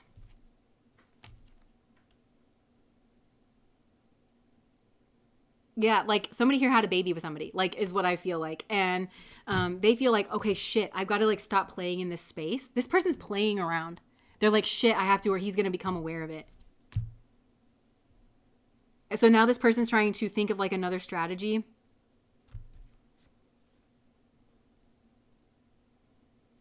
They're trying to think of another strategy here.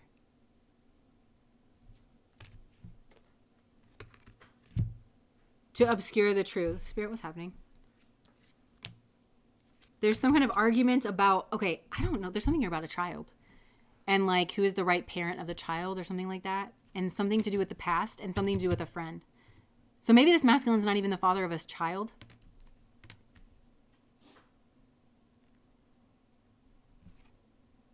No, I just feel like they used friendship to try to like manufacture some kind of something here. Maybe they want this man back. Maybe he's not even like around. I don't understand. It feels like somebody's having a victory. And honestly, this person can't touch you. I feel like this person is actually losing. That's like the crying energy too. Like now I'm actually getting, now this person's like kind of weaseling like very small. And this is a slippery person. So you can't ever like, they're trying to make me cry. They're trying to make me feel like that was my reality or something. But now this person's like small and crying and they're feeling like alone or anxious. And they're trying to get, Spirit's trying to point this person to their own sun energy, to their happiness. I feel like this is the person that I've been talking about these last couple of readings where I'm like, who is this creep? Who is this person that's like trying to pretend that they're you? That's what's kind of coming across is they're trying to make them seem like the soulmate and then like make somebody, this is gross. They want some kind of new beginning. And for some, this is like somebody that thinks that their man watches like me, you know, giving like this message. And so they're trying to confuse him via the message. I don't know what this is. This is like,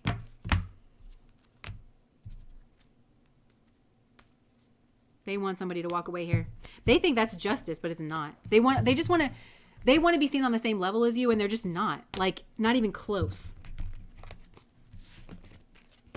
They're crying now. This person's like crying now because I called them out. I can't stand this kind of energy. They want to play around behind the scenes. This is a person who wants to set everything up behind the scenes and be like, that happened naturally. That happened organically. And the moment that you call them out, they start crying. They start crying.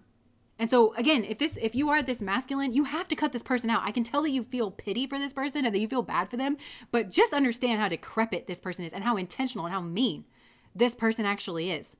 Okay, because the moment you call them out, they're like, but meanwhile, they spent the last like 7 years, like just like setting things up and fucking everybody over behind the scenes. This has to go. Like this person has to go. And it's not good for them either. This person needs to stop this. And you can only inhibit them learning their lessons. This, I feel like he got it now. I feel like this masculine, I'm just seeing him spick and span, like getting rid of this person. Yeah, this is illuminating. This has been illuminating. And there's been some kind of illuminating about this betrayal energy. About some sexual energy that was actually a betrayal to start some kind of new beginning or to try to bait somebody into an impulsive energy. Yeah, this is a person that's like, this is a puppet master. They're not, okay? But that's what they try to do. And I feel like that's been illuminated here in this space. But for some of you, I feel like that's you. Maybe you're having this realization about this friend that's around you. And whenever you call them out, they cry. But really, this person is causing a bunch of havoc behind the scenes. Energetically, they're causing havoc at the very least. Their presence in this situation is confusing the energies. Even the energies, like as I'm picking up on this, it's confusing the energies. If we want to start getting clearer messages in here where everybody is not as confused and everybody knows, you've got to get rid of this friend and purge them from your energy. Yeah, this person, oh my God, this person here, like with this Wheel of Fortune, is this person who is they're trying to destiny swap. They're trying to destiny swap with this Empress. Ew, because they're in some devil energy. It might have to do with a home. Maybe they like her home, or they want her home, or her lifestyle. They want to cut something. They want to tempt somebody here with a devil energy, tail as old as time, and then they want to cut the tie. They want to cut somebody's ability to start like new. They're scheming. And they're causing problems even energetically here. Even energetically, please hear me say this. Somebody is realizing that they need to be in a defensive energy. Because they can't make the correct decisions, and it's just keeping them in an impulsive state of mind. This person's like a pro at doing this. This person is manipulative. And possibly they use magic here too. Because they're trying to get at somebody here that's like your wish fulfillment or a healing energy that's trying to come in. They're trying to take justice into their own hands here. They're trying to act like they're not looking at something as well. They're trying to act like they're blind or that they're not looking at something here. But actually they are. And they're trying to cause a fight, either between you and this other person, or they're trying to cause a fight. And they're actually catty, and they're trying to like go at this other person. And they're trying to, and I'm just going to say this, for some of you, this masculine is not nearly as decrepit morally as like some of these readings would have you believe. And it's because she's trying to start like an argument. She's trying to paint somebody here as a Knight of Wands that maybe isn't, but was fucked with energetically and whatever. And so he's responsible for having her around. The truth is that he's not a Knight of Wands. The truth is that he's a Knight of Pentacles. And she's just trying to keep him. She acts like she's trying to keep some kind of like turbulence away, but she's not. She is the chaos. The chaos witch. I feel like I'm cutting through this. Whew, this took a while. This took a minute. She wanted somebody left out in the cold here to form some kind of like false lover situation. She wanted him to cry too. She wanted him to feel left out in the cold. She wanted him. So she did something here. She told him it was an accident. She did it on purpose. She's double speaking. She's two-faced. And she's the queen of details. So she knows what she's doing when she's planting details over here for this feminine. And she knows what she's doing when she's planting details over here for this masculine. Because she's painting two very different pictures for both of them. So that she can drive a wedge between these two. It's very manipulative. I also think there's a magical, energetic component to this. And her presence causes energetic turbulence here as well. It's hard for people to kind of like see the truth, and it's because of the logic that she's doing, and it's also because of the energetic work that she's doing behind the scenes. And so she wanted this masculine to feel left out in the cold. She wanted him to feel like this feminine left him out in the cold, and so manufactured something to do with that. And then she set something up, possibly at a party or like a reunion or something. She set it up to where somebody would see the other person and get the wrong idea. And possibly this went both ways because she's interfering, and these two would never treat each other that way. Or if there was just clear, direct communication, they would just, oh, that wasn't what that was. That was just this or that, or I didn't realize you felt that way. Like she's trying to prevent direct communication here by making somebody feel lacking and making them feel left out in the cold, or possibly making somebody feel like, oh yeah, they chose that other person because they have more money. When it's not the case. So this is all being orchestrated behind the scenes. This is a person who has too much damn time on their hands. This is also a clinically crazy person. This is a level of fucked up that needs to be studied and examined. Okay? This person needs cut out of this situation in no uncertain terms. They are acting like they're the sanctuary. They're acting like they're the safe place. The person that you can open up to, the person that you can talk to. And when you talk about your feelings and stuff, or when they see that they've successfully done that, that's how they keep you walled in. That's how they keep you walled in. So all of this is fake. Like whatever's gone on here, it's fake. Orchestrated by this person. wanted this masculine to feel left out in the cold and to see them as some kind of sanctuary. And wanted this feminine to see this masculine as lacking in morals. And I think has successfully done that. So I'm not saying that like necessarily any of these readings, like for some people, that's the truth. I just felt like something relaxed in my heart. Like, oh, thank God. Like, it feels like the truth has finally like come out here. Oh, thank God. Like, so for who, this is like its own separate group is what it kind of feels like. Where it's similar energies like to the other groups, but it's like this guy's being cast as a Knight of Wands and he's actually not. He's a Knight of Pentacles. And he was like maybe started something off on his own and yeah, is like steady progressing in something here. And this person, he feels like a builder energy, actually. He's steady progressing in something like on his own. And this person saw that and wanted to be a part of that. And yeah, wanted to cause some kind of stagnation here. Wanted to change the way everybody was looking at everybody else so that they could have this 10 of Pentacles. Or some kind of routine energy. They want a marriage, but they were using a routine energy. So this even could have been service work of some kind, where this person was providing a service. Or people could have worked in the service industry. They want to be around this masculine in a routine way. It doesn't necessarily even feel like friendship. And then they want to turn that into like a marriage. Yeah, but they've got to manipulate it. And they've got to separate him out from his divine counterpart, which he might be married to. Oh my gosh. And it just, at the very least, it makes it hard for this masculine to trust his intuition. Because he jumped in with this person in some kind of way and regrets it. And it makes it hard for him to trust, like jumping in with possibly even to conversation, direct conversation with this other feminine energy. Because now once this person's involved, they're just going to fuck everything up. This feels like a real relief. Somebody here feels relieved that something is coming out here. Yeah, about like some kind of confusion and options and something going on behind the scenes. And this person was being like hunted, basically. I think somebody here was like, they wanted something with you or something, and then they were like being hunted. There's justice coming into the situation. And this person's feeling all scrambled and they're like, oh no, what are my options? I can't scheme. This person's being backed into a corner. Spiritually, they're being backed into a corner to where there's nothing else for them to pull on. This is a bad person. Evil person. This is an evil person. Nasty person. And they are maneuvering behind the scenes. There's been teamwork here.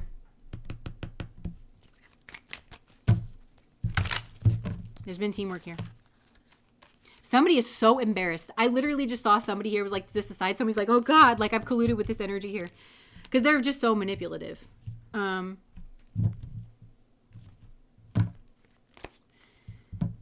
Listen, this is coming out in one of the other readings that I've channeled, but it's coming out a while from now. So I'm going to tell you this. If you are a person who's colluded with this energy, you would be feeling a call from God to deliver any kind of evidence that you have, I think, to this masculine energy. I don't think to this feminine energy, possibly. I think I'm doing that, actually. I think I'm clearing up something here with the feminine energy. But if you're listening to this and you know you colluded, I literally just got goosebumps. I just heard thank you. This feels like this masculine that's been like kind of trapped and like cast in a certain light. It's like thank you. But you would be feeling a calling, and this is a calling straight from God to come clean to this masculine. Even if you think he's going to hate you, even if this has been years ago, you need to deliver the text messages. You need to deliver the pictures that let him know that he's been framed or let him know that he's been set up in some kind of way. That's secret teamwork. You need to reveal a secret teamwork. And you know that you were a part of this. And this has changed your karmas. This is how you build your good karma. This is how you possibly have felt lost in the dark. And you're having trouble finding your path. It's because you were involved in this, didn't you? This has affected your karma. So the way that you're going to build good karmas and that you're able to build in the world, you got to reveal the secret. And I'm hearing like, oh God, like you're going to hate me. Yep. You can't win. You're in a no-win situation because you involved with like this energy and because this succeeded in some way. Like somebody here judged this Knight of Pentacles.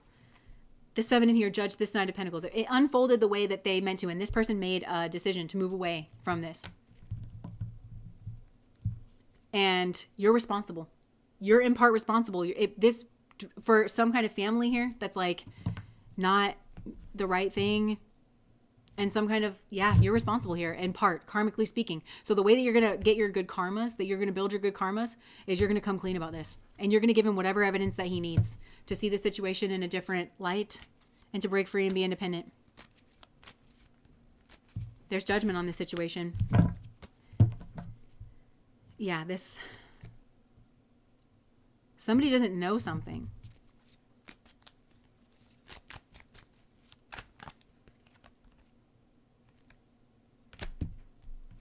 Somebody here's been framed, okay? Because like this guy doesn't fit the pattern of these people that I'm picking up on. Doesn't. He looks like he's the Knight of Wands, but he's not. He's the Knight of Pentacles. And he was judged. Oh my God. I literally feel it in my heart. And it's like coming through my back into my heart where he's like, oh my God, thank God. Like, and I don't know if this has to do with like his lady love looks upon him that way, or a group, possibly a community, a workplace. There's been collusion. It's separated people here. It should have led to a marriage, something here, or something spiritual even. And instead somebody like broke away from this. And I think we actually just saved it in the nick of time is what I want to say. This has been a functioning dysfunction. Spirit has protected this. Whatever this is, I feel like it's a divine connection and it can't really be severed. So Spirit is actually connecting this, and Spirit is like, this person's maneuvering, but Spirit's just outmaneuvering this person, is like what it feels like. It feels like Spirit is done with this individual, and somebody here has progressed where they've like learned enough or they've seen enough, and they're actually putting together like that they've been played, or like whoever, somebody is like actually elevated and like raised their energy. So this person and this pattern can stop playing out, and this person can get like removed once and for all. Oh my God, I'm seeing this masculine with like tape over his mouth. It reminds me of like Aladdin when they throw him at the bottom of the sea. Like, you know, he's got the wish or whatever, and then like his hands are tied and like his mouth, and the genie has to like go get him. It feels like Spirit is like the genie. And for some of you might work with the jinn. Oh my God, look, the Lovers. So I feel like even now, like in spirit, oh my God, is this what I'm doing here? I feel like for some of you, I'm like connecting you guys in spirit. Like even in spirit where it's like the two of you are no longer at odds, and you're not letting people like come between you, and you're actually like connected here, and you're like, hey, I got you, right? Yeah, there's actually, okay, so this is funny because they're showing me like this mirrored image of like there was teamwork in the collusion of ripping this apart, and there is teamwork in the collusion of building this back together spiritually. And I think it's because somebody here broke some kind of chains and like got some kind of good karma. And maybe it's because they did speak something here. It could be because they did speak about some kind of collusion, or somebody here did something. It might have even been on accident to raise their karmic vibration. They broke something. And then as they did that, somehow Spirit helped them, is helping them get back like this lover's soulmate connection. This is this masculine actually. So now this masculine I feel like is the King of Cups. He's mature. He is loving. He's been through a lot. He's so sad and he's desperate to be understood. And this feminine is like not able to kind of see this. And I feel like, okay, I'm seeing him in this like water with that siren, and I feel like he just like got up on the land. He got up on like the island. And then this feminine is like, huh? Like looking over here like, huh? What is that? Huh?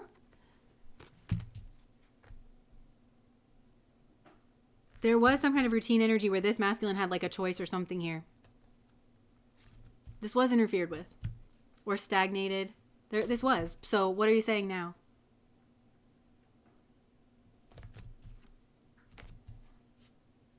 I feel like this person, whoever interfered, is now being made like to take responsibility for this.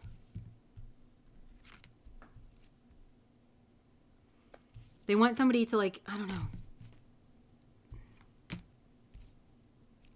It feels to me like something accidentally, there's something funny going on about accidents. She's like, accidentally I showed her the nudes that I sent you or something like that. I don't know.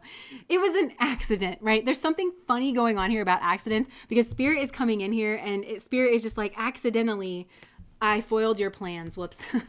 Something here feels like an accident. But it's because of the karmas in the situation where somebody's elevated their energy, somebody's elevated karmas, and it could have been cutting away from this friend. And it caused them to revisit this situation. Something, I don't know. Something's ended. One more thing here, Spirit. What's the justice energy that's coming through for this person? Like, what's their karma?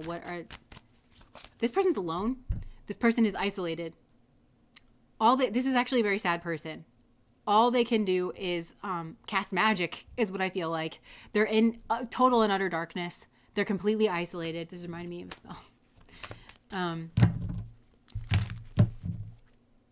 They're trying to manifest some kind of wish fulfillment, but they're trying to cast magic that's going... They're trying to cast some kind of magic or like an illusory spell that they feel like is going to give them their wish fulfillment, but actually it's the thing that like enlightens somebody here. This is funny to me. And somebody is breaking free of this patterning. And I feel like this is like reuniting lovers, at least on an energetic level. That might be the start here of like fixing this. Oh my gosh, I literally feel masculine energy just like crying, just being like, oh my God, thank God. You know, like it's like he threw his lot in with this bitch over here. And then the truth of him was like extremely obscured.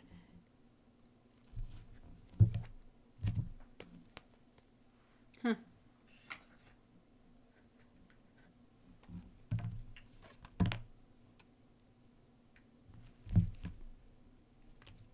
Okay, so let me just see what this masculine wants to say. And then this is like a very long reading. 4 hours and Jess is still going on. That's dedication. I feel you're a wife husband material. I'm having wild thoughts about you. Okay, this masculine loves you, wants to make sure that this is clear. I think you're hot. Okay, there's a lot of praise coming in. I'm thinking of forever. Love doesn't feel like enough. Yeah, okay. So this is like positive. This is like love, lovey-dovey, lovey energy that's coming through. I'm planning on messaging you soon. You're the reason I keep going. I love your body. There's probably going to be a lot of compliments coming through. Here for it. Okay, so possibly some of you are going to be hearing from this guy soon. And this other person is so sad. I feel like this was the ending of some kind of karmic cycle, or it's just about to be, because this person has lost all their power. I just heard they also like lost all consciousness. I don't know if this person, I'm literally seeing someone like a dark room. They're like casting magic and then like they just kind of like, whatever they're casting with, it's demonic force. It's not coming from the right place and it just confuses. Like what it does is like all they can do is inject confusion like into the space. And that's what they've done. And that's what they're doing. But this is the last of it. It feels like now that this is kind of out there, it just feels like the veils have kind of parted. This person tried to cast like a bubble over like this entire situation so that they could kind of control the consciousness here. And it just feels like it's just been ripped out here. And now everybody is seeing clearly. But truly, by cutting away from this person, I feel like that's what's the biggest thing, because anytime this person's around, they just confuse the energy. They just confuse the space. So, and maybe that's what this masculine's trying to communicate, is like, I'm done with that person. But that's over. This person's actually, I'm seeing them in a dark room. They're depressed. They're alone. It's a box room. This is maybe some kind of fate. And they pushed it in some way. There's some kind of ways that this person's casting that they wanted somebody's house and they wanted to destiny swap and they wanted to be seen as this person. And they, it's this creep energy that I've been picking up on. And this is the thing that systematically I feel like has backfired and backfired and backfired. And it's like this person just wouldn't stop casting magic that was like very selfish and trying to confuse people. And it's like over time, I feel like that just eroded back. And I feel like it was almost an accident that they dug their own grave. It just feels like this person did this all to themselves. They did this entirely to themselves is what I feel like. I just heard that song. It's like, you do this to yourself, you do. And that's what really hurts. Okay, 4 hours, take good care of yourself. I'm going to have some drinkage and I'm gonna go for a walk and I'm gonna have some food. And I hope that you guys have a wonderful rest of your day. This was a long one, but also this was a strange one. And I feel like there was some kind of shift in the energy. And you know what? I kind of wonder if like I told you, Alex and I have been working on like the new candle line. And it's kind of the old candle line, but we've condensed certain things, like with the magic candles, the ritual candles, we've condensed certain ones. So we have, I think 4, right? We condensed it down to like 4 because like we really started getting into like what we wanted each of them to do and everything. And so like just condense it down. So I've been writing new spells and everything. We've just been doing all kinds of magic and then like lighting a bunch of candles in here. Like I just feel like maybe it's even that energy that just like bolstered whatever's come through here in this reading to actually like pierce through, because there's been a lot of magic done. There's been a lot of magic done, I feel like, by this other person. they're just decrepit. I feel like this person needs to get a fucking life, and that's you. Get a life, okay? Like what? Anyway, and try to live your life instead of just casting a bunch of magic at people all the time. Like learn how to live your life. Learn how to live a good life. Work with karmas. Work with God. Like Lord. But this cycle is over. And if some of you, I think, like, I'm hearing myself say, like, I never want to incarnate here again. Like, this is too hard. I don't know that you've been allowed to live life, just life. Like, you know, this person may have been casting magic at you for a while or something. And it's caused, like, a lot of harm. And this person's very proud of themselves. But this devil energy is over. And I just feel like this person's captured. Like, by karma, by spirit. This person has got a long sentence, I'm hearing. Like, they've got some kind of long prison sentence is what I'm getting. This feels like energetic jail.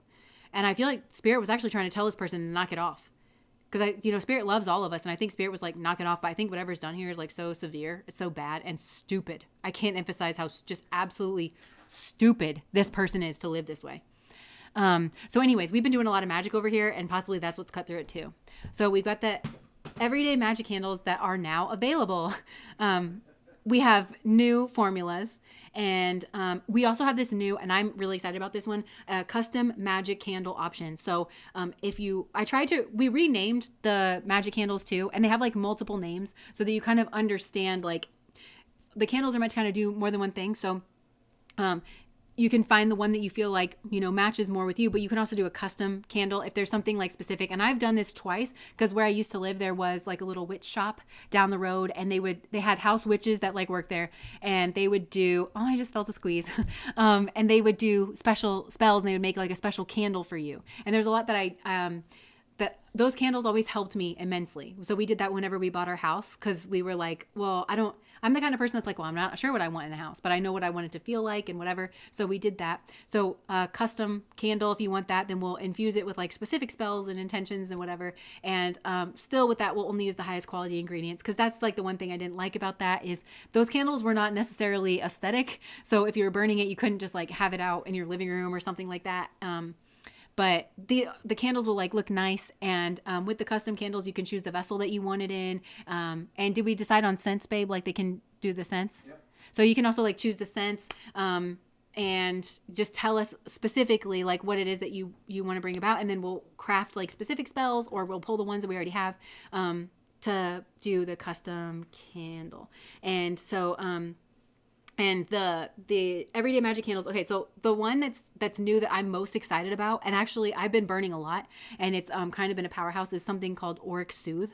So this one I kind of meant to go as a 1-2 punch with the Truth Serum and the cord cutting. And I've already talked about the Truth Serum and the cord cutting. I think that's our #1 best-selling magic candle.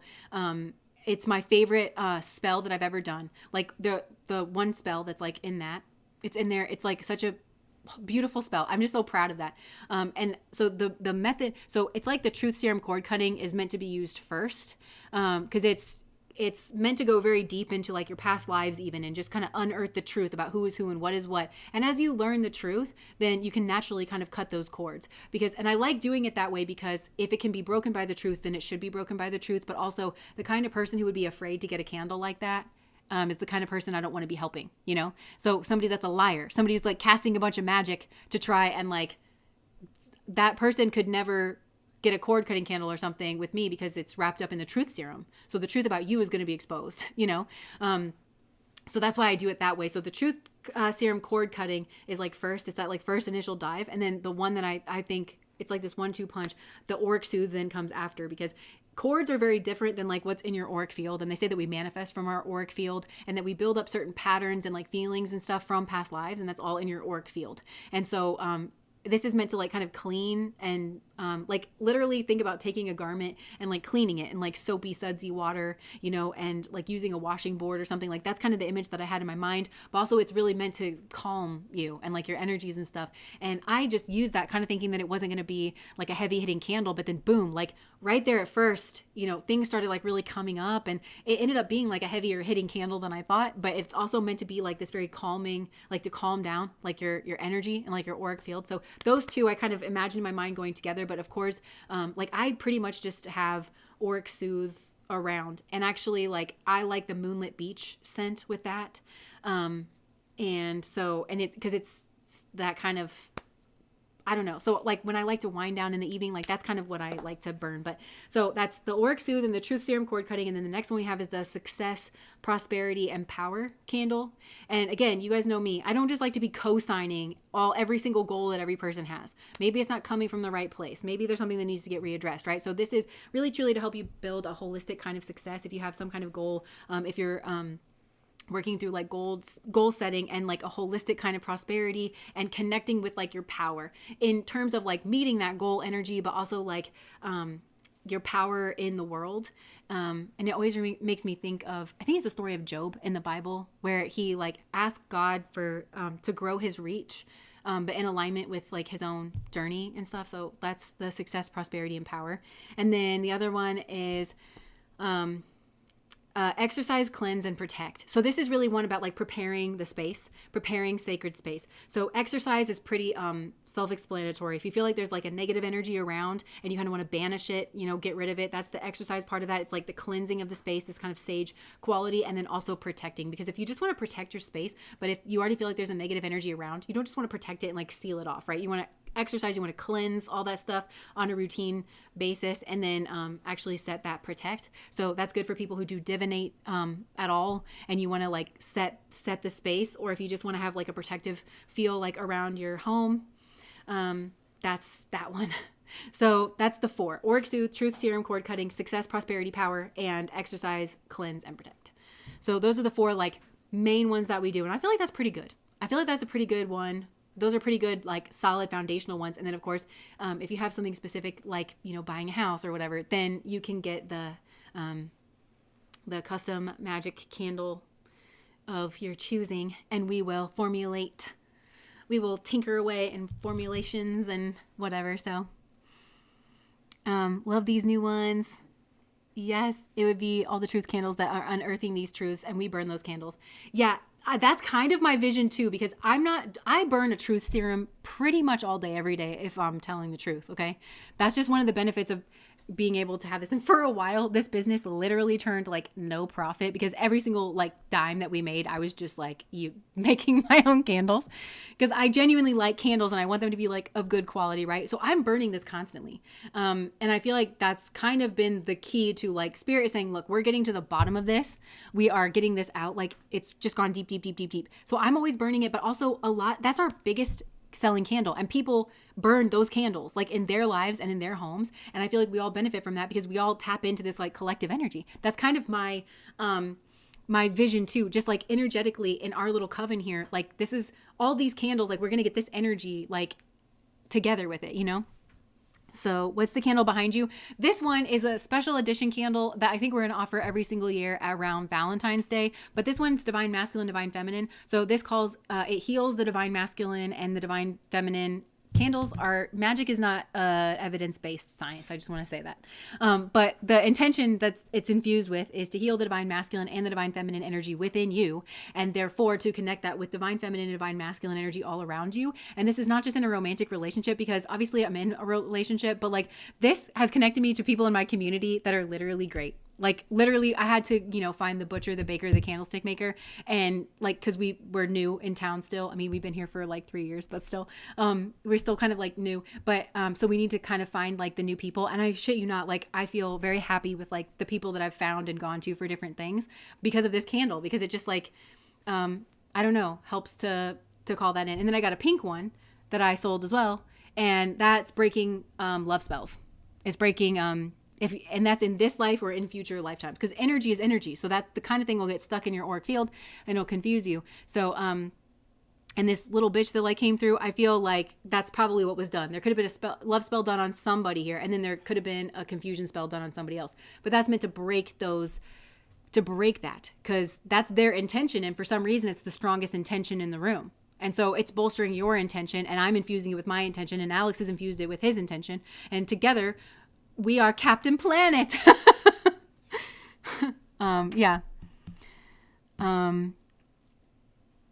Job's patience truly paid off. Jess, I'm innocent. I'm not afraid of the truth. I want to vindicate my name. Yes, good. And not all of us are like, we're not perfect, blameless beings, right? But like if you come from a good place, and so the truth serum is just like, I'm just ready to know the truth about like whatever this is and unearth the truth. And I don't like being lied to, and I don't like being manipulated, you know? Yeah. I've been praying with lighting my candles that all the truth be exposed by protecting the vulnerable ones involved. That's also built into my spells as well. There's one line in one of them that's like, may the good intention be given grace and the malintended be disgraced. So we're very much in alignment, which is like really good. So the energy I've been channeling and the layers to it felt metaphysical. Yeah, and I feel like that's coming through in my readings as well, where it's like peeling back and back and back and back and back and back and back. I'm burning the truth and cord cutting candle. Nice. See, like, so and the other thing is like, I kind of infuse it a little bit with like an offering. So like wherever it is that you are burning it, your neighbors and stuff, like it's just kind of like an offering. Cause I feel like I'm trying to bring priests, like we all want to do our part to bring like peace and healing to the planet. So, if their higher self is like okay with it, then it's just like on offering. By the way, every single time we do this live stream, I have spells and stuff that I say, and you can always connect with that. It's always an offering. You don't have to take it. But there's certain, and if you can just leave it up to your higher self too, and be like, take whatever it is that you like want from this, that you feel like would be for my highest good. Like there's always spell energy that's like here, that I feel is very like high vibrational, you know? This is related to yesterday's message. Divine counterparts are not built off the pain of innocent people, period. Yes. Okay. You're inspiring us to get back to our magic. Yeah. And you know what? Spell writing, when I found that, I've always been like a writer person, and I like words, and I like prayer, and I like journaling. And for me, it was just, I just naturally started writing these spells, and it was in part like processing. It was part prayer. It was part request. It was part like, if I could like write this, you know, and it just felt like really empowering. And I think sometimes you hear like songwriters or somebody like talk about that. And for me, it was just like very cathartic, and it just felt like a very natural, outgrowth of that. And part of my spiritual, I know I've been talking forever, and I am going to wrap this up. But part of my spiritual journey is like, I wanted to be a pastor originally, but then I bumped into the fact that I'm a woman, and there's a lot of people even to this day that feel like women should not be pastors. So I went down this whole journey where I was reading books about like, I remember this one book called Why Not Women? And like, it was really talking about like anything that God said. A lot of it goes back to Paul in the Bible, but like what's been said about like women actually like preaching or whatever. And so a lot of it's like taking my own spirituality into my own hands and realizing that that's not evil, and realizing that I truly can't trust my own heart, you know, because I'm a good person. And so if other people can write prayers and things, like, why can't I, you know? Yeah. Talva, thank you so much for the super chat. We appreciate everything from both of you so much, Alex and Jess. And by the way, Alex is a Reiki master, and he puts his Reiki into a lot of this stuff too. And he's like a big part of like the energy work behind it. And Alex is like a very good energy worker, very good. And like kind of natural as well. And so that's all like kind of getting infused in there, like when you buy our candles. You wound up with your flock anyway. Yes. When I started burning, I was feeling pain on my heart chakra and my head, and I wrote the intention on the back of the card that came with the candle. I love it. Yeah. Nice. Okay. Yeah, dang. This reading too, it's like I felt like shit the whole like first part of the reading, because it just felt like wrong or something. And again, I feel like that might be because this masculine got like wrapped in with the wrong person, and then it threw doubt on like who he was. But anyways, you can feel the Reiki in them. Nice. All right, so thank you guys for hanging out. Thank you guys for tolerating me and my energy, and hopefully we've like banished this energy for good, because it likes to rile up, is what I noticed, and it likes to rile me up too. And I should get better about taking the bait in regards to that. But anyways, thanks for showing up here. Thanks for supporting me.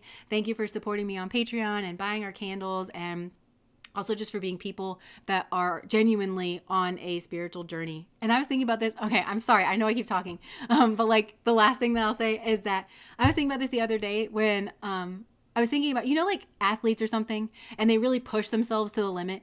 And you're like, why on earth would you do that? Like, how is that enjoyable? And I was like, we're the kind of spiritual people, I feel like, that we like to push ourselves to the limit in a certain kind of spiritual way. And that probably a lot of people wouldn't understand that. That there is like kind of, I think if we're being honest, there's like a bit of a masochistic component to it.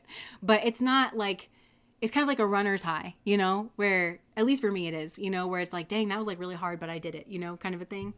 So my kids love the Mama's House scent. Oh my gosh, I'm so glad. Hopefully that forms like a memory, and then they can associate that with you. Even when they're adults, they can like smell like cookies baking or something, and then that's reminds them of like you and like the comfort. Oh. wrapped up with the wrong person, or were they? Right? Yeah.